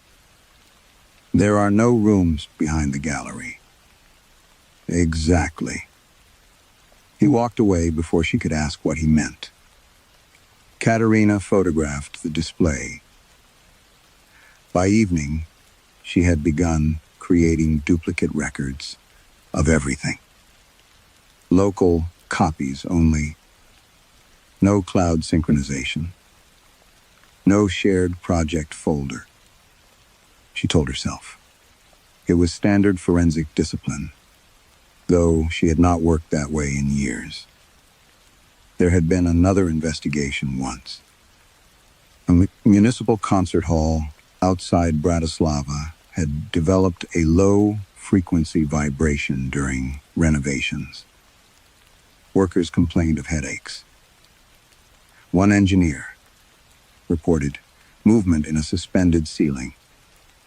Katerina's measurements showed an intermittent resonance consistent with structural coupling, but the readings were incomplete, and management wanted the hall reopened before a major event. Her original report had recommended closure, pending further testing. The revised report used different language. Insufficient evidence of immediate danger. 2 weeks later, part of the ceiling support failed during overnight maintenance. A technician died. No criminal finding had named Katerina responsible. Her measurements had not proven the failure would occur. Her supervisor had reminded her of that repeatedly. For years, she had repeated it to herself. Evidence had limits. Responsibility had limits. She opened the blue salon, recording again. The whisper did not sound frightened this time. It sounded resigned. Near midnight, Marek brought her coffee and found her comparing old plans against current laser measurements. "You should sleep. So should you. I live here." "That's not the same thing." His mouth twitched, almost a smile. Then the castle bell rang. And Paul, the sound did not begin in the tower. Katerina heard it arrive through the walls first. A deep metallic pressure passing through stone, beneath her feet, rising through the desk, the equipment cases, her ribs. Then the audible strike came overhead. The coffee trembled in its cup. Every recorder activated at once. Marek went pale. "No rope," Katerina said. "I know." They climbed to the belfry. The bell was motionless. Dust lay undisturbed beneath it. Its clapper hung perfectly still. Yet, Katerina's sensors showed vibration continuing through the castle for almost 40 seconds after the sound had died. She did not sleep. At first light, she returned to the western gallery to check the sealed blue salon. The wall was unchanged, but farther down the corridor, something was wrong. Katerina stopped. There should have been a narrow reading room beside the north stair. She remembered its green wallpaper, glass cabinet, and single arched window. Now, there was only stone. She turned to Petra, who was unlocking the gallery. What happened to the reading room? Petra looked confused. What reading room? Katerina opened yesterday's saved floor plan. The room was gone. Katerina stared at the tablet until the screen dimmed. The reading room had not merely vanished from the updated plan. It had never been there. The north stair now bordered a continuous thickness of masonry, exactly as though the castle had been designed that way from the beginning.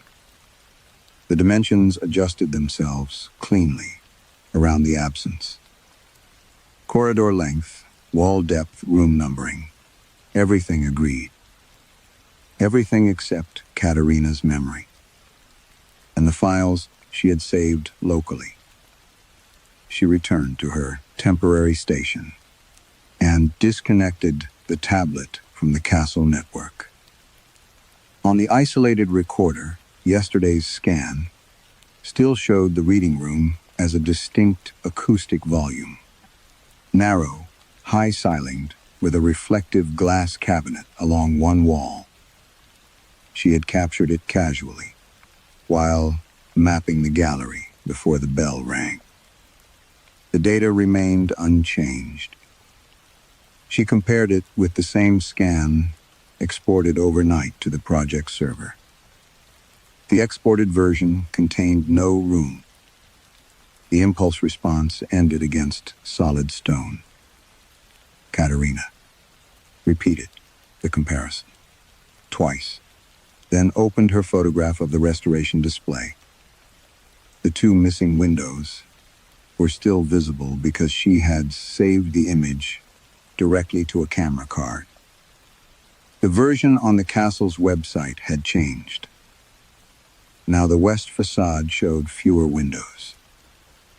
No sign of editing. No metadata irregularity. No seam in the stone. She printed both images. Paper suddenly felt more trustworthy than a server. By late morning, she had built a crude rule. Anything stored on a device physically isolated before a room disappeared, retained evidence of it. Anything connected to a shared system eventually forgot. People forgot faster. Green wallpaper? Merrick asked. Yes. I don't remember.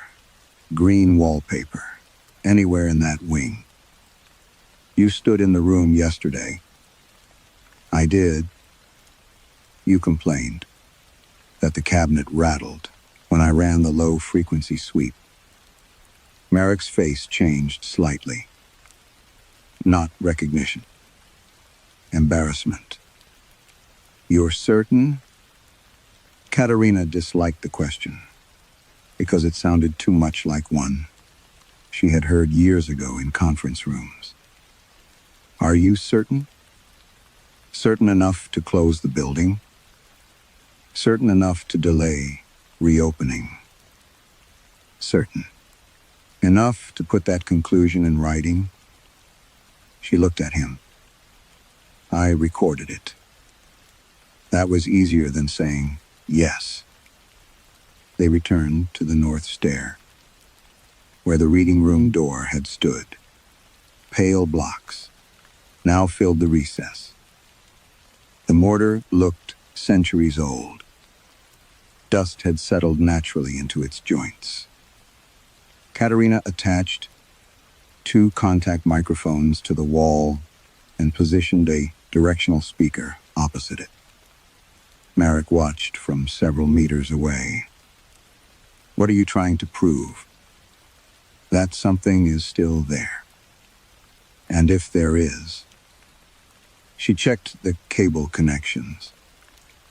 "Then, the castle isn't removing rooms. What is it doing?" "I don't know yet." She sent a calibrated sweep into the wall. The return came almost immediately. Then another. A hidden volume answered. From beyond the masonry. Katerina raised one hand. Again. The second response carried a faint irregularity in the lower frequencies. Not speech. Movement. She increased gain and replayed the decay through headphones. A scraping sound crossed from left to right. Wood against stone. Then silence. Then several voices. They were layered so closely that at first Katerina thought they were reverberation artifacts. She separated frequencies, slowed the recording slightly, and listened again. A man spoke first in Slovak, his dialect old enough that she missed several words. "Take the legs." Another voice answered, farther away. "Huh? Not there."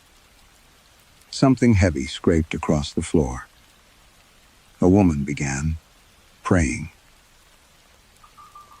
Not loudly. Mechanically. As if she had already been praying for a long time. Katerina felt Marek lean closer. "What is that?" She held up a finger. Another male voice emerged beneath the prayer. "Lift him." A wet, dragging noise followed. Then, a child's voice said, something too faint to understand.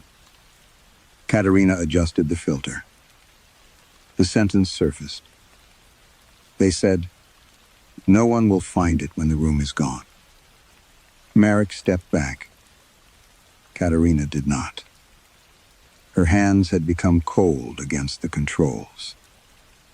The recording continued for almost 20 seconds, voices overlapping, across what sounded like decades, perhaps centuries.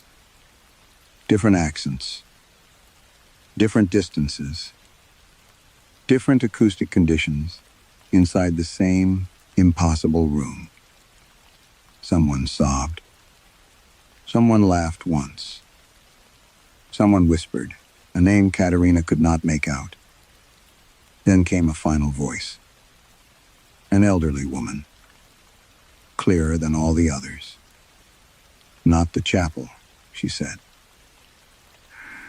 "They haven't buried the chapel yet." Katerina stopped the playback.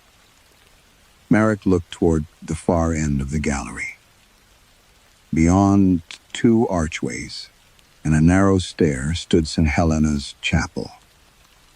Unlike the blue salon and the reading room, it still existed.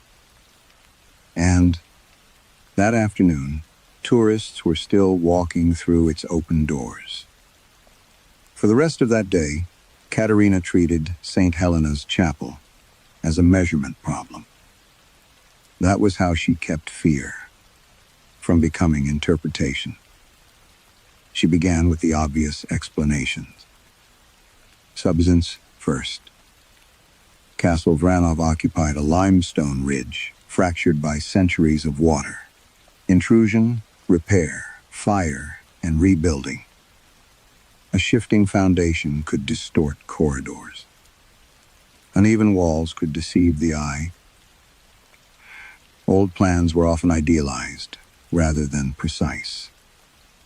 She placed laser targets across the western and northern ranges and measured every accessible exterior elevation. The castle had not moved. Next came restoration error. Katerina requested the construction drawings from the Heritage Office. They showed every rebuilt wall, reinforced vault, drainage channel, electrical chase, and concealed steel support installed during the recent restoration. The blue salon existed in those drawings. So did the reading room, until she reopened the files an hour later. Then neither did. She had anticipated that. The printed copies beside her equipment still showed both rooms.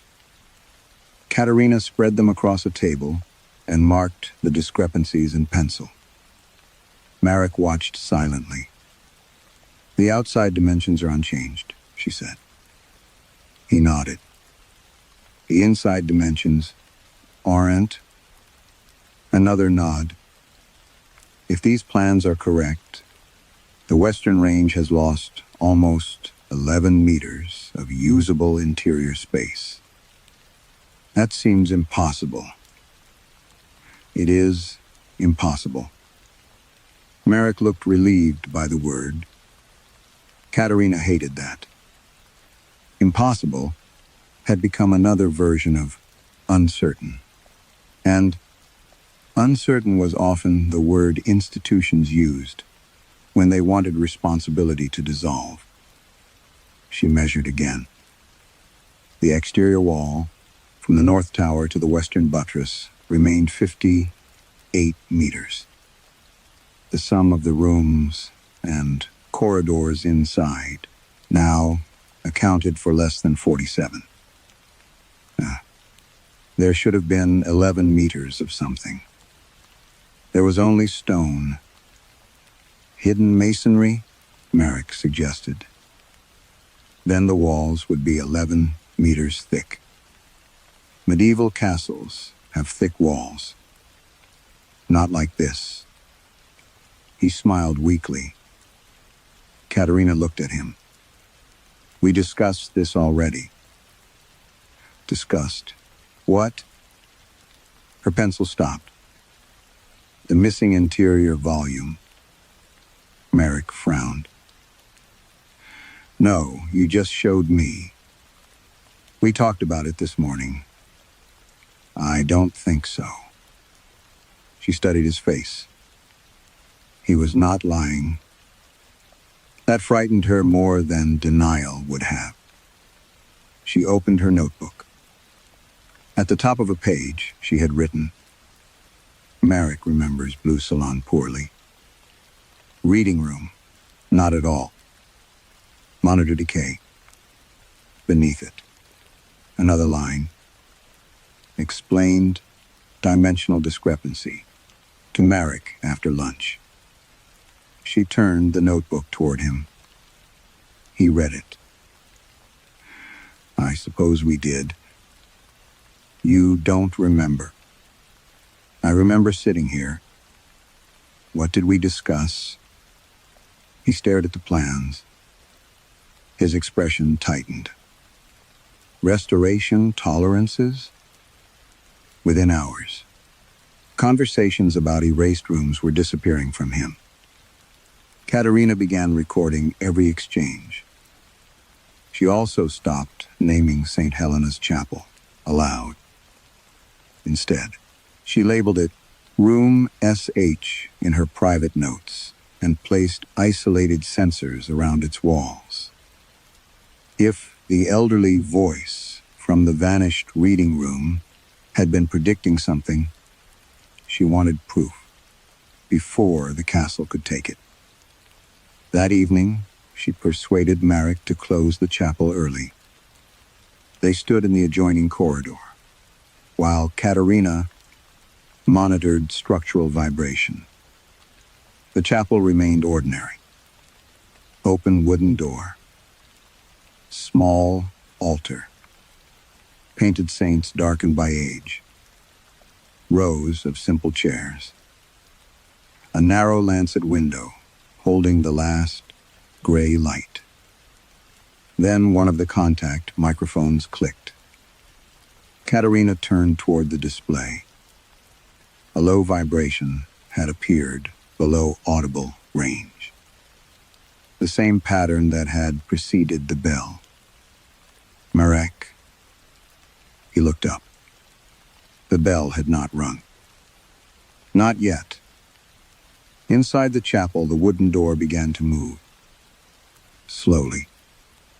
No draft. No hand. It swung inward toward the frame. Katerina ran forward. Marek, hold it. He reached the doorway at the same moment she did. The gap narrowed. From inside came a dry grinding sound. Not behind them. Not in the walls. Inside the chapel itself. Stone rubbing against stone. Katerina thrust her shoulder against the door. For 1 second, she saw the altar. Then the lancet window disappeared. Not darkened. Disappeared. Pale masonry spread across it from both sides, as if the wall were healing over a wound. The chairs vanished next, hidden behind rising stone. The air filled with dust. Something struck the other side of the door. Once, then again. The door pushed harder against Katerina's hands. Marek, I'm trying. The gap shrank to the width of her wrist. From within the chapel came frantic scraping, followed by the sound of fresh mortar being packed into joints that had not existed seconds earlier. Then the bell tolled above them. The door slammed shut. Katerina stumbled backward. Where St. Helena's chapel had been, there was now an unbroken wall. And from somewhere deep inside, the newly formed masonry, she could still hear someone dragging stone across the floor. By morning, Castle Vranov had become quieter. Not peaceful. Quieter. Katerina noticed it first, while crossing the courtyard. The rain had stopped during the night, and wind moved through the bare trees below the ridge, yet almost none of that sound entered the castle. The windows seemed to receive weather, without transmitting it. Inside, footsteps died too quickly. Voices ended at doorways. Even the heating pipes had stopped knocking. St. Helena's chapel no longer existed on the visitor map. Marek remembered closing part of the western range because of Nainton instability. But when Katerina asked what had happened at the chapel door, he looked genuinely distressed. I remember you falling. Why did I fall? He rubbed his forehead. You slipped. Katerina said nothing. She had learned that correcting him only created another memory. He would soon lose. Instead, she worked. Over the next 2 days, 3 more spaces vanished. The servant's stair. A narrow storage chamber beneath the east gallery. A bedroom in the oldest residential wing. Each disappearance followed the same pattern. Low structural vibration. A bell toll. Then absence. Katerina's isolated instruments preserved what everything else surrendered. She arranged the recordings chronologically and began extracting speech from the acoustic decay. The voices multiplied. A servant complained that the floor would never come clean. A man begged someone named Imrich not to lock the door. A child counted slowly to 14, and began again. Two women whispered about hiding bread beneath a mattress. An older man recited the names of villagers whose livestock had been confiscated during a winter famine. Different centuries lived inside the erased spaces, layered without touching. Katerina searched every name she could distinguish. At first, the results appeared unrelated. Then she found Baron Mikuláš Wronowski. A 19th century restoration account described the bedroom that had vanished as his private receiving chamber. A regional history praised him as a modernizer who expanded forestry operations and stabilized the estate after years of debt. A handwritten petition preserved in a district archive told another story. 3 tenant farmers had accused his overseers of beating a man to death during an eviction. The hearing had been abandoned. Katerina checked the vanished servant stare. An 18th century household ledger recorded 6 female servants dismissed during the same month. A separate parish document listed 2 of them as dead.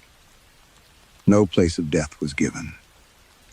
The storage chamber beneath the east gallery appeared in an older inventory as a wine room. Another source referred to prisoners held there during an uprising.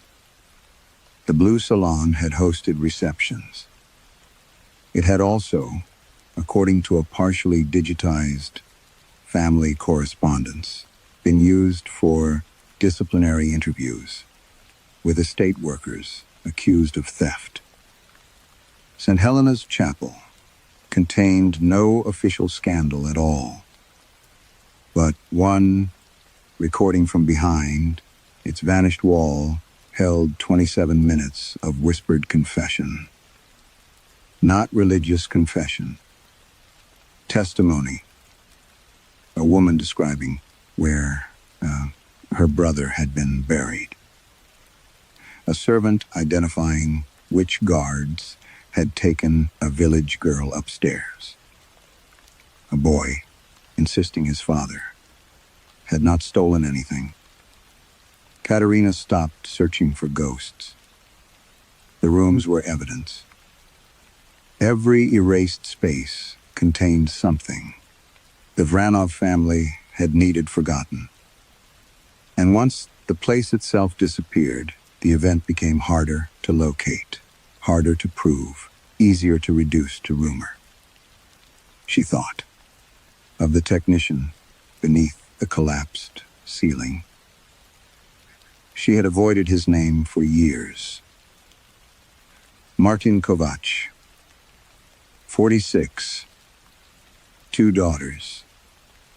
Her first report had contained the phrase, possible progressive support failure. The revised report did not. Katerina had always told herself that no measurement had proven Martin would die. Now, in Vranov, she understood the obscenity hidden inside that reasoning. Proof did not disappear naturally. Sometimes people helped it disappear. That evening, she placed headphones over her ears and returned to the recording from the vanished bedroom. A man sobbed. Someone ordered him to stand. A chair scraped. Then another layer surfaced beneath them. Electronic hiss. Katerina froze. The sound did not belong to an old room. It belonged to a conference microphone. Then she heard a woman speaking in Slovak. Her own voice. Calm, professional, younger. The available measurements do not establish an immediate structural danger. Katerina stopped breathing. She knew the sentence. She had spoken it 9 years earlier, at the inquiry into Martin Kovač's death. Katerina did not play the recording for Merrick. By then, she understood what happened to information. Once, another person carried it.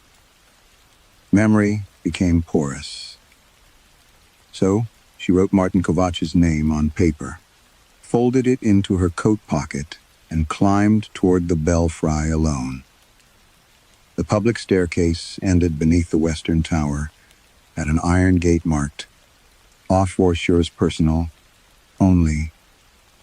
Beyond it, a narrower spiral stair rose into darkness. Merrick found her there, before she could pick the old padlock. No, Katerina kept working. You told me the bell has no rope. It doesn't. No electrical striker. No mechanism anyone can identify. That doesn't mean you should go up there. The lock clicked open. Merrick caught her wrist. For an instant, she saw genuine terror in his face. We sealed the upper chamber during restoration. Why? I don't remember. That answer stopped her. Merrick looked toward the stair, as though expecting something to descend. I remember signing something, he said. There was an instruction. Heritage Board, maybe structural engineers. What instruction? He pressed his fingers to his temple. Not to touch the bell. Why? I don't know. Katerina removed his hand from her wrist. That's why I have to. The spiral stair smelled of mineral damp and old metal. Dust thickened as she climbed. Small slit, windows admitted. Narrow blades of gray daylight that moved across the stone as clouds passed outside. Halfway up, she found scratches in the wall. Not graffiti. Names. Some had been carved deeply enough to survive centuries of erosion. Katerina recognized one from her recordings. Imrich. Higher still, the air changed. It became warmer. She heard no wind, despite being inside the tower. At the top stood a timber door reinforced with black iron bands. Its keyhole had been filled with lead. Katerina forced the rusted latch with a screwdriver. The door opened inward. The bell occupied almost the entire chamber. It was larger than she expected, suspended from a heavy oak frame, beneath a vaulted ceiling blackened by age. No rope descended from its wheel. No motor touched it. The clapper hung from a corroded iron fitting centimeters, from the inner bronze. Yet the bell itself was wrong. Katerina approached slowly. From below, its surface had looked dark and roughly cast. Up close, she saw shapes inside the metal. A key. Not engraved. Embedded. Its teeth protruded slightly from the bronze near the rim.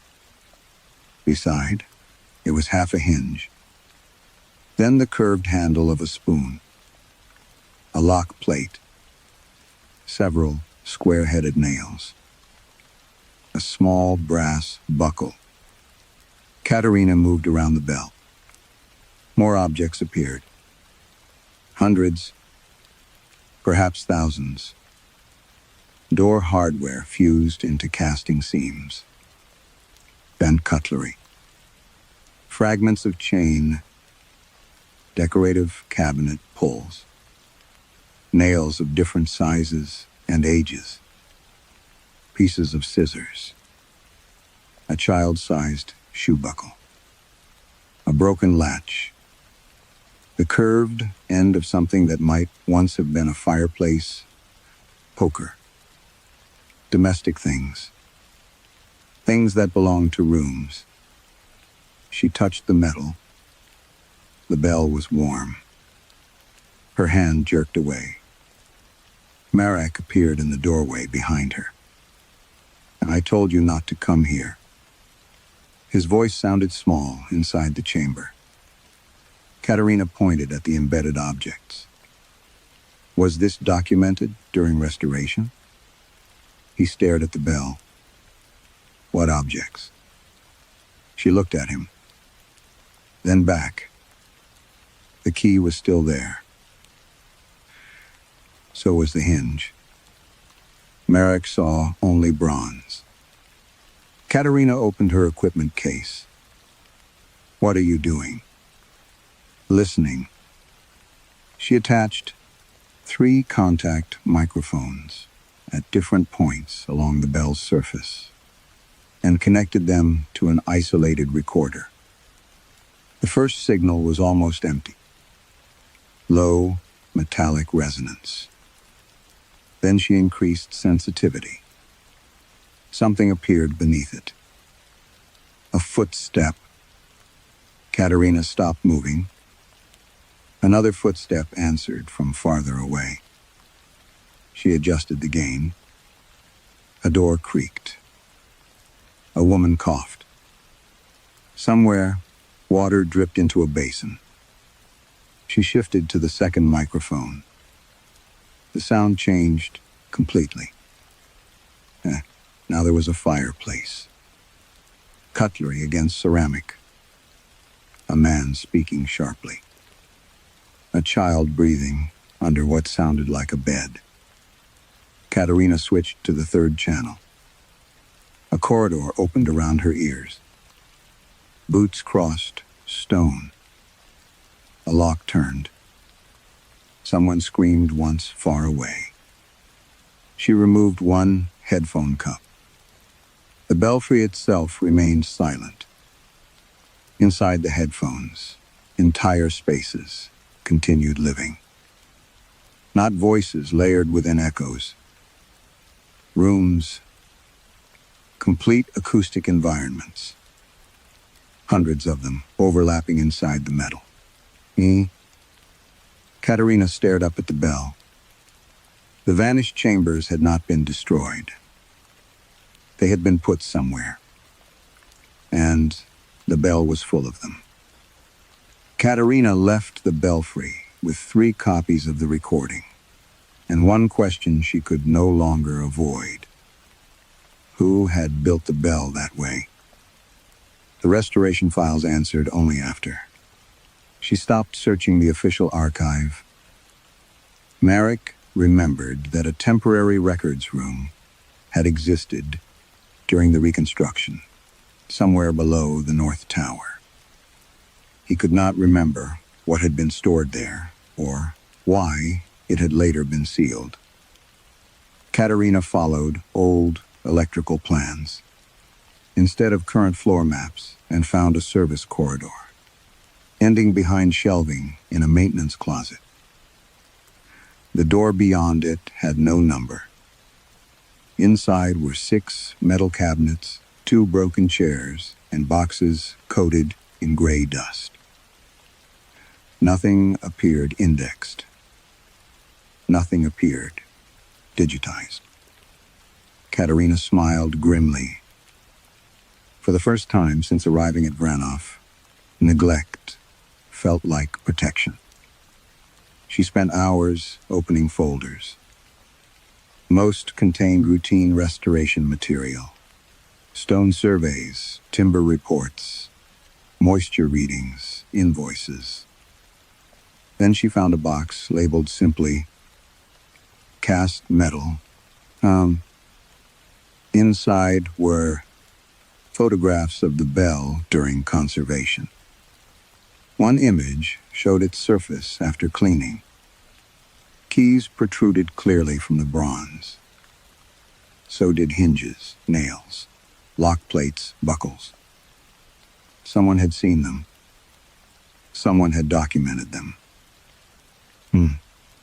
Behind the photographs was a translated memorandum.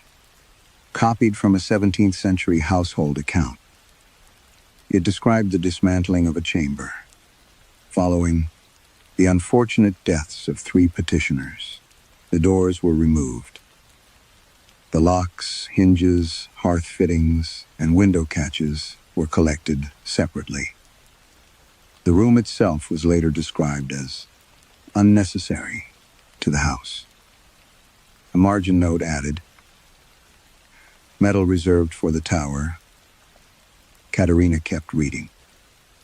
Similar entries appeared across generations. A servant chamber, after the death of a maid. A cellar, after prisoners were held there during an uprising.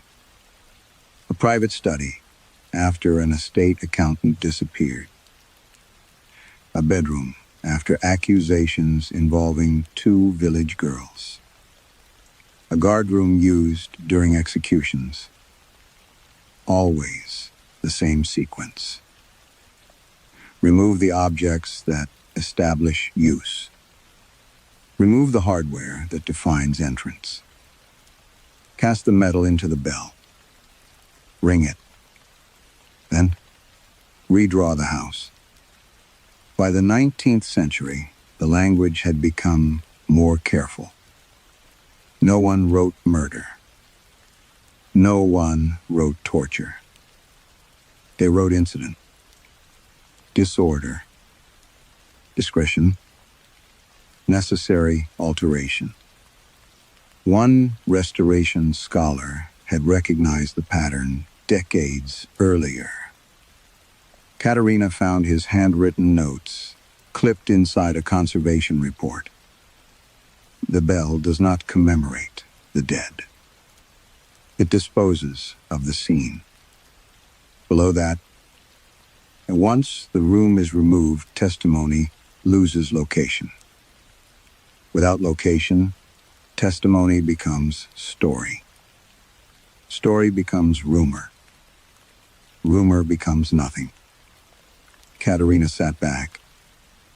She thought of Martin Kovac. The revised report. Insufficient evidence. No immediate danger. Language that did not deny what had happened, but made certainty expensive enough that no one had to act. The Vranovs had discovered a more perfect version. They erased the place itself. She opened another folder. This one belonged to the recent restoration. The castle had been laser scanned before reconstruction began. The original survey contained hundreds of cavities, blocked passages, false wall depths, inexplicable voids. During restoration, workers had opened several. Inside, they found objects. Children's shoes, chains, household utensils, bone fragments, names scratched into plaster, petitions hidden behind paneling. The restoration team photographed everything, then sealed many of the cavities again. Katerina's stomach tightened. At the back of the folder was an internal warning from the project's historical consultant. The wording was clinical. The implications were not. Restoration had reintroduced forgotten evidence into documented reality. Scanning, photography, cataloging, and digital reconstruction had effectively given erased rooms new forms in which to exist. The bell had begun reacting months later. At first, one toll every few years. Then, every few months. Then, weeks. Now days. Katerina spread the recent disappearance dates beside the restoration timeline. The pattern aligned. The more evidence the restoration recovered, the more aggressively.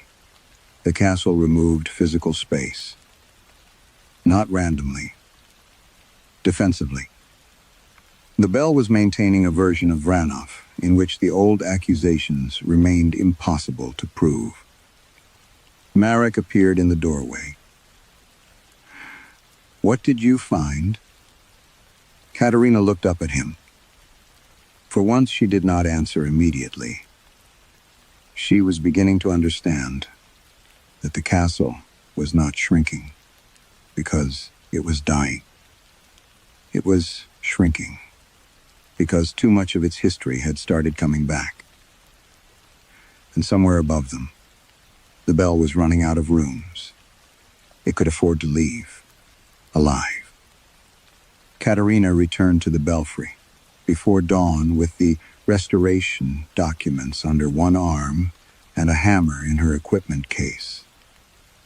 She did not take the hammer out. Not yet.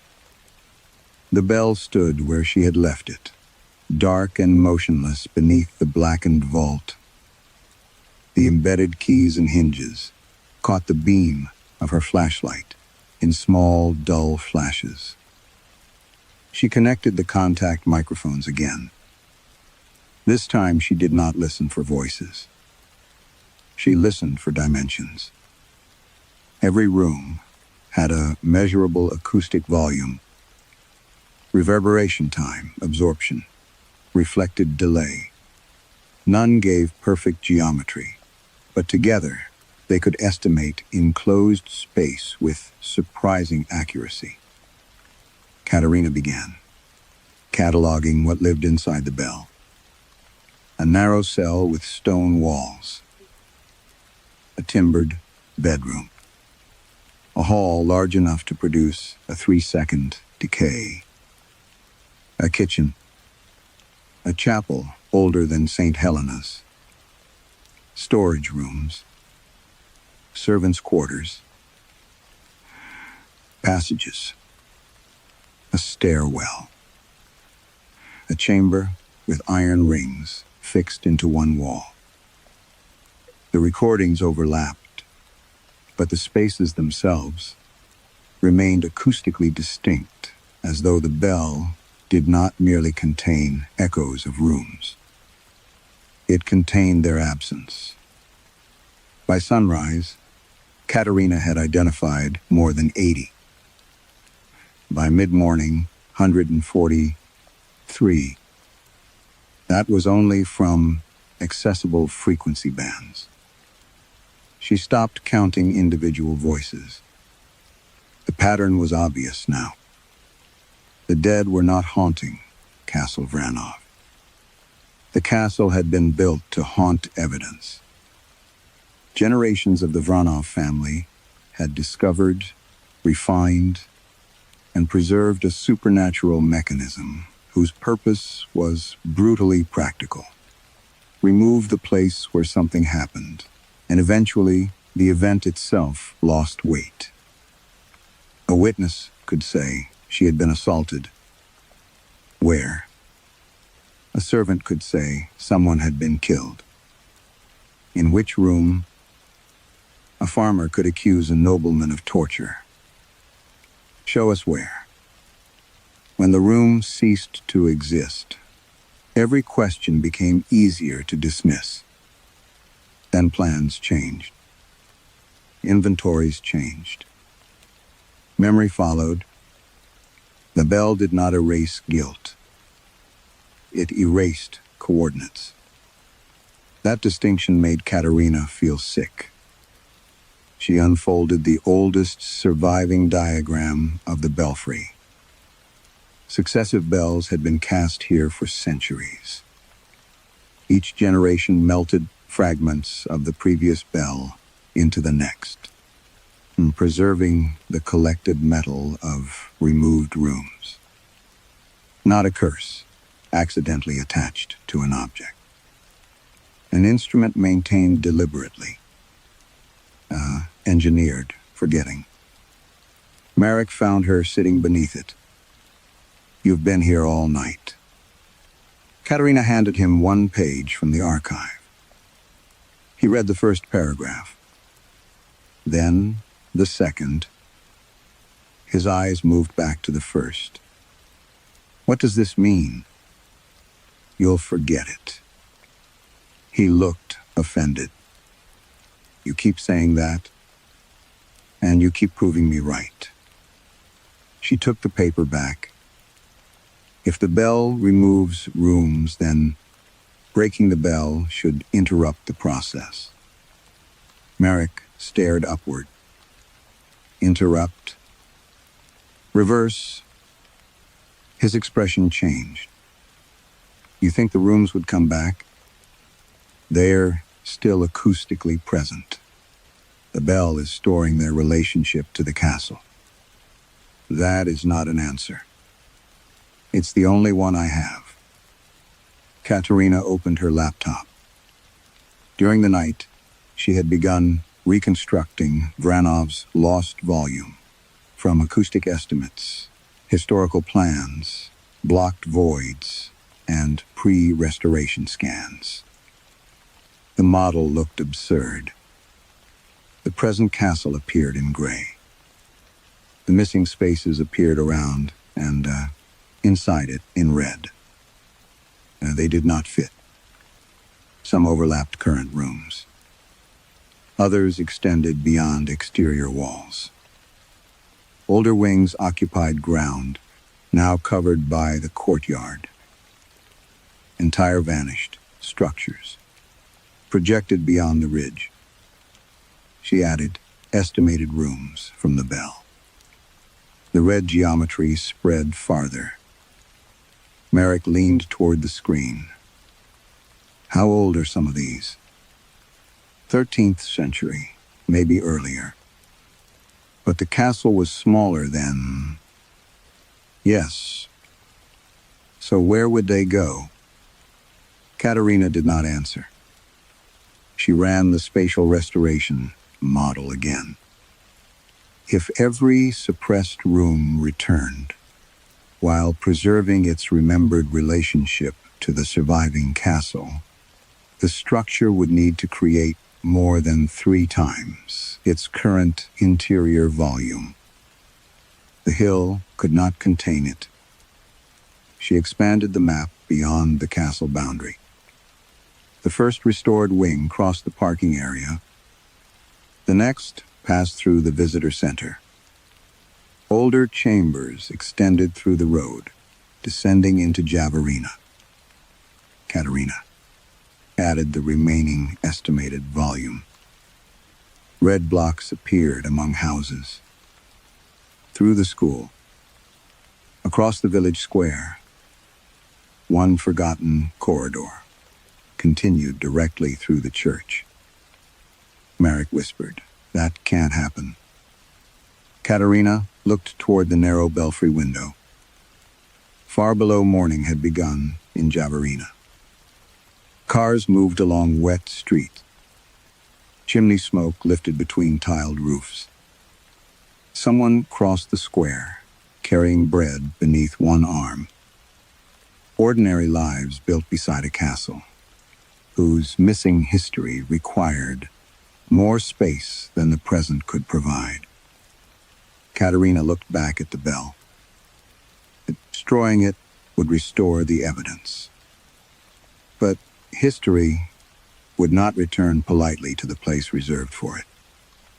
According to her calculations, Castle Vranov would have to expand until the town around it became part of the castle. Katerina spent the afternoon calculating how many people might lose their homes if she broke the bell. It was easier than deciding whether she had the right to do it. She marked the projected expansion across a modern cadastral map of Javarina. Houses vanished beneath reconstructed chambers. The primary school intersected an 18th century servants' wing. Part of the municipal clinic occupied what had once been an execution yard. Merrick stood beside the table. "You cannot do this." Katerina kept drawing. "There are families down there." "I know. People who had nothing to do with the Vranovs. I know. Then, why are you still considering it? Because she had heard that argument before. Not in those words. The concert hall closure would cost money. The reopening contract had penalties. A delayed performance season would affect employees. The resonance measurements were incomplete. There were people whose livelihoods depended on the building opening on schedule. All of that had been true. So Katerina had changed one sentence.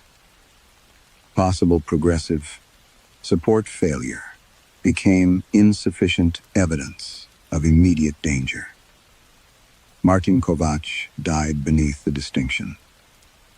She took the folded paper from her coat pocket. His name was still there. Marek, if we leave the bell intact, the rooms will keep disappearing.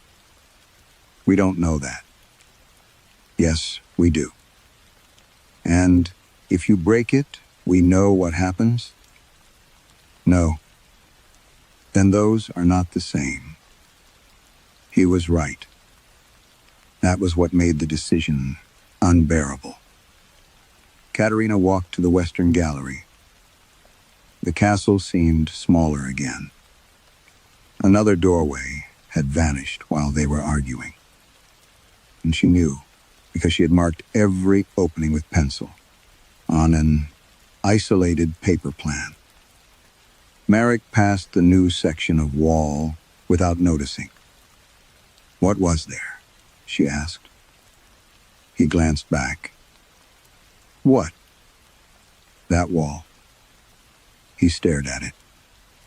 Nothing. Katerina touched the stone.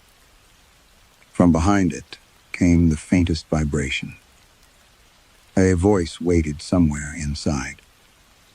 Perhaps, eventually, the bell would erase every room connected to violence. Then, every document describing those rooms.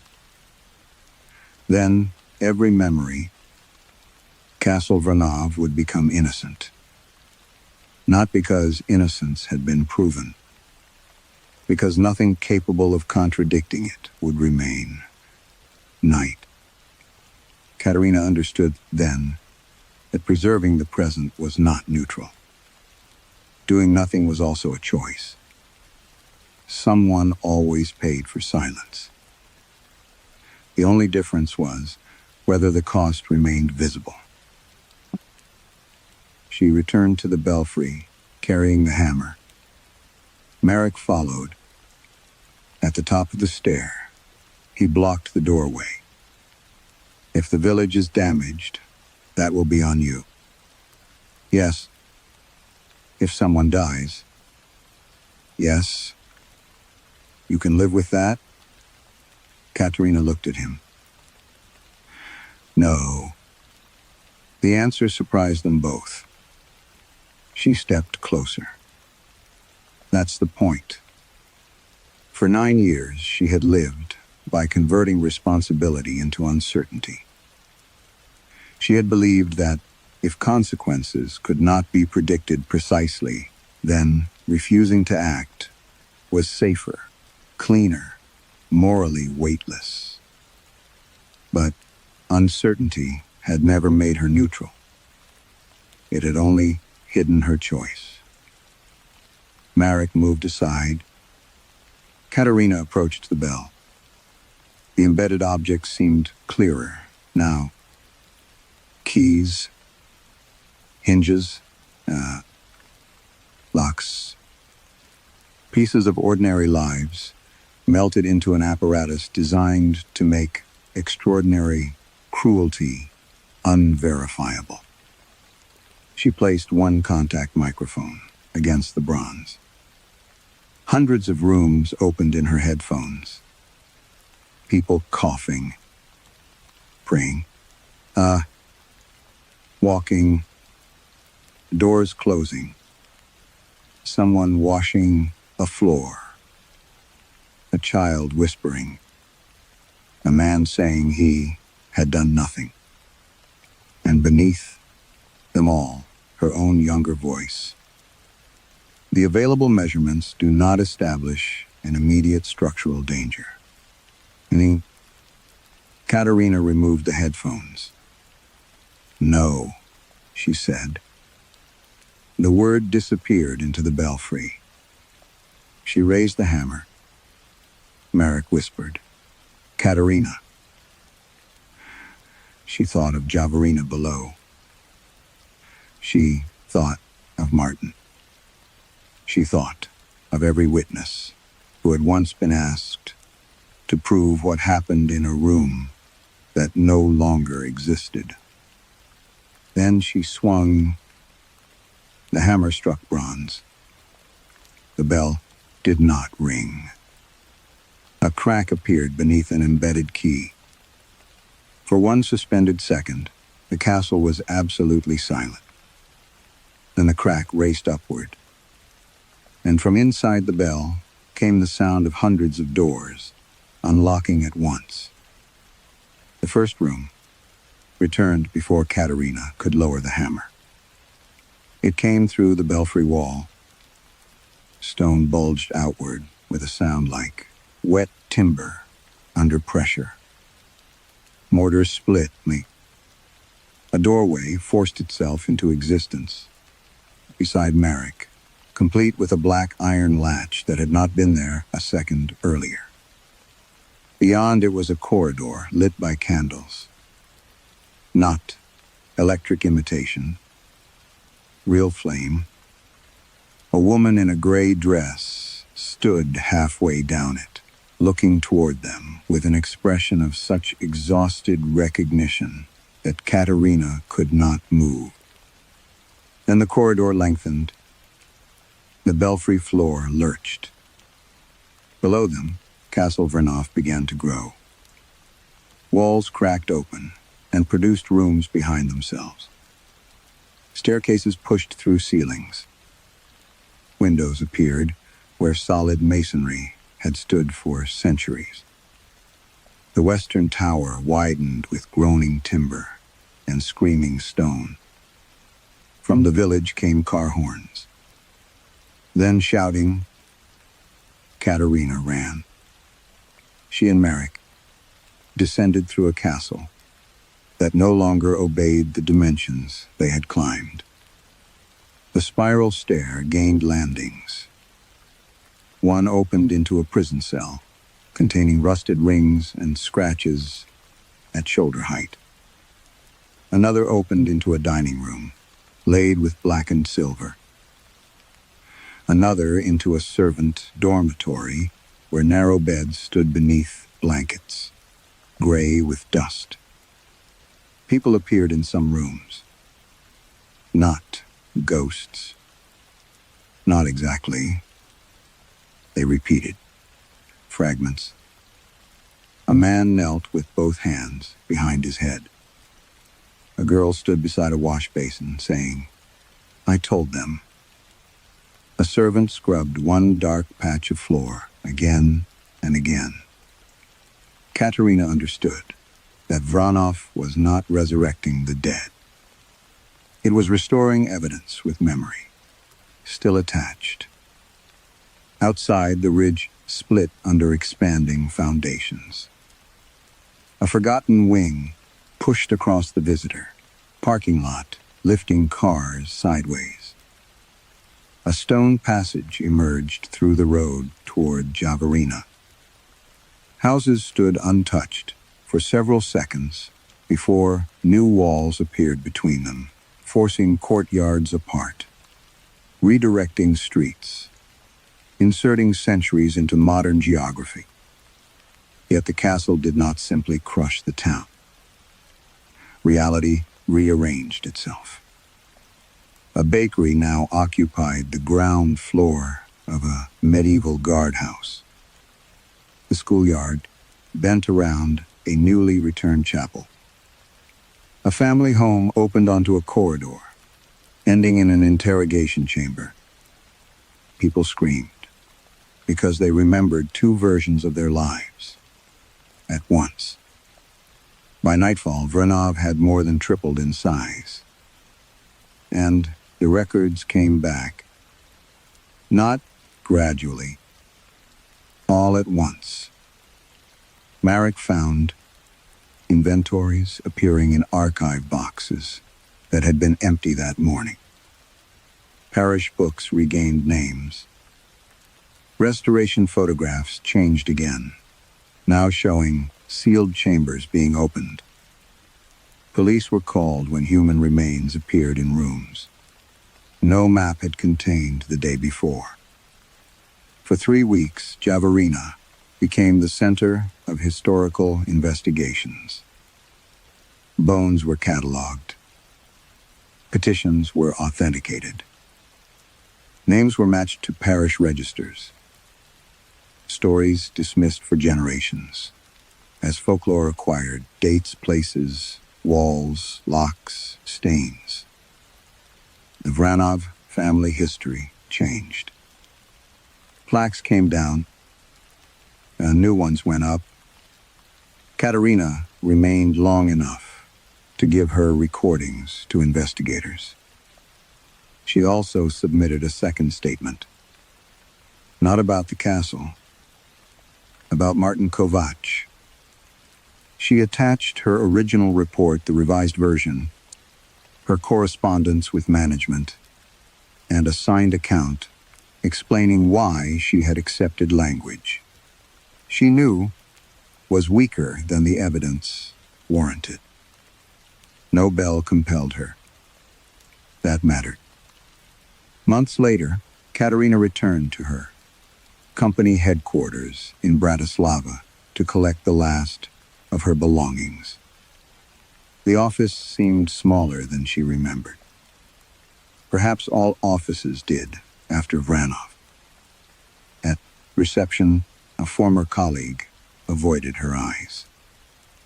Her old access card no longer worked, so an administrator escorted her upstairs.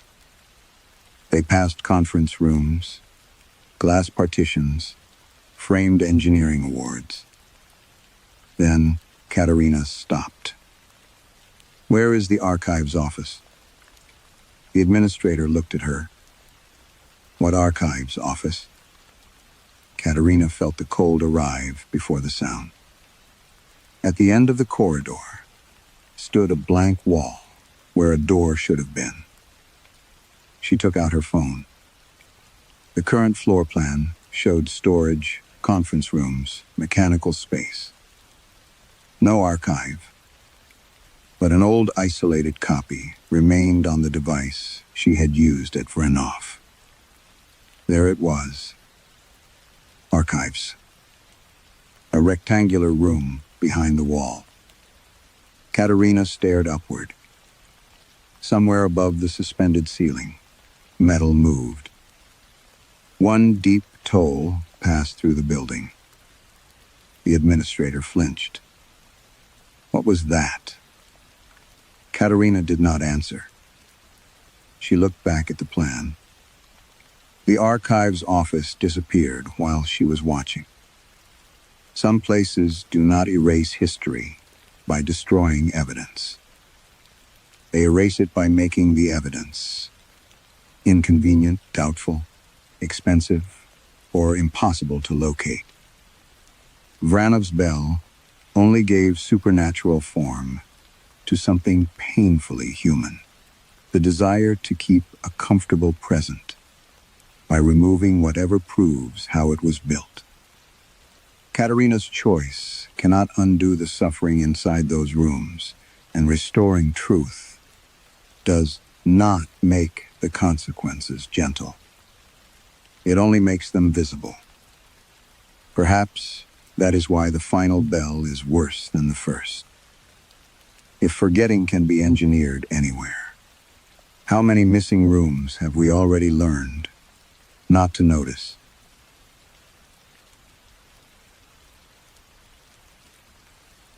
Story 5. Rachel Stern first noticed the man because He was standing too close to the glass. From the 23rd floor of Calder, Voss and Wren, Boston looked clean enough to be fictional. Black roofs shining after rain, red brake lights threading along. Beacon Street, the Common reduced to a dark green shape between towers. The conference room, windows were sealed, 3 panes thick, the kind designed to make weather look decorative. The man stood on the sidewalk below, facing the building. That was not unusual. What was unusual was that Rachel could see his face. At that distance, details should have dissolved. Instead, she could make out the pale oval of his features and the black hollow of his open coat. He seemed to be looking directly at the room where she stood, though no sane person on the street could have known which window belonged to Conference Room B. Rachel? She turned. Across the table, Marianne Holt had stopped signing. Marianne was 42, a pediatric anesthesiologist, impeccably composed through 6 months of litigation, and only now beginning to tremble. Beside her sat a silver pen, a stack of property schedules, and a paper cup of untouched coffee. Her wedding ring was gone. The lighter band around her finger remained. "Sorry," Rachel said. "Long day." She resumed the closing script.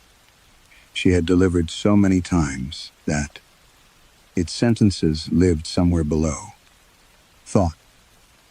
The marital residence in Brooklyn would transfer solely to Marianne. Her former husband Adrian would surrender all possessory interest upon entry of judgment. Any future access would require express consent, except for emergencies involving their daughter, Elise. Rachel had built part of her reputation on clauses like that. Home, she often told frightened clients, was not sentimental language. Home was title, access, possession, enforceable boundaries. Love could become ambiguous. Property should not. Marianne signed the final page, then frowned. What is this? Her finger rested halfway down the settlement agreement. Rachel leaned closer. The clause appeared beneath a standard paragraph concerning keys, alarm codes, garage remotes, and digital access credentials. Upon dissolution, any residual right of invitation arising from marriage, cohabitation, affection, custom, implied hospitality, or prior domestic standing shall be irrevocably assigned to Calder, Voss and Wren, LLP. Rachel read it twice. She knew every version of the firm's settlement template. She had revised half of them. "I haven't seen that language before," she said. Marianne gave a small, strained laugh. "It sounds medieval. It's probably legacy boilerplate. Does it matter?" Rachel should have said she would remove it. Instead, she heard herself say, "Not in any practical sense." The answer came too easily. Outside, rain ticked faintly against glass that was supposed to be soundproof. Rachel looked toward the window again. The sidewalk was empty. She completed the closing, shook Marianne's hand, and watched her leave, carrying a leather folder pressed tightly against her ribs. Only after the conference room door shut did Rachel return to the agreement. The clause was still there. No section number. No defined term. No cross-reference. She opened the document history on the wall screen. The paragraph had not been added by opposing counsel. It had not been inserted by a junior associate. According to the metadata, it had been part of the file since creation. That was impossible. Rachel had created the file herself. She checked 3 older matters at random. Then 5.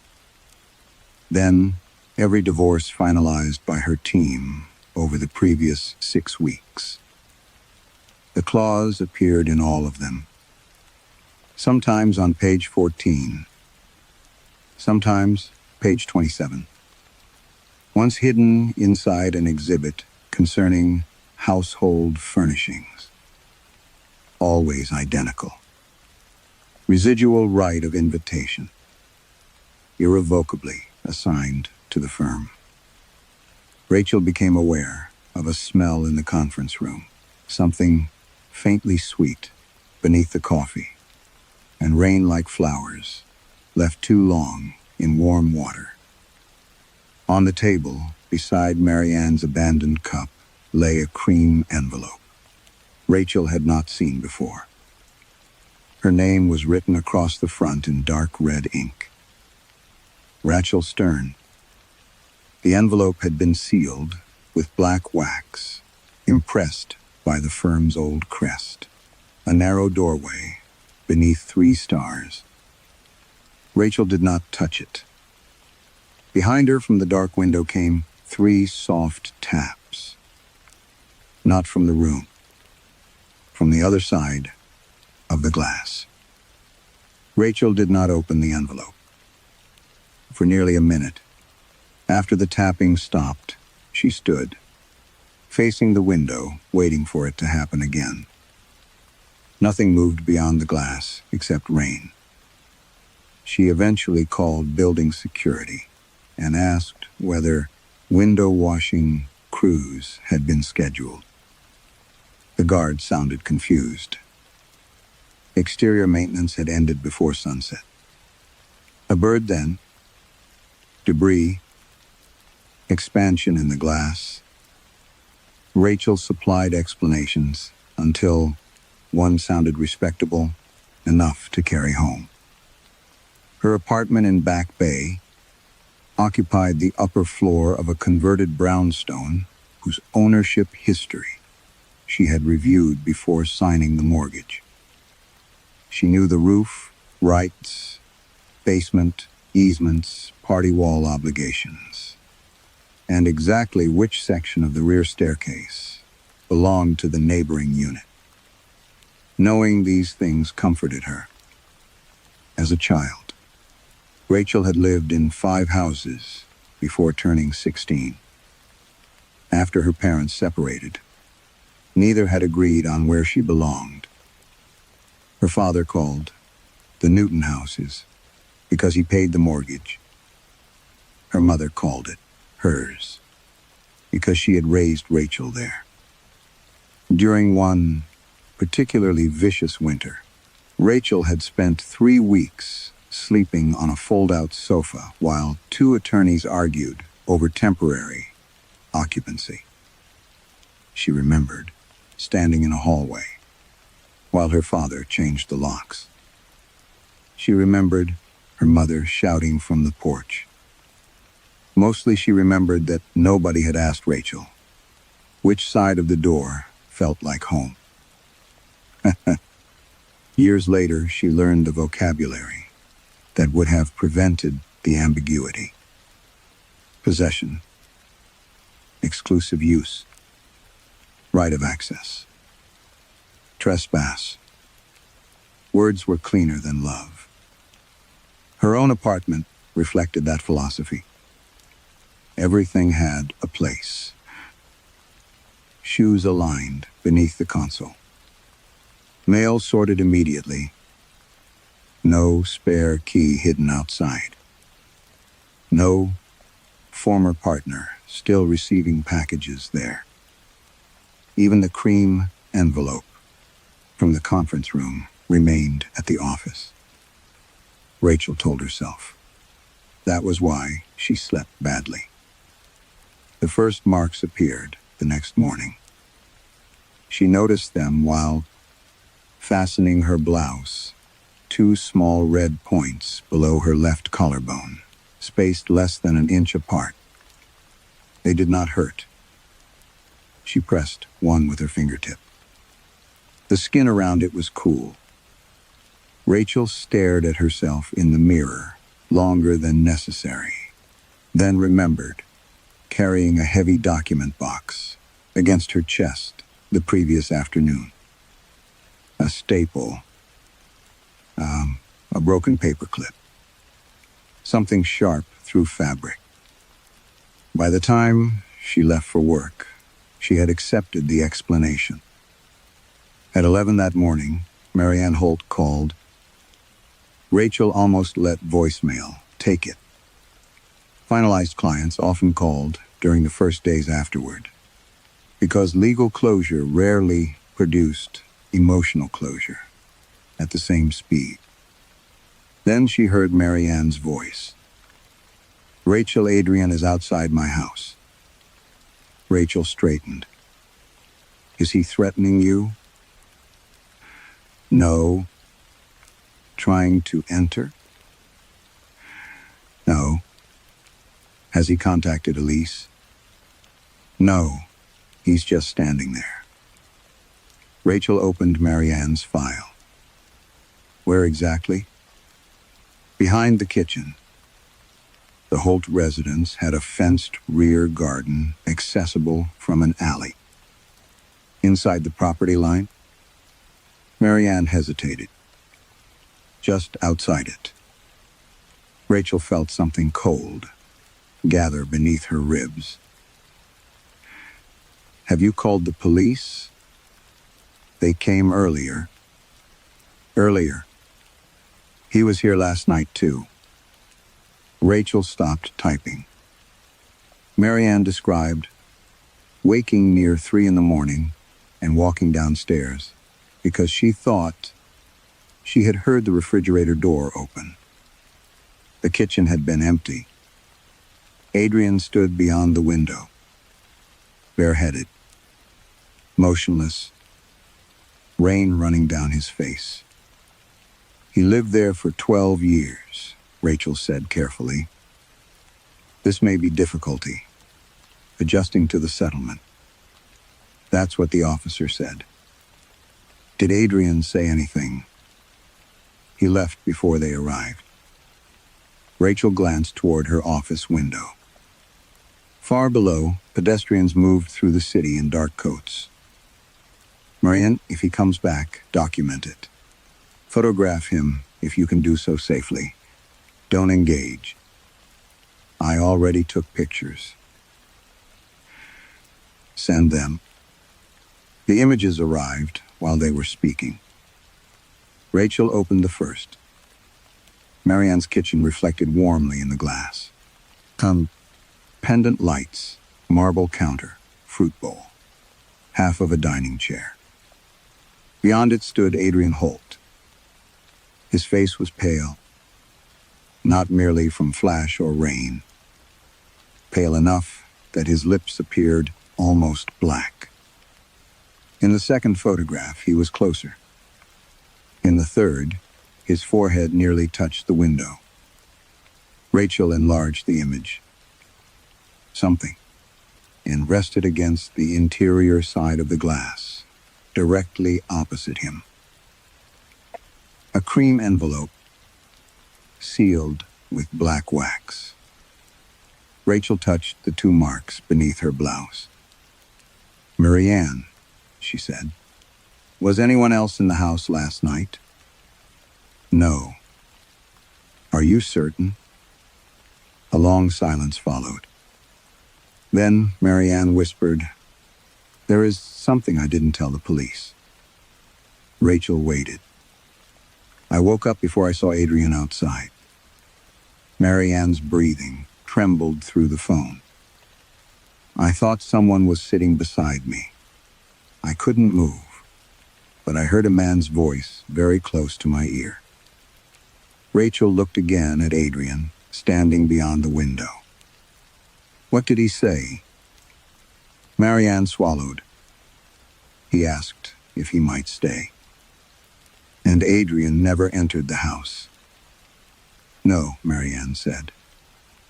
That's what I'm trying to tell you. Her voice dropped almost to a whisper.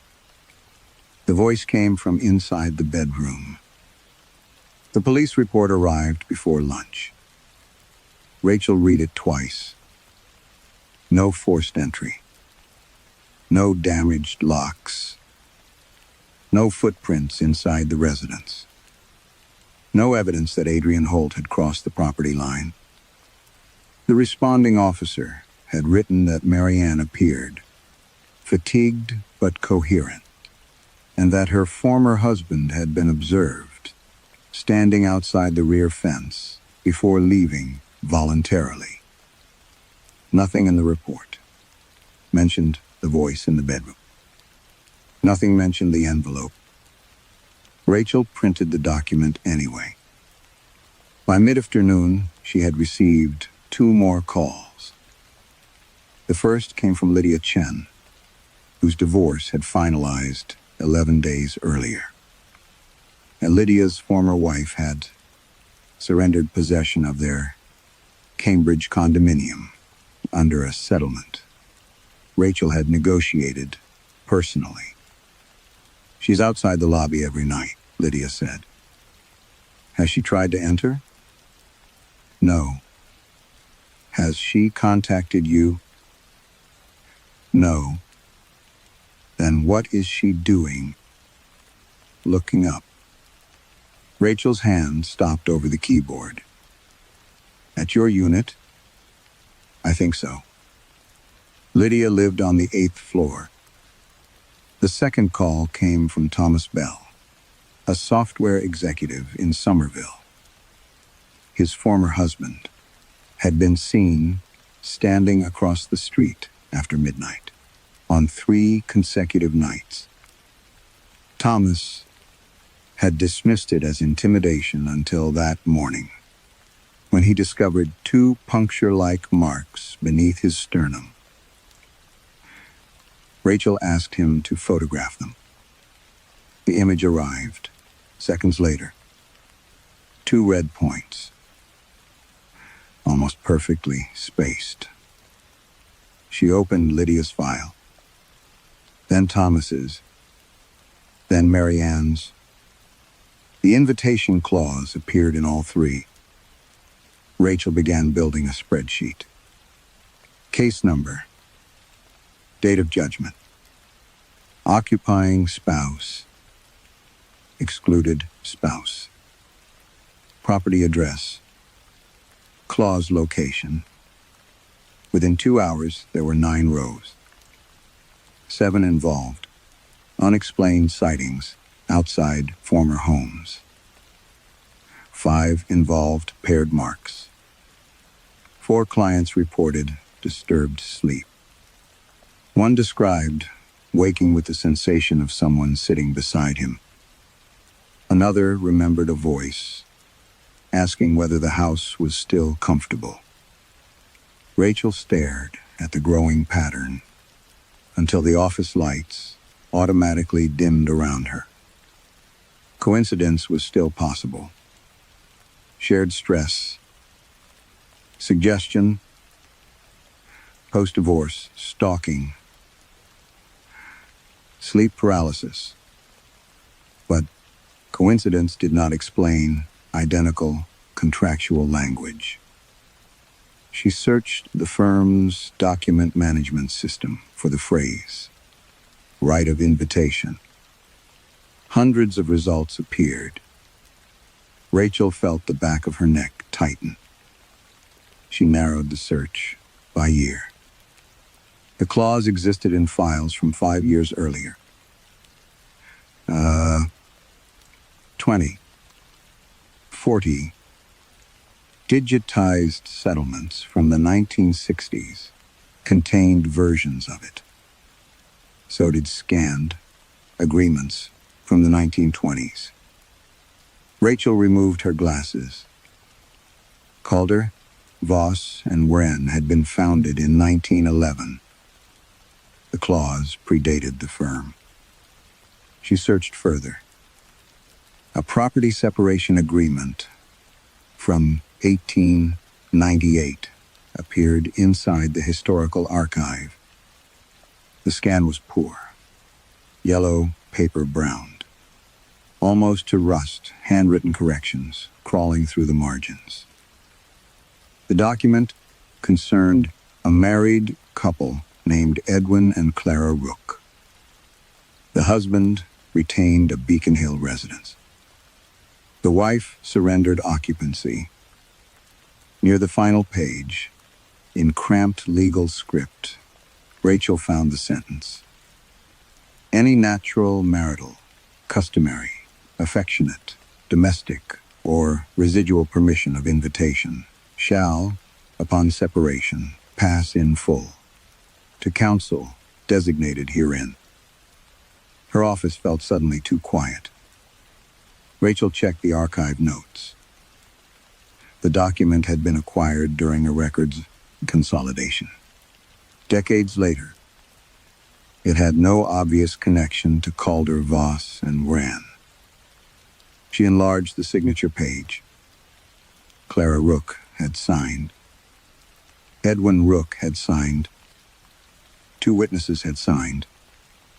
Below them appeared the receiving attorney. Rachel leaned closer. The surname looked familiar. Wren. She told herself that proved nothing. Boston legal families reused names for generations.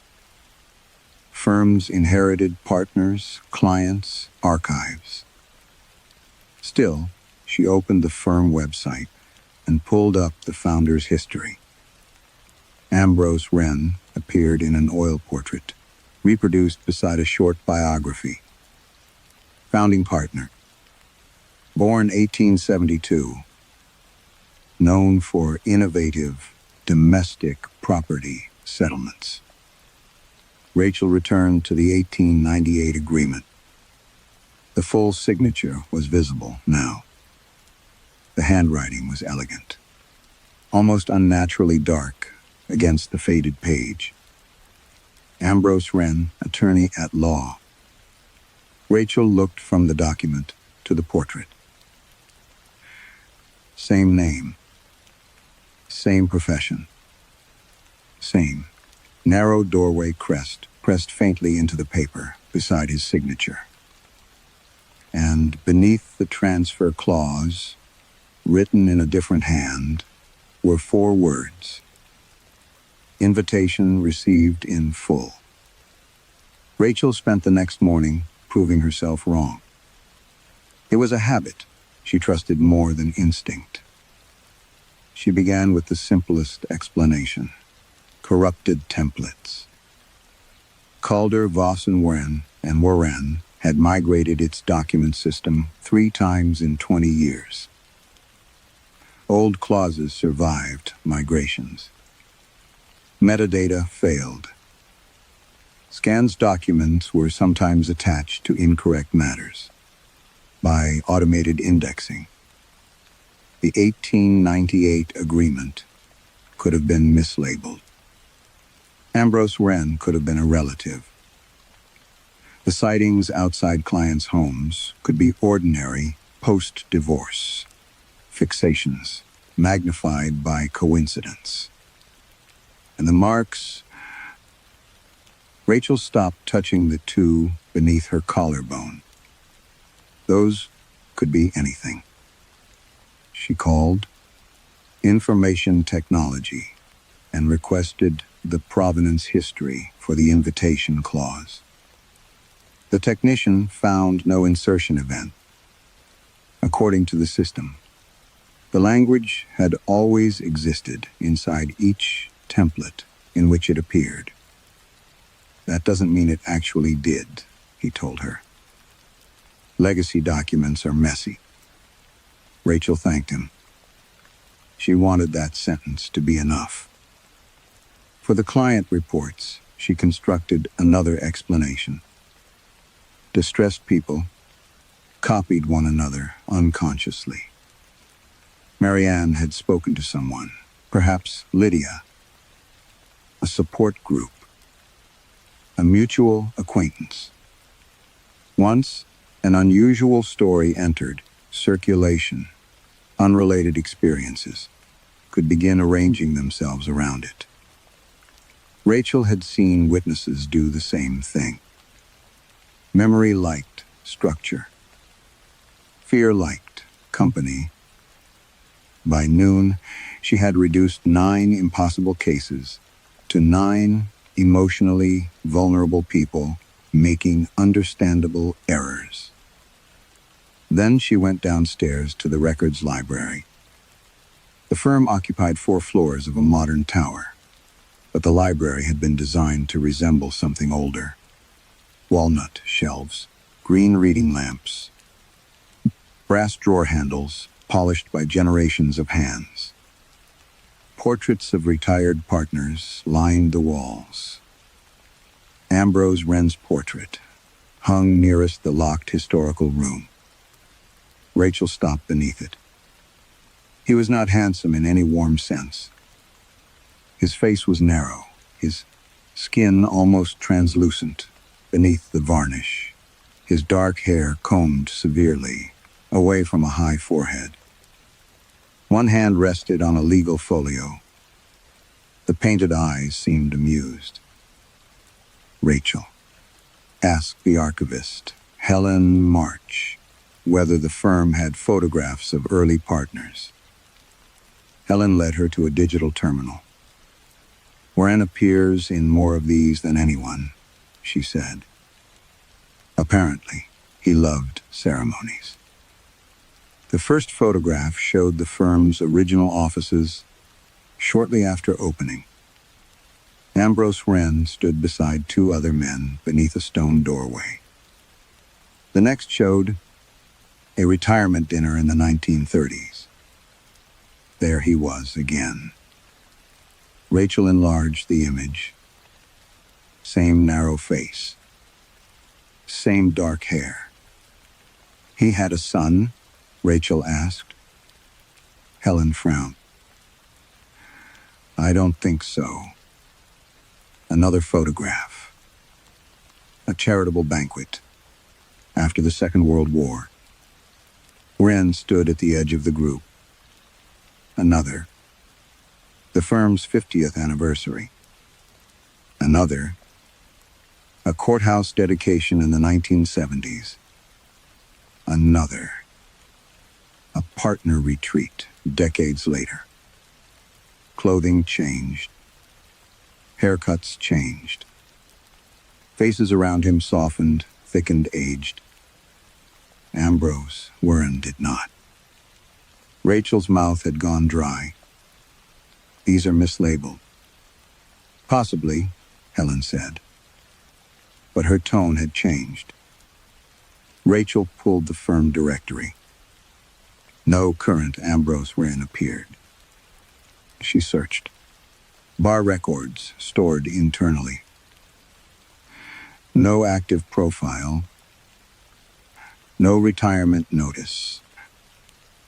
No obituary. Nothing explaining where the founding partner's life ended. She returned upstairs and asked security for historical access, logs, under the pretext of investigating unauthorized document use. Most entries were routine. Then she filtered after-hours access. 1 Ambrose. Rachel stared at the screen. The credential had entered the building 7 times during the previous year. Always late. Always, after most staff had left. Never accompanied by an exit scan. She called security. There's an old credential, assigned to Ambrose Wren. The guard paused. Yes? Who uses it? Another pause. I assumed he was senior counsel. He isn't listed as an employee. I only know the badge works. Rachel felt the office around her become subtly unfamiliar. Have you seen him? Once, maybe. What did he look like? The guard gave an embarrassed laugh. Old-fashioned. Rachel looked through the glass wall of her office. At the far end of the corridor, the conference room stood empty. Conference room B was dark. Something cream-colored rested on its table. A her envelope. Rachel had left it there. Her computer chimed. A calendar notification appeared. Not from an assistant.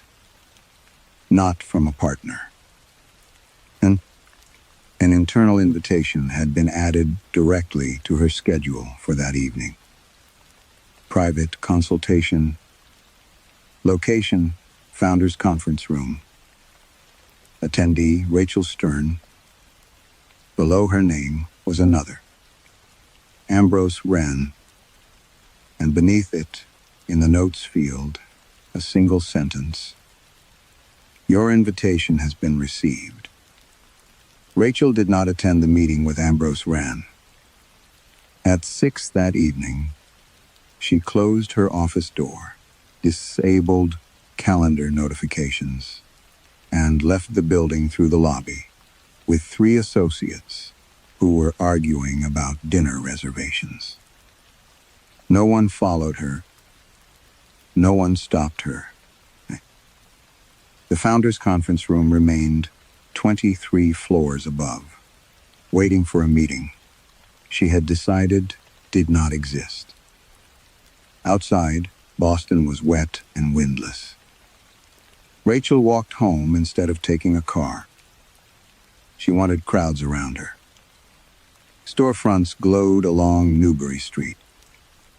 Restaurant windows held little tableaus of ordinary ownership.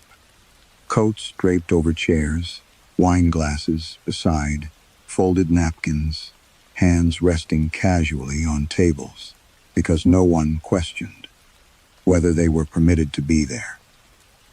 Rachel found herself staring.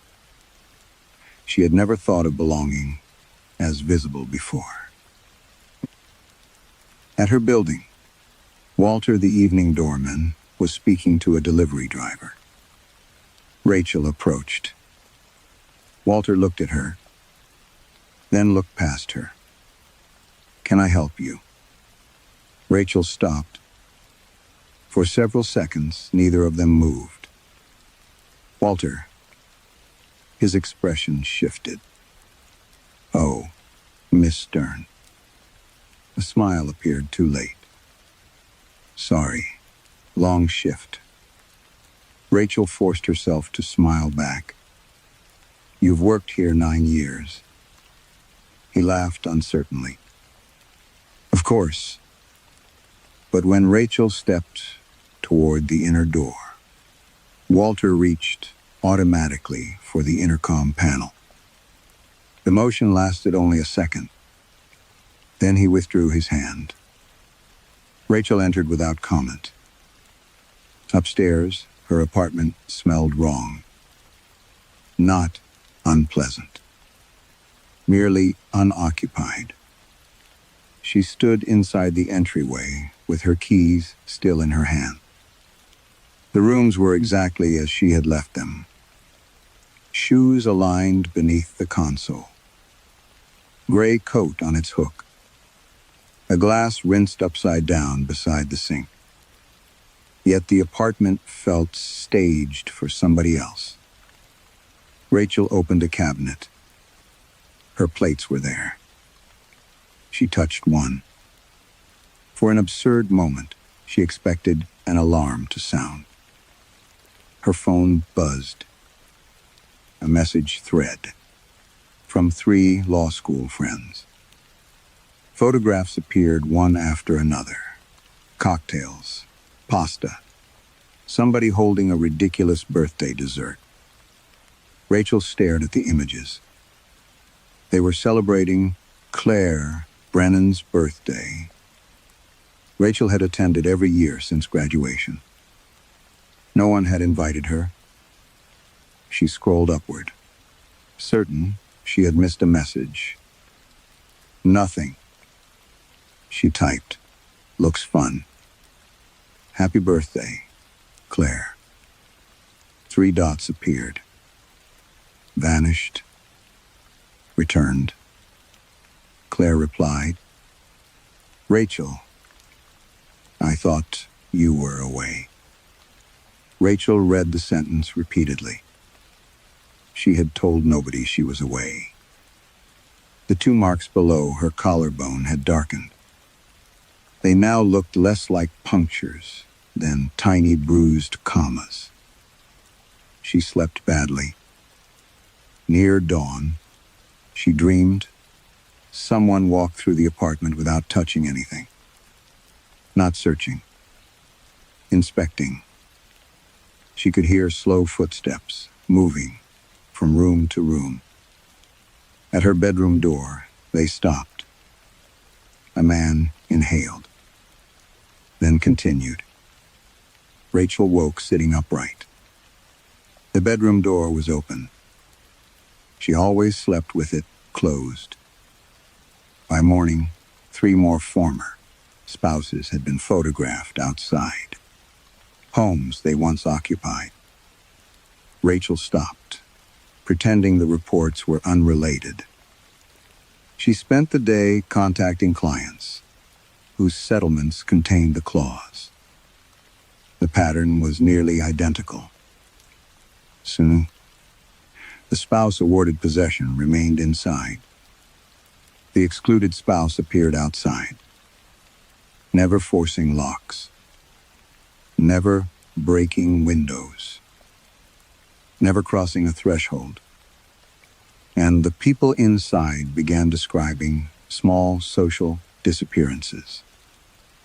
Children forgetting planned visits, neighbors failing to recognize them, friends omitting them from invitations.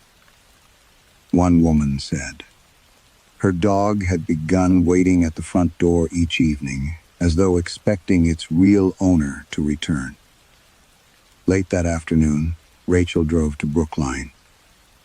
Adrian Holt stood across from Marianne's house. He looked worse than in the photographs. Rain had not fallen that day, yet his hair appeared damp. His skin had the pale, waxed quality of someone kept too long beneath fluorescent light.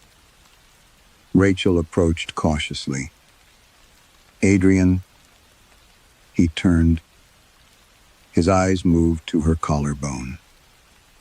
Something like recognition crossed his face. "You work for them." Rachel ignored that. "You've been frightening, Marianne." "No." "You stand outside her windows at night." "Yes." "Why?" Adrian looked toward the house. Warm kitchen light filled the rear windows.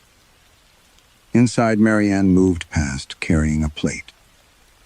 She did not look outside. "You lost the right to enter," Rachel said. Adrian smiled without humor. "That's what you wrote. You agreed to it." "I agreed to leave." His voice was dry. "I didn't know those were different things." Rachel felt the cold again beneath her ribs. "What do you want from her?" Adrian looked genuinely confused. "From Marianne?" "Yes." "Nothing." "Then why are you here?" He stepped closer to the property line, but did not cross it. Rachel noticed his shoes were positioned exactly behind the edge of the pavement, as though an invisible wall rose there. "She used to invite me in when I came home late," he said. "Even after things became bad. She would hear my key and call from upstairs." His eyes remained fixed on the illuminated windows. Now I can't even remember what it felt like to hear her say my name from inside. Rachel touched the marks beneath her blouse. "Adrian, did you enter the house the night she heard someone in her bedroom?" His face changed. Fear, simple and immediate. "No." "Then who did?" Adrian looked at her. "I'm not standing here because I want to get back inside." His gaze shifted to the darkening window behind Rachel. "I'm standing here to stop something else from being invited in." Rachel returned to Calder Wassenwren after midnight.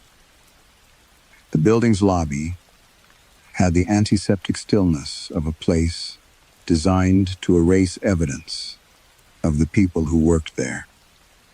Polished stone. Dark reception desk. Elevators waiting behind brushed steel doors. The night guard looked up when Rachel crossed the lobby. For one awful second, he did not recognize her. Then his expression corrected itself. "Mrs. Stern. Working late. Records issue." He nodded, as though that explained everything. Rachel rode alone to the firm. She had spent the evening thinking about Adrian Holt's warning. Not trying to get inside, trying to prevent something else from entering. The sentence dismantled the last explanation she had left. She no longer cared whether investigating the firm's historical records violated policy. Policy belonged to the same machinery that had placed the clause inside her agreements, without her knowledge. The partner's library was dark when she entered. Motion sensors awakened the green lamps one by one. Ambrose Wren's portrait waited beside the historical shelves. Rachel avoided looking at it. She went directly to the rear wall. During her earlier visit, she had noticed something irritatingly minor. The molding behind the oldest bookcase did not align with the adjacent paneling. Now, she ran her fingers along the wood. A draft touched her knuckles. There was space behind it. Rachel removed several bound volumes of Massachusetts property decisions. Behind them sat a brass plate, no larger than a business card. No label. Only the firm's crest. A doorway beneath 3 stars. Rachel pressed it. Something clicked inside the wall. The bookcase released. Behind it was a narrow door. No handle on the library side. Only a keyhole. Rachel stared at it. Then remembered. The ring of archival keys. Helen March kept in the bottom drawer of her desk. 10 minutes later, one turned. The door opened inward. Cold air moved over Rachel's face.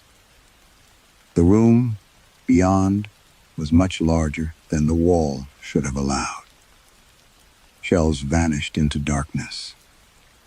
There were no computers, no scanners, no modern records boxes, only paper. Thousands of documents. Divorce settlements tied with ribbon. Property transfers folded into leather portfolios. Handwritten separation agreements. Marriage contracts. Household inventories. Wills. Deeds. Letters in which husbands promised never to return. Letters in which wives begged for permission to enter nurseries. Declarations transferring keys, beds, dining rooms, gardens, even the right to sit beside particular fireplaces. Rachel walked deeper. The smell was dust-old paper, and the same sweetness she had noticed in Conference Room B. Flowers left too long in warm water. On one shelf, she found a row of cream envelopes. Then another. Then hundreds. Everyone sealed with black wax. Names covered their fronts in handwriting from different centuries. Rachel recognized some. Former clients, retired judges, old Boston families, people whose divorces had become case studies in law school textbooks. She opened the nearest settlement. The agreement was dated long before electronic templates. There was the clause, not identical in wording, identical in function. A wife surrendered, all accustomed, welcome. Another document transferred the privilege of domestic reception. Another assigned all permissions arising from affection or previous belonging. Rachel's stomach tightened.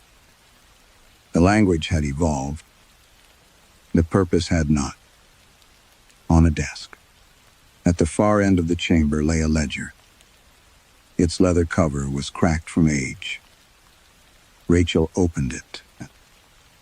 Each page listed names, residences, dates of separation, and a final column, headed Invitation. She sighed. Some entries contained a second notation. Consumed. Others. Crows Everett. Rachel turned pages faster. Decades. Generations. Homes across Beacon Hill, Cambridge, Brookline, Newton, Somerville. The firm had cataloged belonging like an asset class. The sound came from the shelves behind her. Paper sliding softly against paper. Rachel froze. Nothing moved. Then an envelope fell from a high shelf. It landed face up at her feet. Black wax. Fresh cream paper. Rachel already knew the handwriting. Her own name crossed the front. She crouched, but did not pick it up. Beneath her name was a sentence. Transfer of residential invitation complete. Rachel's breathing shortened. She broke the seal. Inside was a single sheet. It listed every address where she had ever lived. The Newton house, her mother's apartment, the dormitory at law school, her first rental in Cambridge, her present brownstone. Places she had forgotten were homes until she saw them written down.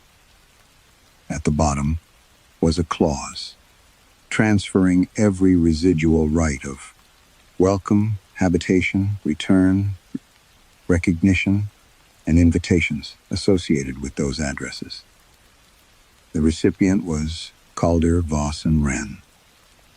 The transfer bore Rachel's signature. She had never signed it. Below that was another signature, Ambrose Wren, and beneath his name, written in dark red ink that still looked wet. No residence retained. Rachel read until the cold in the archive settled into her bones. The documents nearest, the ledger, were not case files. They were letters. Most had been written in the 19th century, before Calder, Voss, and Wren existed, when Ambrose Wren was still practicing from a narrow office on Tremont Street. The paper had yellowed at the edges, but his handwriting remained sharp and disciplined. Rachel opened one addressed to a property solicitor in Salem. Wren described invitation as though it were a form of title, not metaphorically. Legally, he argued that a household contained more than deeded ownership. Marriage, friendship, parenthood, repeated hospitality, and shared domestic life created invisible permissions. A person who had been welcomed through the same doorway for 20 years carried something stronger than a key, a recognized place, a standing invitation, and Warren claimed standing invitations could be transferred. Rachel read the passage again. The language was absurd. The reasoning was not. She had spent her career doing exactly what the letter described. Separating access from affection, possession from memory, home from relationship. A later letter explained the necessary condition. The transfer worked only when the parties themselves agreed to reduce the household into rights. Not during ordinary heartbreak, not during abandonment, not even after violence. The moment had to be formal, voluntary, enough to bind. A husband signed away entry. A wife accepted exclusive possession. Night, both acknowledged that whatever welcome had once existed could now be converted into enforceable exclusion. Then something remained. A residue, Wren called it, domestic standing after severance. Rachel called it invitation. She turned another page. The correspondence grew less theoretical. Wren advised attorneys to encourage absolute language. No lingering access. No implied hospitality. No right to return. Personal belongings without consent. No customary entry. No presumption of welcome based on former intimacy. Clean boundaries, he wrote, produced clean transfers. Rachel felt suddenly nauseated. Those were phrases she used, not because anyone had taught them to her directly, because the firm praised them. Partners complimented her settlements for leaving no ambiguity. Clients recommended her because she could make a former spouse legally disappear from a house. She had believed she was protecting people. Perhaps sometimes she had, but the firm had selected for something else. It cultivated the instant when grief became paperwork. When a person looked at someone they had once loved and signed a document saying, "You no longer belong here." Rachel searched the shelves again. She found internal memoranda spanning generations. Partners were instructed never to explain the invitation provision. Associates were encouraged to describe it as legacy language. Clients asking questions were to be reassured that it had no practical consequence. The exact phrase Rachel had used with Marianne. Her stomach tightened. She had not invented that answer. She had inherited it. On another page, beside a list of successful settlements, someone had written, "Yield improves where affection remains unresolved." Rachel stopped breathing for a moment. The firm had not merely taken advantage of divorces. It preferred certain divorces, cases where one person still loved the other, cases involving children, long marriages, shared homes, relationships in which being excluded would hurt enough to leave something behind. The records were not legal history. They were harvest records. Rachel understood Adrian Holt now. He was not outside Marianne's house because he wanted possession restored. Something in him still recognized the threshold. Something knew that his removed welcome had become an opening for someone else. Rachel looked toward the shelves of sealed envelopes. Hundreds of invitations. Perhaps thousands. Preserved. Consumed.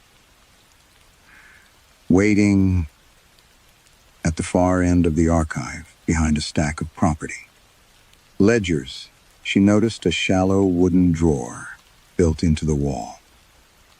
Inside were photographs.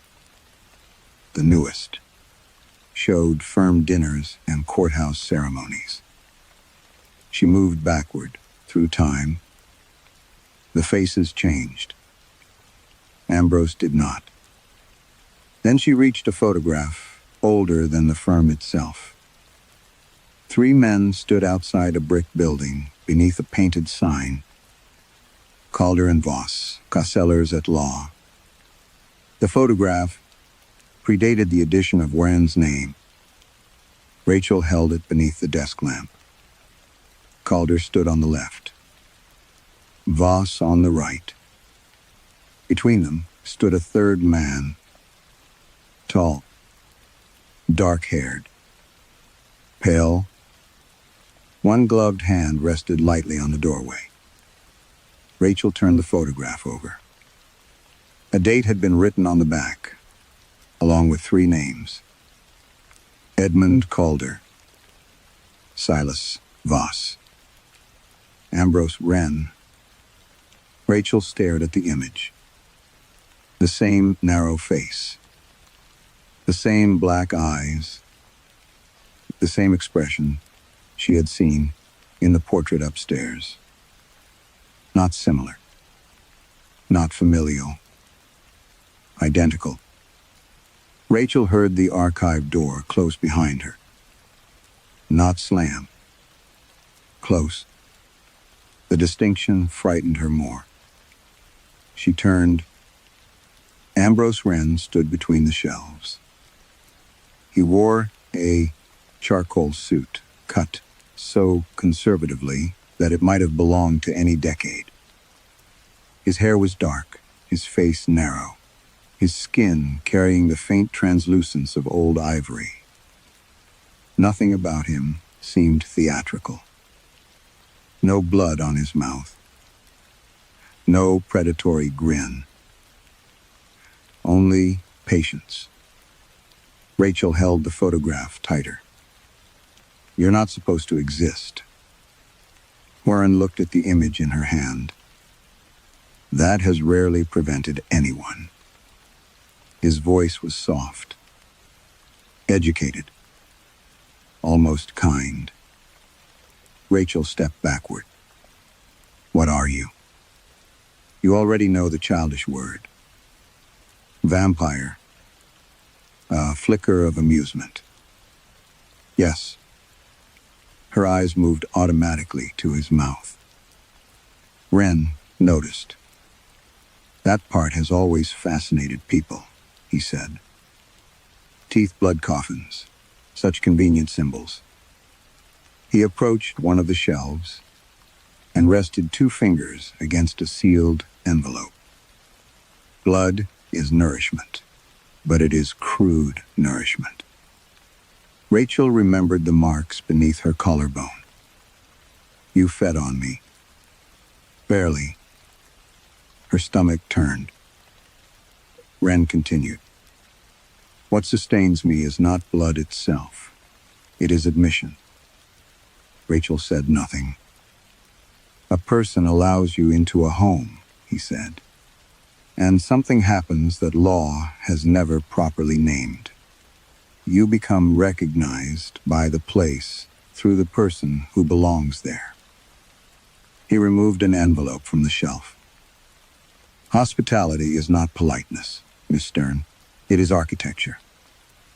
Rachel thought of Marianne asleep upstairs, while a voice asked permission to stay. What happens when you take it? I consume what remains of welcome. The answer was so calm that Rachel almost missed its meaning. Wren broke the black seal. The envelope contained nothing she could see. Yet when he inhaled, the paper seemed to soften between his fingers. First, the victim loses certainty, he said. They wonder whether a friend actually wanted them present, whether a child is pleased to see them, whether their chair at the table is truly theirs. Rachel saw Claire's unanswered birthday invitation. Walter reaching for the intercom, her own kitchen feeling staged. Then other people begin responding to that absence. Wren's eyes settled on her. Belonging is reciprocal. Remove enough of it from one side, and the world adjusts. You make people forget them. Not exactly. He smiled faintly. I make people stop expecting them. Rachel's throat tightened. Children stopped calling. Neighbors hesitated. Friends stopped extending invitations. Eventually, Wren explained, even objects became uncertain in the peculiar logic of the curse. Keys failed to feel familiar. Bedrooms looked borrowed. Addresses ceased, attaching themselves properly to names. A person could remain alive while becoming socially homeless. And the spouses outside? The excluded retain the wound of the original severance. They know you're coming. They feel what was taken. Wren replaced the empty envelope. That is why they stand at windows. Some imagine they are guarding the people they once loved. Some simply cannot move farther away. Rachel looked around the archive. You engineered this. No. His correction was immediate. I recognized it. He walked toward her. Human beings invented the useful parts. Marriage, ownership, exclusive possession, trespass. You built systems for converting intimacy into enforceable boundaries long before I understood how nourishing those boundaries could become. Rachel wanted to reject that. Then she remembered Marianne asking whether the clause mattered. Not in any practical sense. The firm had trained her to say it because people trusted her. Because Rachel believed it herself. Wren stopped several feet away. You were exceptional. The compliment struck harder than accusation. Rachel's partnership reviews flashed through her mind. Unusually decisive. Excellent control of property disputes. Particularly effective in high conflict occupancy matters. You targeted my cases. We encouraged your strengths. I was protecting clients. Often. He said it without irony. That is what made you valuable. Predation built entirely from cruelty is inefficient. The finest instruments believe deeply in the good they accomplish. Rachel felt suddenly unable to look at the shelves. How many? Juan tilted his head. My cases. He understood. Rachel forced the words out. How many people did you feed on because of agreements I wrote? Wren's expression softened into something almost intimate. You prefer the term saved, don't you? Rachel's hands went cold. You saved Marianne's house, Lydia's condominium, Neum, Thomas Bell's property. You saved dozens of people from unwanted entry, uncertain boundaries, former spouses with keys. He stepped closer. Rachel could smell the sweetness now. Flowers in warm water. Old rooms closed too long. Wren lowered his voice. And every home you saved has already fed me. Rachel left Ambrose Wren in the archive and locked the door behind her. She knew the gesture was meaningless. Still, she turned the key. Some habits survived, even after their logic failed. Back in her office, the city beyond the windows had gone almost entirely dark. Only scattered apartments remained, illuminated little squares of private life, suspended above the streets. Rachel opened Marianne Holt's settlement first. Her hands were shaking. She read the possession clause she had drafted months earlier. Exclusive use, no implied right of access, no customary entry. All keys surrendered. Language she had once considered elegant. Now, she saw the second structure beneath it. A doorway built from exclusion. Rachel created an emergency amendment.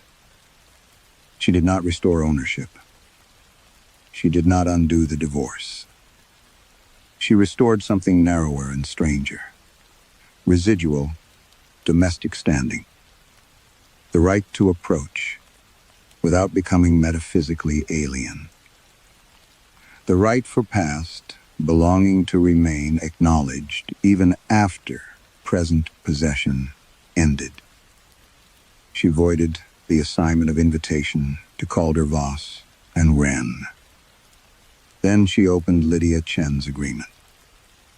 Then Thomas Bell's. Then another. And another. Rachel worked through every settlement she had handled, containing the clause. She sent instructions to clients and opposing counsel, invoking fraud, undisclosed consideration, unauthorized third-party benefit, and defective consent.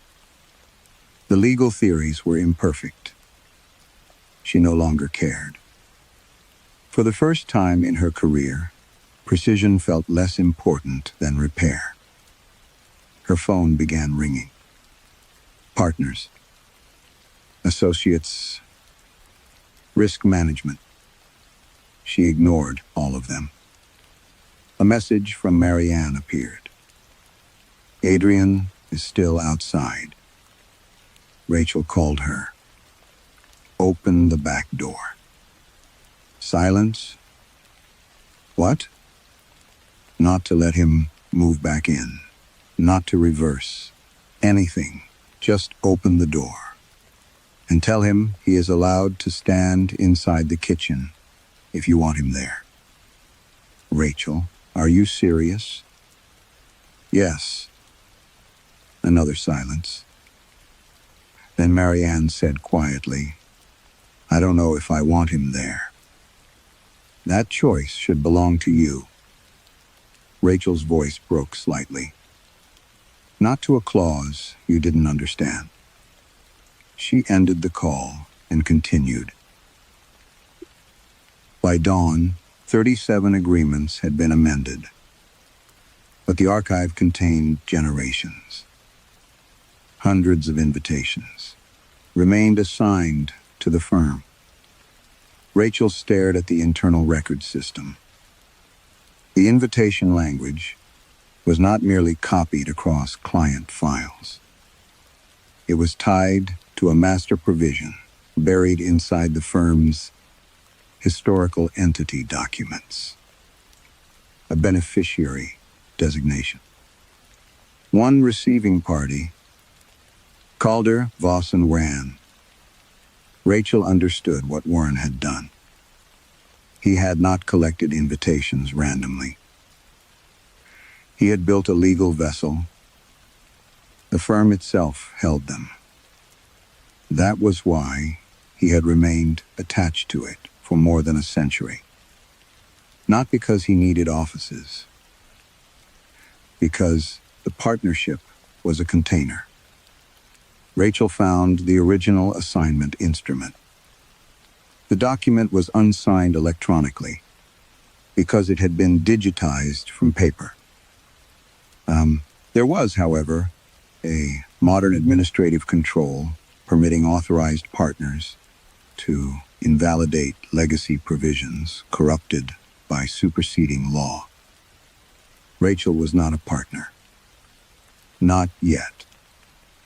But her credentials had been granted temporary partnership-level access during annual review season. A bureaucratic mistake. Or perhaps someone had expected her, eventually, to use it for something else. Rachel opened the provision. Residual domestic, invitation, assign in perpetuity. Below it, crank beneficiary, Calder, Voss, and Ran LLP. Her cursor hovered over Vide Legacy Assessment. Wren's words returned. Every home you saved has already fed me. Rachel thought of her mother, outside the Newton house. Her father, inside. Rachel in the hallway while adults converted family into occupancy. She had spent her life believing the cruelty came from uncertainty. Perhaps some of it did, but certainty could become cruel too. A boundary could protect. A boundary could also be weaponized until the person outside ceased to count as someone who had ever belonged. Rachel clicked. A warning appeared. Master assessment will release all associated rights to original parties. This action cannot be reversed. She confirmed. For several seconds, nothing happened. Then every cream envelope in the archive began opening. Rachel heard it through the wall. A soft, continuous tearing. Hundreds of wax seals breaking at once. The office lights flickered. Her phone filled with messages. Marianne sent only 3 words. The door opened. Then Lydia. Then Thomas. Then numbers Rachel did not recognize. Across Beacon Hill, Cambridge, Brookline, Somerville, and streets Rachel had never walked. Locks clicked in empty hallways. Deadbolts rotated. Chains loosened. Smart locks flashed green. Old brass latches lifted by themselves. All over Boston doors began unlocking without anyone touching them. By sunrise, Calder, Voss, and Wren was no longer functioning as a law firm. It was functioning as an argument. Every department had a different version of reality. Property records, contradicted settlement agreements, archived deeds displayed, names that had been removed decades earlier. Digital files opened with additional parties, listed beneath signatures. Entire sections of historical case law appeared to have rewritten themselves overnight. The managing partners called it a catastrophic systems failure. Then the city registry called. Then 3 banks. Then the Massachusetts bar. By mid-morning, the lobby was filled with clients, demanding explanations. Some were crying. Some were furious. Some were smiling. Marianne Holt called Rachel from her kitchen. Adrian was sitting at the table. Not reconciled. Not restored as a husband. Simply present. Marianne said their daughter had come downstairs, seen him, and spoken his name without hesitation for the first time in weeks. She remembered his coffee, Marianne whispered. Rachel closed her eyes. What? She made it the way he drinks it. A small thing. Milk first. No sugar. Marianne started crying. Not because she wanted Adrian back. Because she suddenly remembered that once, for 12 years, she had known exactly how he took his coffee. Across Boston, similar fragments returned. Children remembered. Which parent told certain bedtime stories? Neighbors remembered former residents carrying groceries up shared stairs.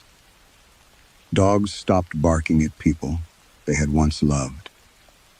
Photographs that had looked strangely incomplete seemed ordinary again. People stood inside old kitchens and wept because recognition had returned without pretending that marriages had.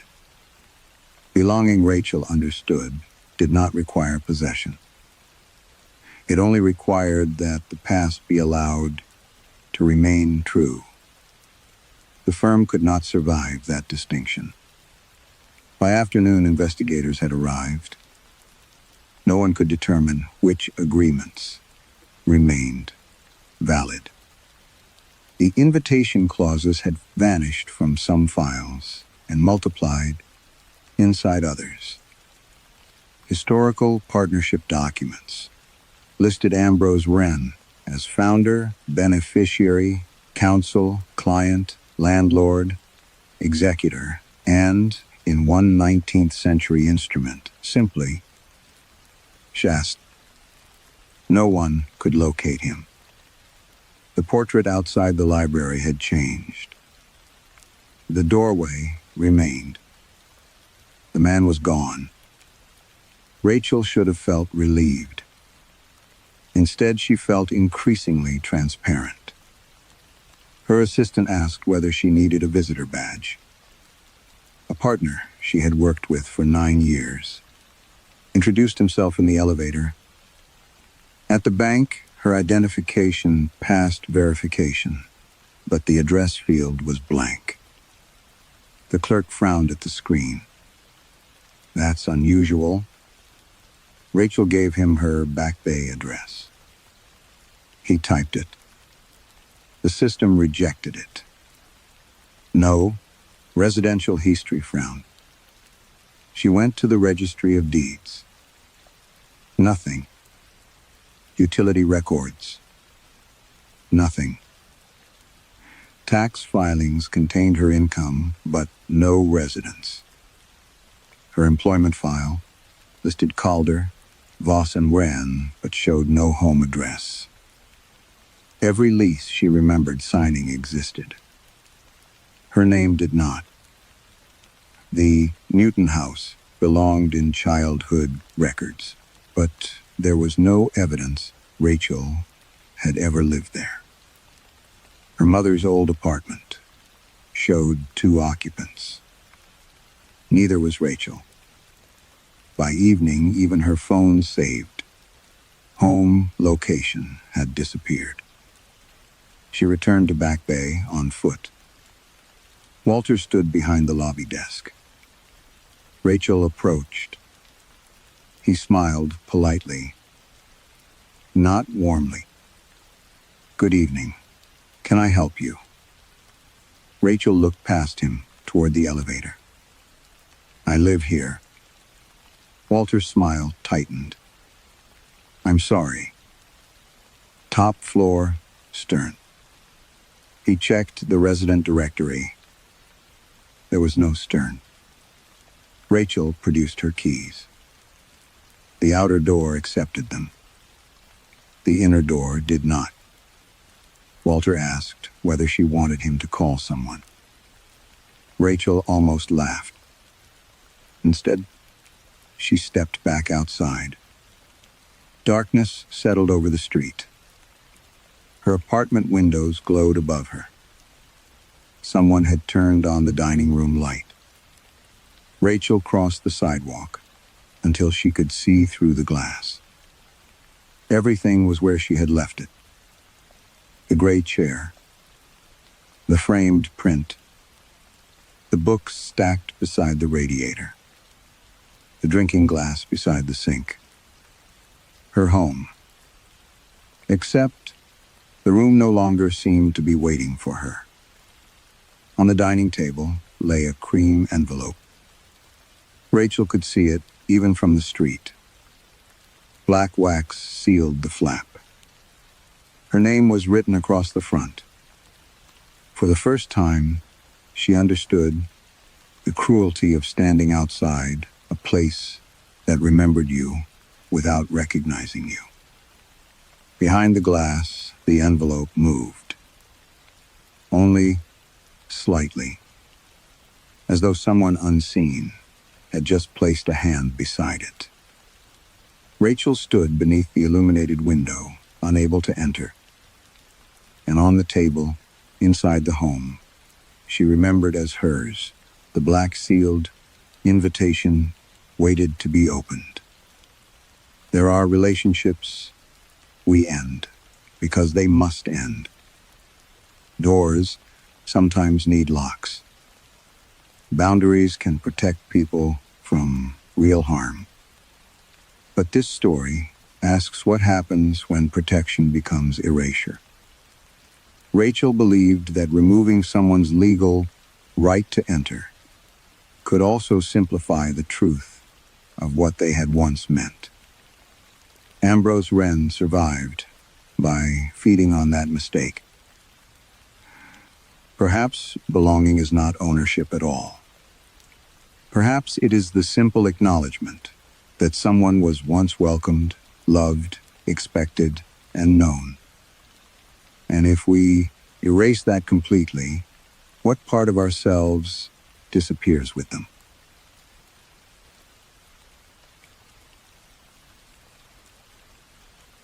Story 6.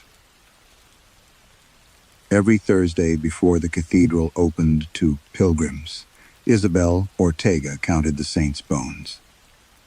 She did it without prayer. The sacristan who had trained her 21 years earlier had taught her to begin at the skull, move downward through the vertebrae, ribs, wrists, fingers, pelvis, knees, and feet. Not because anyone expected theft. The reliquary of Santa Eldara de la Misericordia stood behind 3 locks, 2 alarm contacts, and a grill of blackened iron older than the north transept. The count was simply part of custody, like checking humidity or recording tarnish on the gilt. Still, Isabel preferred the bones to the gold. Gold lied about age. It could be cleaned and made to glow, as if no century had touched it. Bone was more honest. Bone yellowed. Bone cracked. Bone remembered the body that had once required it. That morning, rain pressed against the high stained glass windows of the cathedral in San Virido, turning the nave blue and dim. Isabel unlocked the reliquary cabinet and smelled cold stone beeswax and the medicinal dryness of conservation cloths. She began, her count.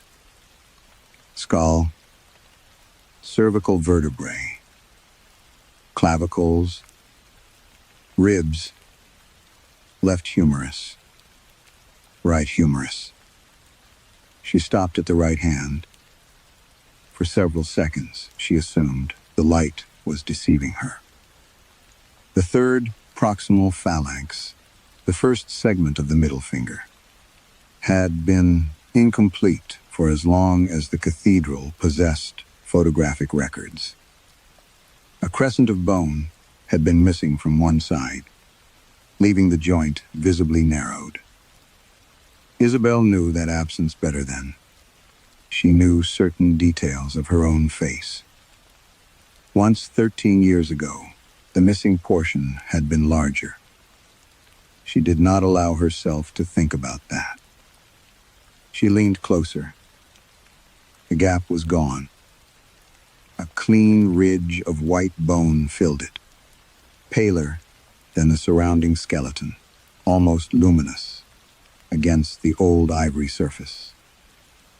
It was not restoration resin. Isabel knew resin by its sheen and edge. This material had pores. She put on nitrile gloves. Her finger hovered over the joint.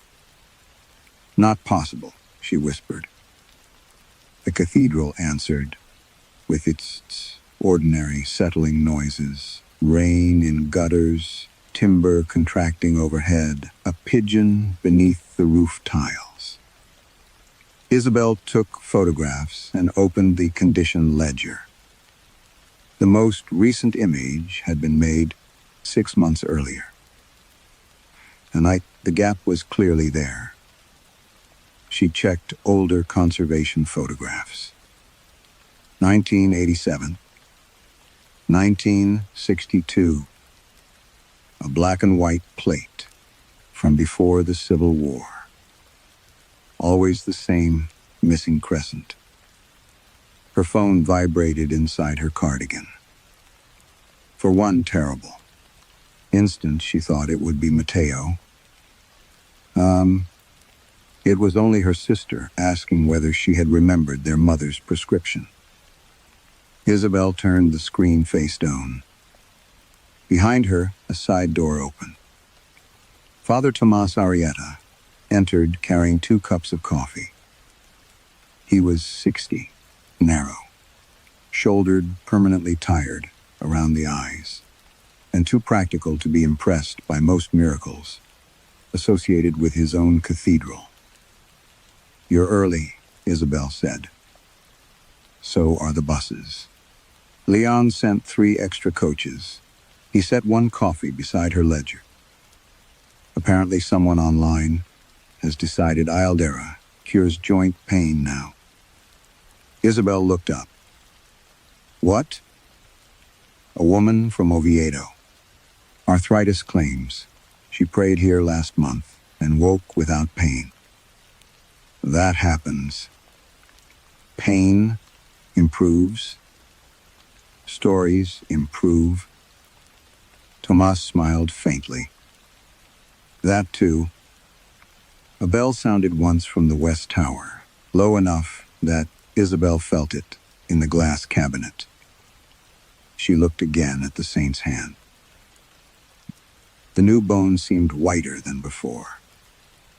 By 9, the cathedral had filled with damp coats, whispered prayers, dripping umbrellas, and the warm breath of hundreds of people. Isabel remained near the reliquary, under the pretense of observing crowd flow. An elderly woman knelt first. Then a young man with a brace around his wrist. Then a mother pressed both hands to the grill and whispered for her daughter. Isabel could not hear the illness. She only heard the word, "Please," repeated with the slow desperation of someone turning a key that had never worked before. The reliquary lights flickered. The young man with the brace inhaled sharply. He stared at his wrist. Then he began to laugh. People gathered around him. Someone called for a priest. Someone else began recording. Isabel watched none of them. Her eyes were fixed on the golden case. Inside it, beneath the saint's folded hands, something gave a tiny dry click. A second white ridge had appeared along the finger. And somewhere behind Isabel, a woman said, very calmly, "I think part of my hand is missing." The woman did not scream. That made it worse. She stood beneath the north transept arch, with her left hand raised before her face, while two pilgrims crowded close enough to touch her sleeve. Isabel pushed through them and saw what the woman meant. The little finger ended normally. So did the ring and middle fingers. But at the base of the index finger, where the knuckle should have made a shallow rise beneath the skin, there was only a smooth depression. No blood. No torn flesh. No wound at all. The hand looked as though it had been born that way. "My ring caught there this morning," the woman said. "I remember because it hurt." Father Tomas arrived with one of the cathedral volunteers and immediately began restoring ordinary language to the scene.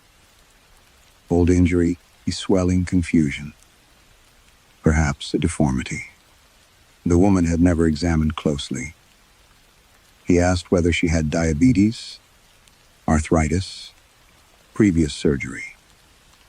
The questions worked. People stopped whispering about miracles and began offering diagnoses. The woman herself seemed embarrassed. "I suppose I must be mistaken." Isabel stared at the hollow beneath the skin. She knew what absence looked like, when everyone agreed not to name it. 13 years earlier, Mateo had been 9.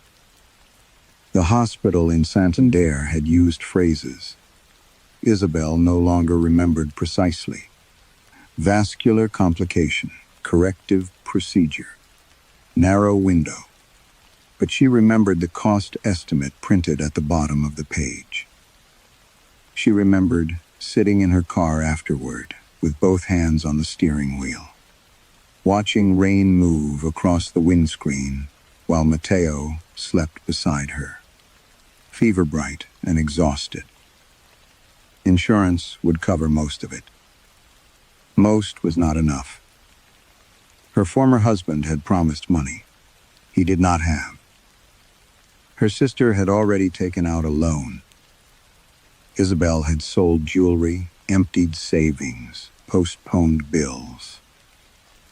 Then, while completing a routine inspection at the cathedral, she had looked at Santa Ildara's hand. The relic had been authenticated only by tradition.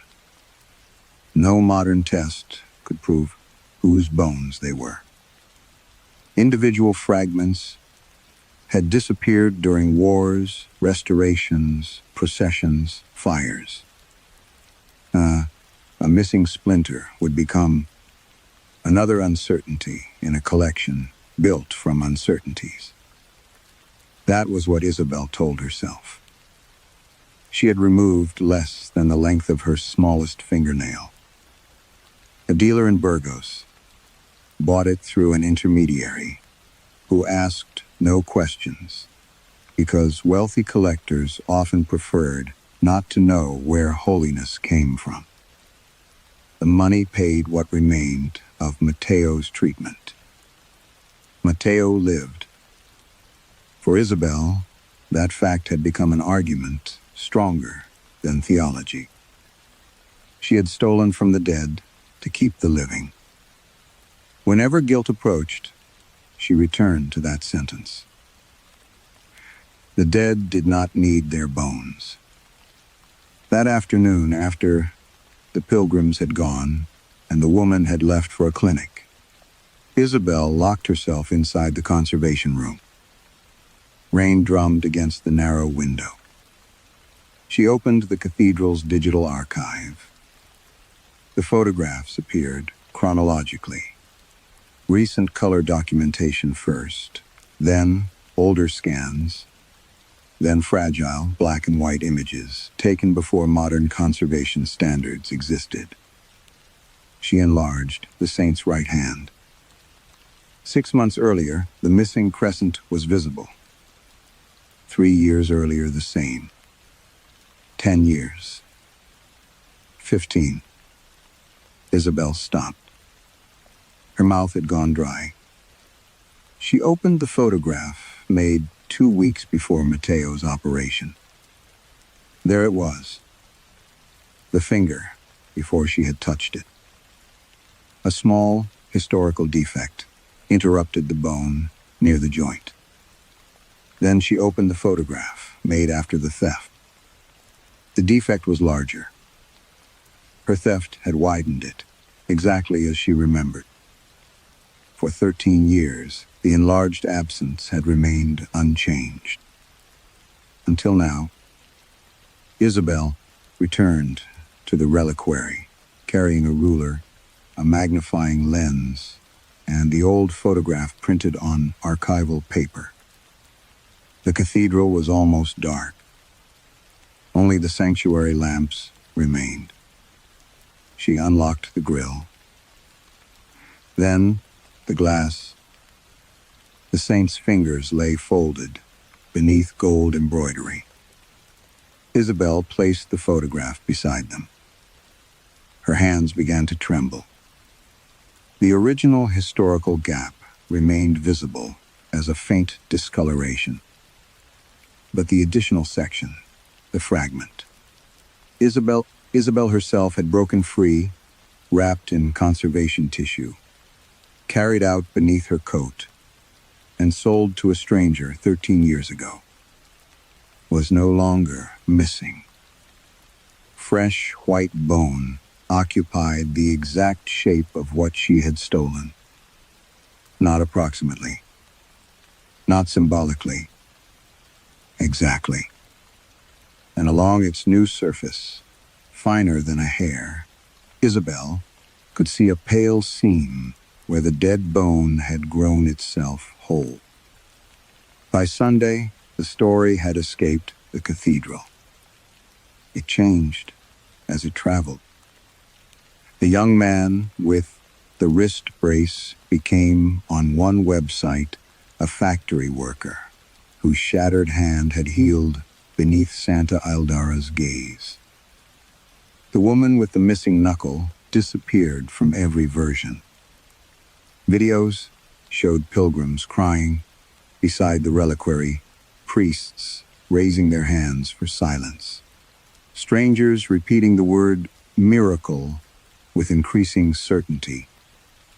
The cathedral administration issued a careful statement. No supernatural claim had been verified. Father Tomas repeated those words until they sounded like part of the liturgy. Isabel began keeping a second ledger.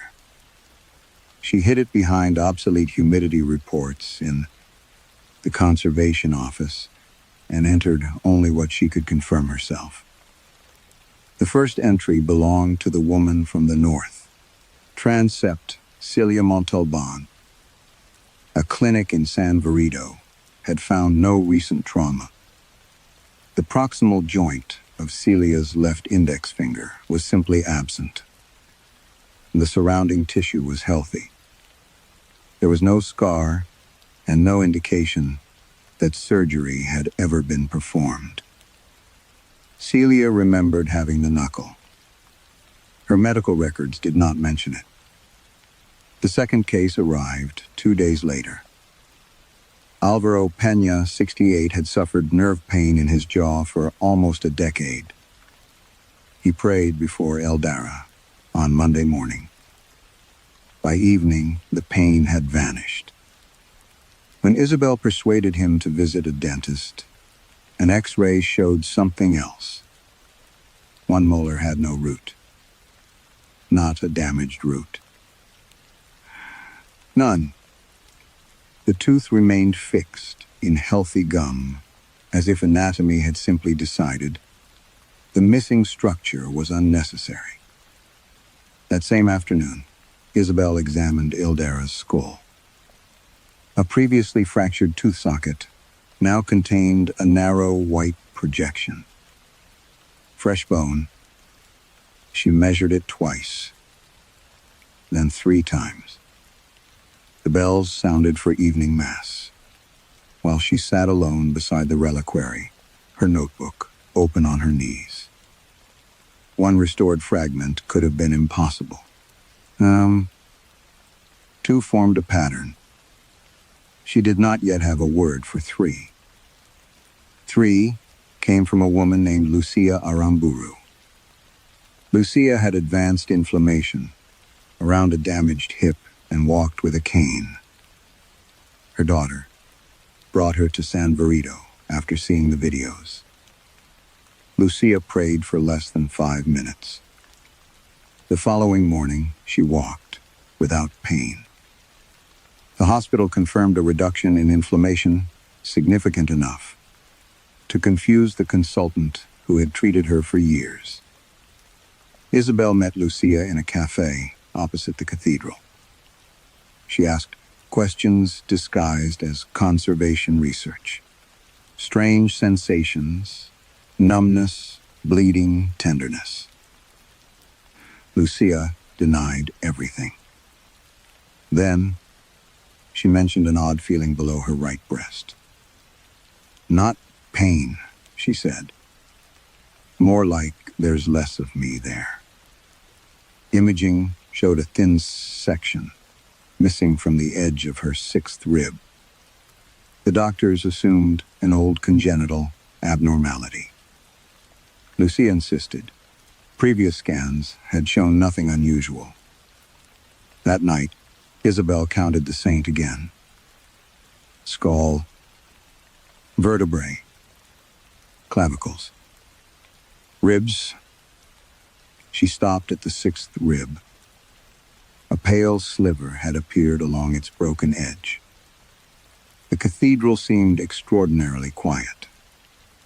Beyond the grill, candles moved in currents of air. Isabel could not feel. Wax trembled down their sides like slow white tears. She opened her hidden ledger. Prayer, improvement, loss, growth. She wrote the words once. Then beneath them, not equivalent size. Equivalent anatomy? That frightened her. More, whatever was happening, did not seem to exchange flesh by weight.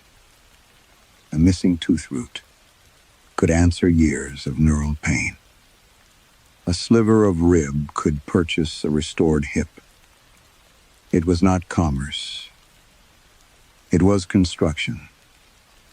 The realization came so quietly that Isabel nearly closed the ledger before understanding what she had written. She looked toward the reliquary. Santa Ildara's incomplete skeleton had always been treated as a collection of holy remains. But if the new bone was appearing according to a pattern, then perhaps the question was not what the saint was giving away. Perhaps the question was what she was rebuilding. The next morning, Isabel called a radiologist. She trusted at the Diocesan Conservation Institute and requested portable imaging under the pretext of checking internal fractures before restoration. They worked after closing. The scanner passed slowly across the golden case, while rain struck the cathedral roof. On the monitor, ancient bones appeared in layers of gray. Isabel watched the hands, the ribs, the jaw. Then the technician frowned. "What is that?" He enlarged the center of the chest. Sant Ildera had never possessed a complete sternum. Inventories dating back centuries described most of it as lost. Yet beneath the ribs, surrounded by empty space, a thin white structure was forming. Not old bone, not restoration material. Fresh bone, and it was growing where the saint's breastbone should have been. Father Tomas refused to call it growth. Accretion, he said. They stood in the conservation room, with the portable scans spread across 2 monitors. Outside, the cathedral bells were marking noon, each strike passing through the stone walls as a dull vibration beneath Isabel's shoes. Accretion of what? Mineral deposits? A refractation nobody documented. It has trabecular structure. Tomas rubbed both hands over his face. Then somebody restored it with bone. Inside a sealed reliquary, people have been opening reliquaries for 800 years. The section wasn't there 6 months ago. That photograph could be misleading. It was taken by me. I know. His voice softened. That irritated her, more than disbelief would have. Tomas was frightened. Isabel could see it in the way. He avoided, looking toward the room where the reliquary waited. But fear had made him conservative rather than superstitious. Every impossibility required another bureaucratic explanation. Undocumented restoration, calibration error, poor historical photography, mistaken medical memory. The pilgrims, meanwhile, required none. Within a week, messages arrived from across Spain. A woman claimed her multiple sclerosis symptoms had eased after praying before Ildara. A retired teacher said. He could hear clearly through an ear. Doctors had considered permanently damaged. Someone posted images of a surgical scar, fading over 3 days. Most cases collapsed under scrutiny. Some did not. Isabel stopped counting stories and began counting structures. She created columns. Name, prayer, condition, and reported improvement. Missing anatomy, new skeletal growth. She hated the appearance of the spreadsheet. It made the impossible look administrative. But numbers did not become embarrassed. People did. A man healed of chronic inflammation had lost the terminal joint of his smallest toe without pain. The corresponding bone in Ildara's foot was now complete. A woman whose damaged cornea had cleared was missing one of the tiny bones within her middle ear. The saint's skull showed new density in precisely that region. A pilgrim with severe tendon damage regained movement in his right thumb. 2 days later, imaging revealed that 1 minute sesamoid bone beneath his left foot had disappeared. Inside the reliquary, the same bone had formed. Not the same side, the same anatomical type. That distinction mattered. Isabel began seeing an order she could not yet understand. The exchange did not preserve location, mass, or medical importance. It preserved category. Bone answered bone. Structure answered structure. Something appeared to be searching bodies for pieces it required. Father Tomas stood behind her desk one evening while she overlaid two radiographic images. "You cannot keep doing this." "Why?" "Because you've already decided what you're looking for." "No, I decided what I'm measuring." "You think there's a difference?" She turned toward him.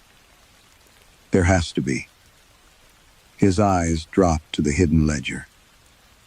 "What happens when your measurements become a theology?" The question followed her home. Mateo called that night. He was 22, now living in Bilbao, studying industrial design and complaining about a landlord who refused to repair a leaking ceiling.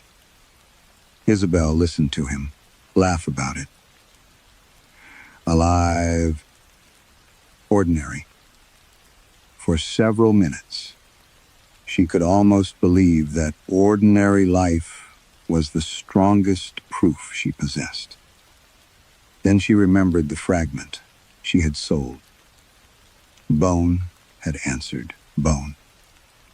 She wondered whose body had supplied the replacement.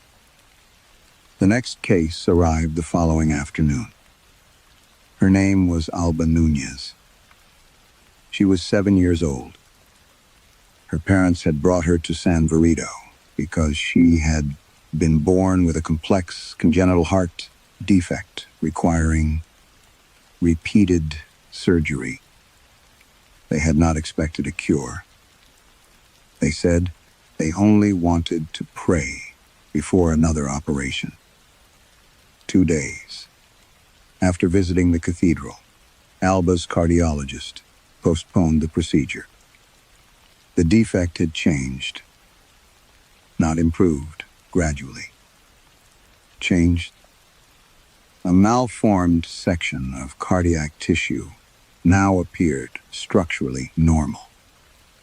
The hospital repeated the imaging, then repeated it again. Isabel requested permission to review Alba's newest scans through a physician who had already begun asking uncomfortable questions. At first, she found nothing missing. No finger joint, no rib fragment, no dental root. Then the physician enlarged an image near the base of the child's skull. He stared, called another specialist, then a third. "What?" Isabel asked. The first doctor pointed to a space smaller than a lentil. A minute. Ossicle associated with the cranial base was absent. Isabel felt cold move through her arms. Could she have lost it recently? The doctors looked at one another. Finally, the pediatric radiologist shook his head. "No." "Then congenital?" Another silence. He enlarged the empty space. "If she had truly been born without this structure," he said, "her development should have been profoundly abnormal." Alba's mother tightened her grip on the child's hand. The doctor looked again at the impossible absence. Then, at Isabel. She should never have been born without it. By the following weekend, San Virido no longer belonged to the people who lived there. Pilgrimage coaches filled the narrow streets before sunrise. Television vans blocked the square. Vendors appeared, selling candles, stamped with Santa Ildara's face, although no authentic portrait of her existed. The cathedral chapters erected barriers to control the queues, and volunteers began handing out numbered cards to people who had traveled overnight for 5 minutes before the reliquary. Some came with canes. Some carried medical folders. Some carried photographs of people too sick to travel. They all whispered. At first, Isabel noticed the sound only because she knew the cathedral's acoustics intimately. The building had been designed to gather voices toward the sanctuary. A single prayer near the crossing could sometimes travel farther than expected, softened by stone, until it seemed to come from somewhere else. Now the effect was constant. Please let her walk. Please take the pain. Please make the scan clean. Please give him another year. Thousands of private sentences overlapped beneath the vaulting. No words remained distinct for long. They became a low human texture, neither speech nor silence. Isabel began hearing it after closing. She would stand alone in the nave, while volunteers extinguished candles and security checked the side chapels. And beneath the scrape of chairs, she could still detect the murmur. She blamed reverberation. Then memory. Then exhaustion. But the cathedral seemed to hold the prayers longer each day. The healings continued. Not all of them were dramatic. A tremor stopped. A tumor shrank. A woman with severe nerve damage regained sensation in 2 fingers. A man scheduled for spinal surgery discovered that inflammation around a compressed nerve had unexpectedly receded. And always, somewhere else, something small was gone. A hyoid fragment. A tiny wrist bone. Part of a coccygeal segment. Structures most people could lose without ever knowing their names. Isabel recorded every case she could verify. Then she stopped, looking only at what the skeleton possessed. She began looking at how it lay. The change was subtle enough that she first suspected movement caused by vibration from the crowds. Santa Ildera's remains had always rested in a formal arrangement. Skull slightly elevated, arms crossed. Legs parallel beneath embroidered cloth. Now the right shoulder sat higher. The left forearm had turned inward. Several fingers appeared, more tightly folded. Isabel compared photographs, taken over 3 weeks. The differences were small, but cumulative. The skeleton was changing posture. She opened the reliquary after closing. Father Tomas stood beside her, silent now. His arguments had become less frequent. Isabel lifted the gold, threaded covering from the chest. For a moment, neither of them spoke. Between the newly forming sternum and 2 restored ribs, something translucent stretched like wet silk. Tomas leaned closer. What is that? Isabel already knew. Connective tissue. That isn't possible. No. The word felt useless. Thin, pale bands now linked several bones that had previously lain loose against velvet supports. At the wrist, something resembling a ligament bridged 2 joints. The material trembled when the west bell sounded. Tomas stepped back. We close it. And tell them what? That the reliquary requires conservation. There are thousands of people outside.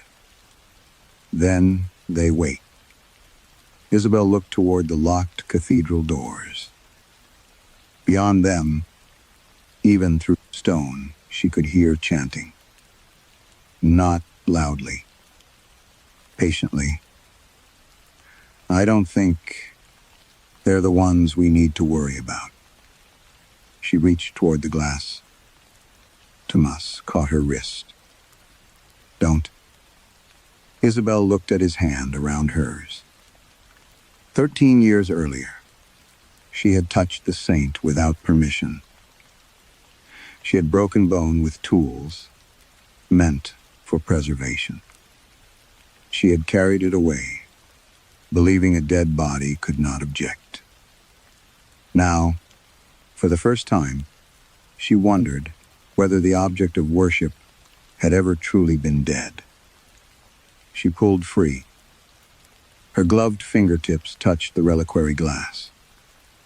The murmuring stopped. Not gradually. Every remaining whisper inside the cathedral vanished at once. Isabel froze. Then something spoke beneath her hand. Not one voice. Many. Women young and old, hoarse and gentle, frightened and furious, layered so densely that no individual speaker could be separated from the rest. They did not pray. They did not call her name. Across the glass, beneath bone, slowly binding itself into a body, thousands of female voices whispered a single word. Mateo. Mateo's name stayed with Isabel, long after the voices stopped. Father Tomas heard them too. That mattered. Until then, every impossible thing still possessed some narrow route back toward doubt. Photographs could mislead, scans could be misread. Frightened people could convince one another of almost anything. But Tomas had heard thousands of women whisper the name of Isabel's son. He did not ask why. Perhaps he already understood that the answer would involve something she had done. Instead, he locked the reliquary, extinguished the conservation lamps, and said, "There are older records." Isabel looked at him. How old? Older than the official vita. The cathedral archive occupied 3 rooms beneath the chapter house, but Tomas did not take her there.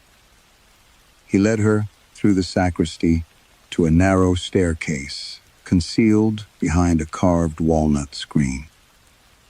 The steps descended into colder air, smelling of limestone, dust, and damp leather.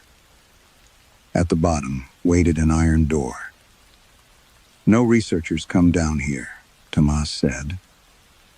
"Why?" "Because most of this material was never cataloged properly. That has never stopped researchers." No. He unlocked the door. Inside, shelves disappeared into darkness. The chamber had once been part of the medieval crypt. Wooden cases occupied old burial niches, their labels written in several centuries of handwriting. Isabel saw episcopal correspondence, plague registers, property disputes, lists of candle purchases. Nothing marked Santa Eldera. They searched for nearly 3 hours. Isabel found the first reference by accident. It was not in a devotional manuscript. It appeared in an account ledger, dated to the epidemic of 1348. She read the Latin twice before trusting herself. Payments for bread. Payments for lime. Payment to 2 men for carrying bodies beyond the eastern wall. Then to Martin, the scribe, for copying the testimonies of the women. Isabel turned the page. Several loose sheets had been inserted between the accounts. They contained brief descriptions of women who had died during the epidemic. A widow named Elvira, who nursed fever victims until she became sick herself. A girl called Inés, who gave her food ration to 2 younger children. A laundress named Mencia, who continued washing burial cloths after her husband died. Another woman had carried water.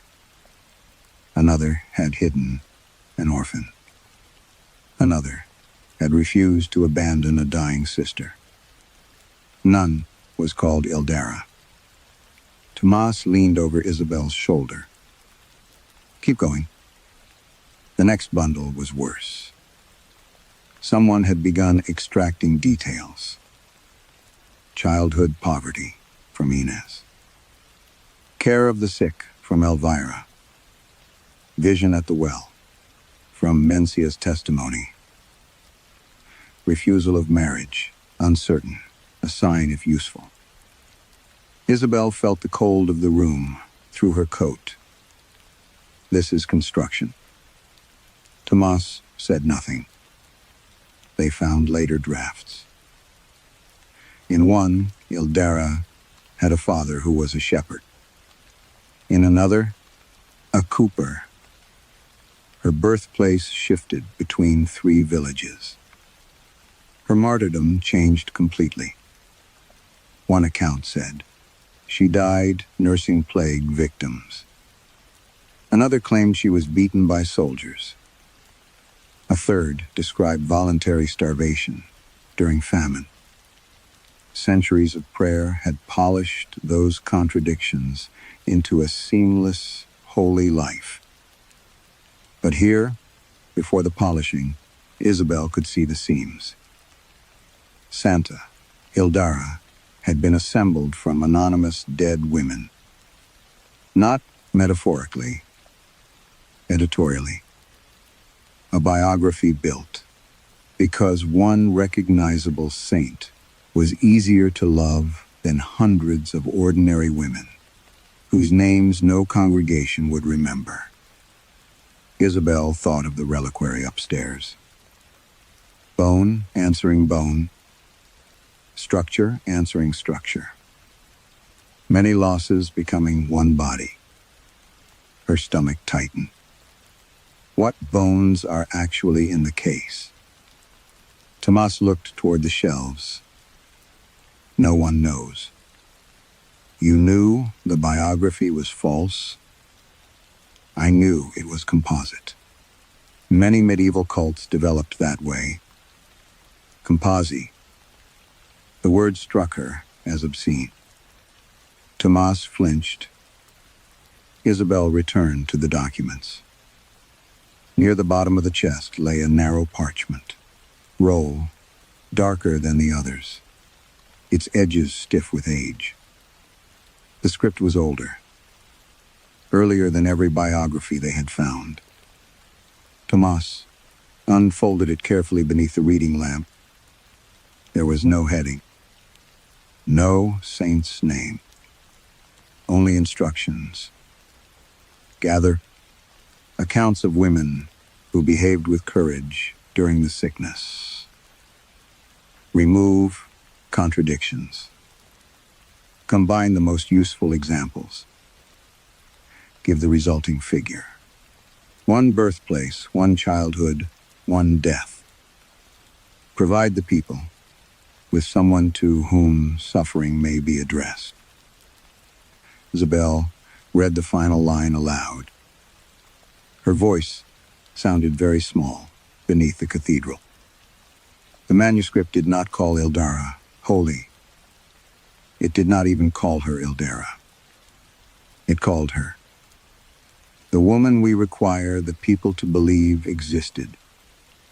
For the next 2 days, Isabel and Father Tomas worked below the chapter house, while the cathedral above them filled with people asking, a woman who had never existed to save them. The irony would have been easier to bear. if the prayers had failed. They did not. Each afternoon, Tomas brought down printed reports collected by the diocese. A malignant growth had unexpectedly reduced. A damaged optic nerve had begun responding to treatment. A woman who had not stood without assistance in 6 years walked across her kitchen, and somewhere among those bodies, Isabel knew, something small had disappeared. She stopped, asking whether the exchange was real. She wanted to know what was being built. The archive answered slowly. Santa Ildara's childhood belonged largely to Inés, the girl who had given away her food. Her supposed years caring for plague victims had been copied from Elvira. The account of carrying drinking water through infected streets came from Mencia. Her miraculous resistance to fever belonged to another woman whose name had been damaged by moisture. The famous story of Eldara, remaining beside her dying mother, had originally described 2 sisters. Even her physical description had been assembled. Dark hair from one testimony, a scar beneath the chin from another, long hands from a third. Someone kept improving her, Isabel said. Tomas sat opposite her beneath the archive lamp. Every generation improved saints. No. She placed 3 manuscripts side by side. I mean literally. Later. Versions resolved contradictions in earlier ones. Eldara became taller. Her eye color stabilized. A vague childhood illness became a specific fever. Stories once attributed to nameless women gradually appeared as memories Eldara herself supposedly recounted before death. The invented woman was becoming more detailed with time, more internally consistent, more human. Isabel thought of the bones above them. For centuries, pilgrims had not merely begged Eldara for intervention. They had imagined her. Paintings gave her a face. Sermons supplied intentions. Hymens gave her compassion. Children learned what she loved, what she feared, what she supposedly said before dying. Millions of minds had rehearsed the same impossible person. Faith had supplied continuity where history had supplied none. Now, bodies were supplying the rest. Isabel opened her ledger beside the medieval records. She compared anatomical losses with the oldest inventories of the relic. The pattern sharpened. Missing bones described in 15th century inventories were returning first. Then, smaller structures that had never been documented at all. The skeleton was not repairing random damage. It was approaching completeness. What happens after the bones? Tomas asked. Isabel remembered the translucent tissue between the ribs. Already happening. Neither spoke for a while. Above them came the faint vibration of bells. Even underground, Isabel could almost hear the accumulated prayers. She imagined them descending through stone. Names, illnesses, promises, requests, each one addressed to the same constructed listener. What if belief doesn't create her all at once? Isabel said. Tomas looked up. What if it has been creating her for centuries? She She turned one of the manuscripts around. A story gives her a childhood. Another gives her a mother. Another gives her a death. Paintings give her a face. Prayer gives her intention. And the pilgrims... Isabel looked at the anatomical notes in her ledger. They give her a body. Thomas crossed himself. It was the first overtly religious gesture. Isabel had seen him make since they entered the archive. Near dawn, they reached the final box. It contained later ecclesiastical correspondence, complaints about disputed relics, questions about indulgences, warnings about unauthorized pilgrimages. One letter, written more than 2 centuries after Sealdura's cult began, mentioned something Isabel had not seen elsewhere. Pilgrims had reported hearing a woman answer prayers inside the reliquary. Church officials dismissed it as hysteria. The report stopped after the bones were moved. In the margin, a later priest had written a note in faded brown ink. Tomas read it first. His face changed. What? He did not answer. Isabel took the page. The note was brief. The handwriting shook slightly toward the end, as if whoever wrote it had been cold or old or afraid. We made one woman from the goodness of many, because the people required a name. And now they speak to her as though she remembers being one. Be cautious. What is repeatedly imagined may eventually demand consistency. Below that, in darker ink, someone had added a final sentence. Isabel read it twice. Then a third time. When she possesses enough of us, it said, she will ask us who she is. The first voice answered a prayer. Before Isabel reached the reliquary, she was crossing the nave with Father Tomas when a man near the front barrier suddenly lifted his head. His wife stood beside him, one hand covering her mouth. What did she say? Someone whispered. The man looked toward the golden case. She said, my brother is not the one who needs forgiveness. No one around him seemed to understand. Then another pilgrim began crying. A woman farther back dropped to her knees. The murmuring beneath the cathedral changed. For weeks, thousands of voices had flowed toward the reliquary. Now something was flowing back. Not loudly. Not through the air in any ordinary way. The answers seemed to emerge inside the pauses, between prayers.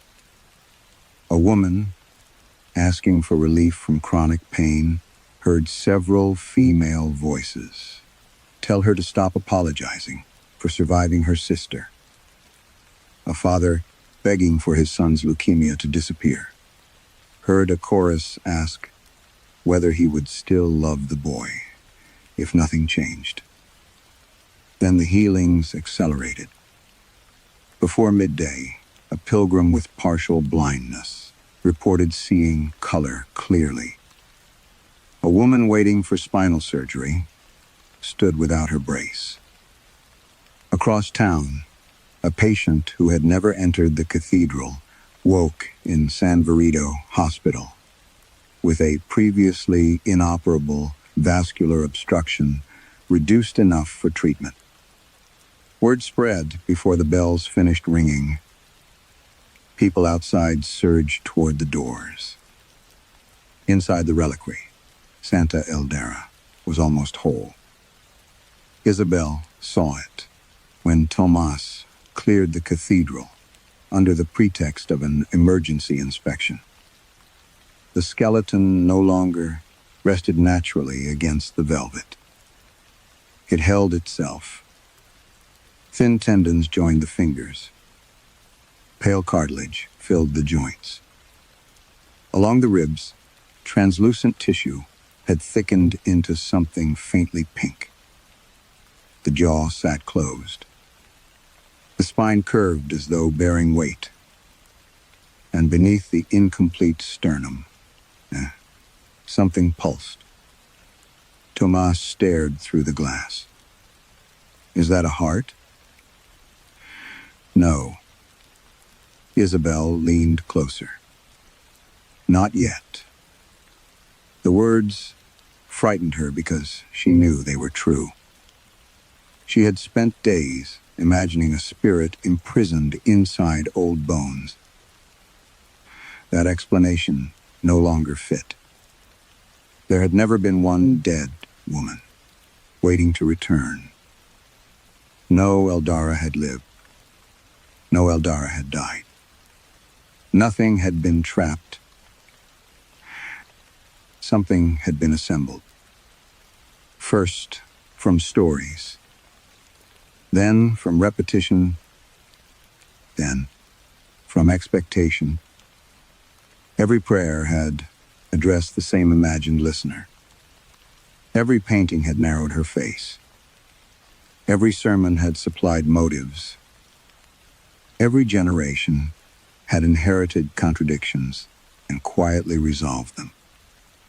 The community had done for a consciousness what the medieval scribes had done for a biography. They had edited hundreds into one. Now the body was catching up. Isabel thought of Innes giving away food, Elvira nursing the sick, Mencia washing burial cloths. Women whose names had been discarded because one saint was easier to remember. Perhaps fragments of them survived in Ildara. But fragments were not a person. Neither were memories invented by strangers. Neither were bones taken unknowingly from the living. Whatever stood behind the glass was something new, and everyone who prayed was helping decide what it would become. The reliquary clicked. One finger moved. Tomas stepped backward. Isabel did not. Ildara, he whispered. The answer came immediately. Hundreds of women laughed softly, not cruelly, almost sadly. Then the voices spoke.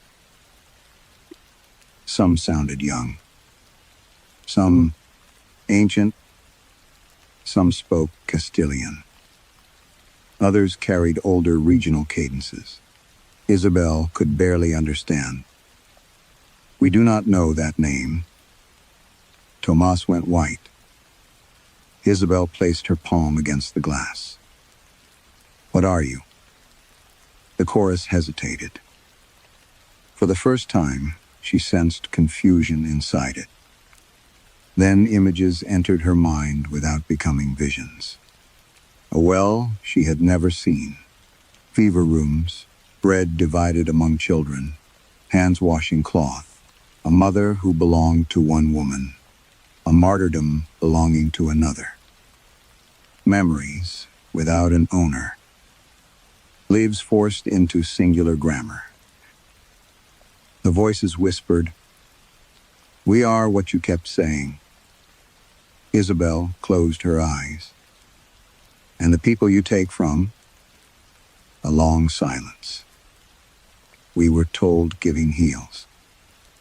Her hand tightened against the glass. No malice. That was the horror of it. The thing had learned morality from prayer.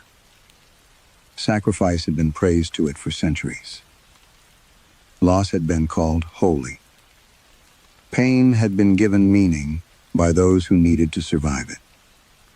The voices returned quieter. Now, one absence remains. Isabel opened her eyes. The incomplete sternum gleamed white behind the glass. "What do you need?"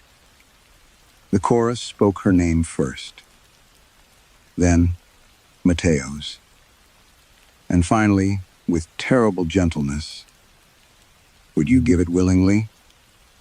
By evening, the cathedral belonged to the church again.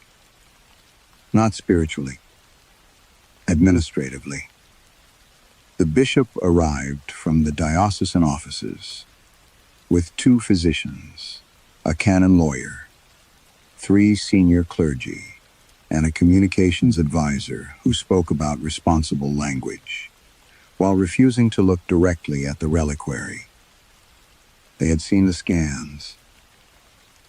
They had interviewed patients whose conditions had improved beyond reasonable expectation. They had listened to recordings in which voices emerged from an empty cathedral.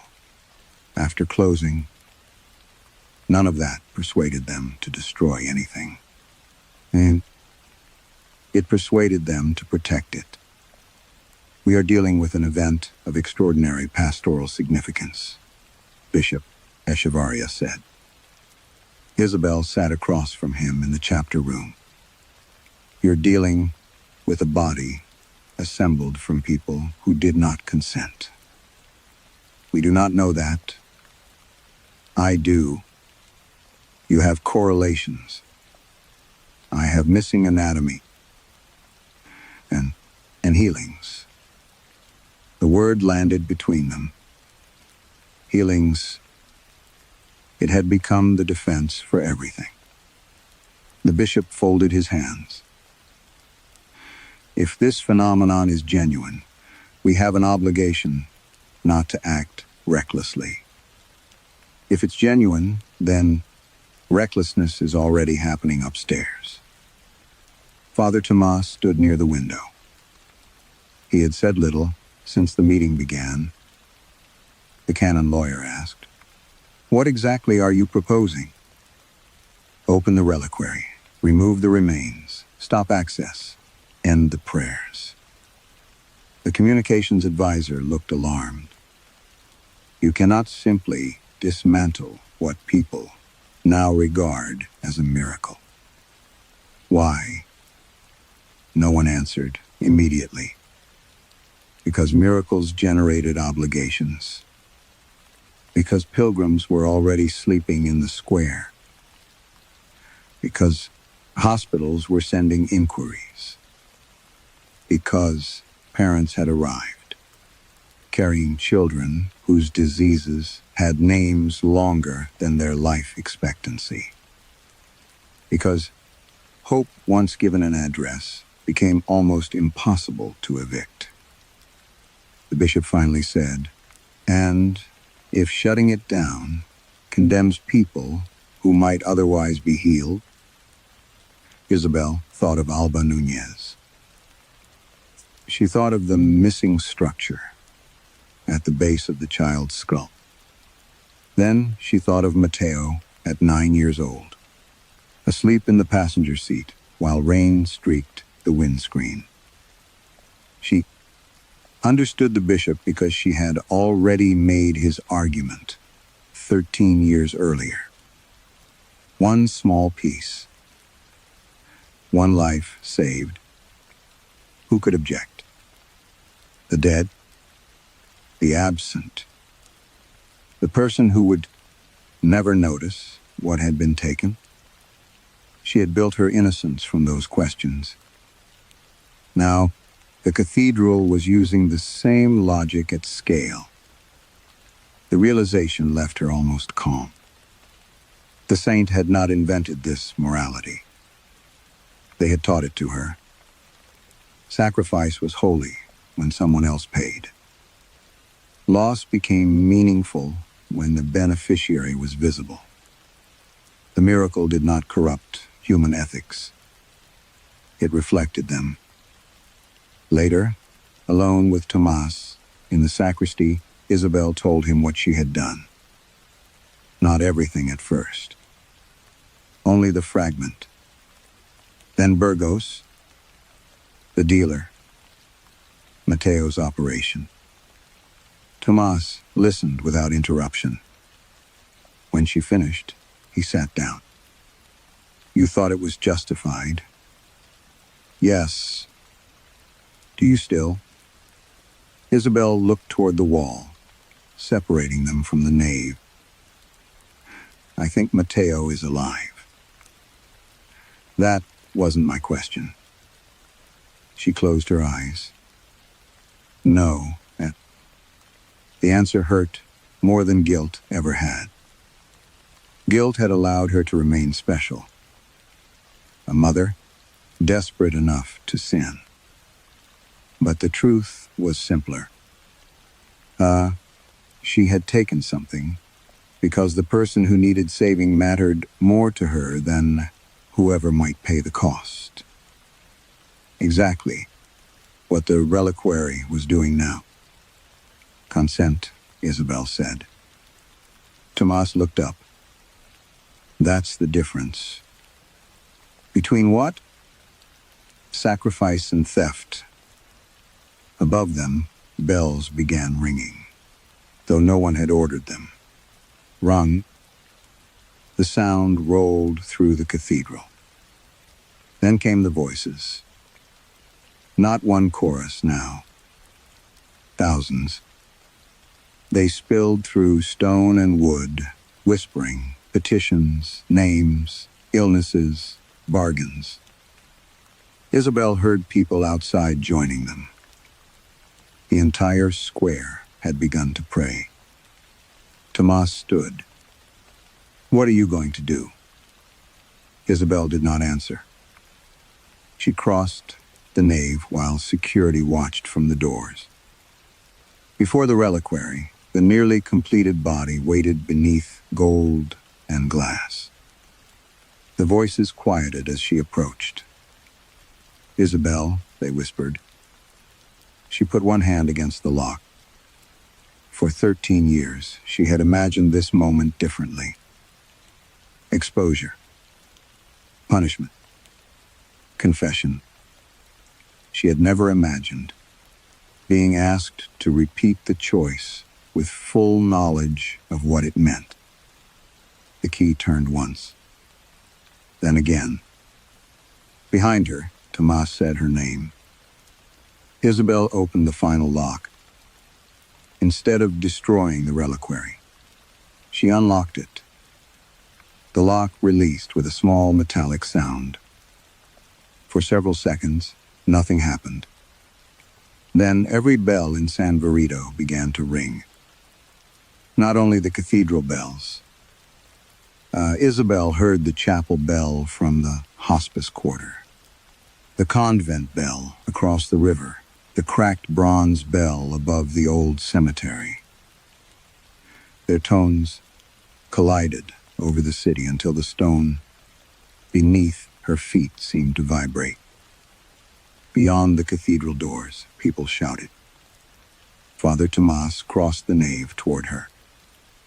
Isabel. She lifted the glass. Warm air breathed out of the reliquary. The smell was not decay.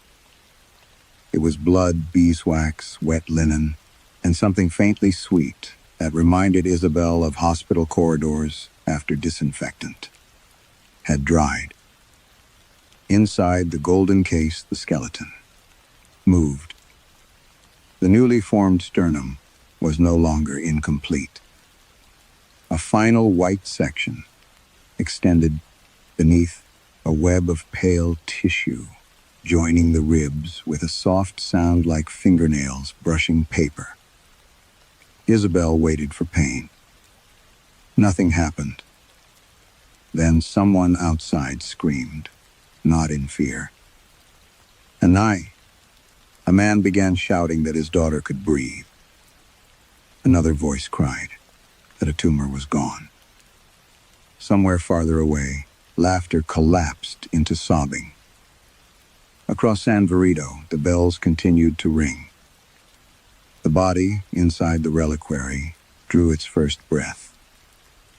The ribs lifted, collapsed, lifted again.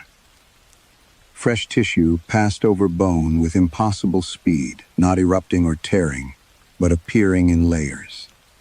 Tendon, muscle, vessels beneath translucent skin. A face formed last. Not the painted face from devotional cards. For an instant, Isabel thought she saw several women at once. A narrow jaw broadened. Deep-set eyes softened. A scar appeared beneath the chin and vanished. Dark hair spread across the velvet, streaked briefly with gray, then black again. The features settled when the woman opened her eyes. Brown, then gray, then something between them. The voices stopped. For the first time in weeks, the cathedral contained complete silence. The woman sat up. Gold embroidery slipped from her shoulders. She was naked, adult, breathing and trembling slightly from cold. Tomas crossed himself. The woman watched the gesture, then copied it incorrectly. "Where?" she asked. Her voice was no longer a chorus, though Isabel could hear many accents pressing beneath it. "You're in San Virido." The woman frowned. "I carried water here." "No, Mencia did. I gave bread to the children." "Inez, my husband died before me. Elvira had a husband. I never married." That was another story. Confusion passed across the woman's face. She pressed both hands to her temples. "I had a mother." "Yes." "Many." Isabel could not answer. Outside, the square erupted again, as another healing was announced. The woman heard it. "They asked me?" "Yes," I answered. "Yes." "Did they give?" Isabel looked at her own hands. "Whole." But somewhere in the city, people might already be discovering tiny absences paid for another person's relief. "I don't know." The woman lowered her hands. "Did you?" Isabel thought of the question the voices had asked. "Would you give it willingly?" She had opened the reliquary without knowing whether that counted as consent, refusal, or something between them. "No," she said. The woman considered this. Then she stepped from the golden case. Her bare feet touched the cathedral floor. The bells stopped. No one knelt. For one fragile moment, she was not a relic, saint, fraud, miracle, or monster.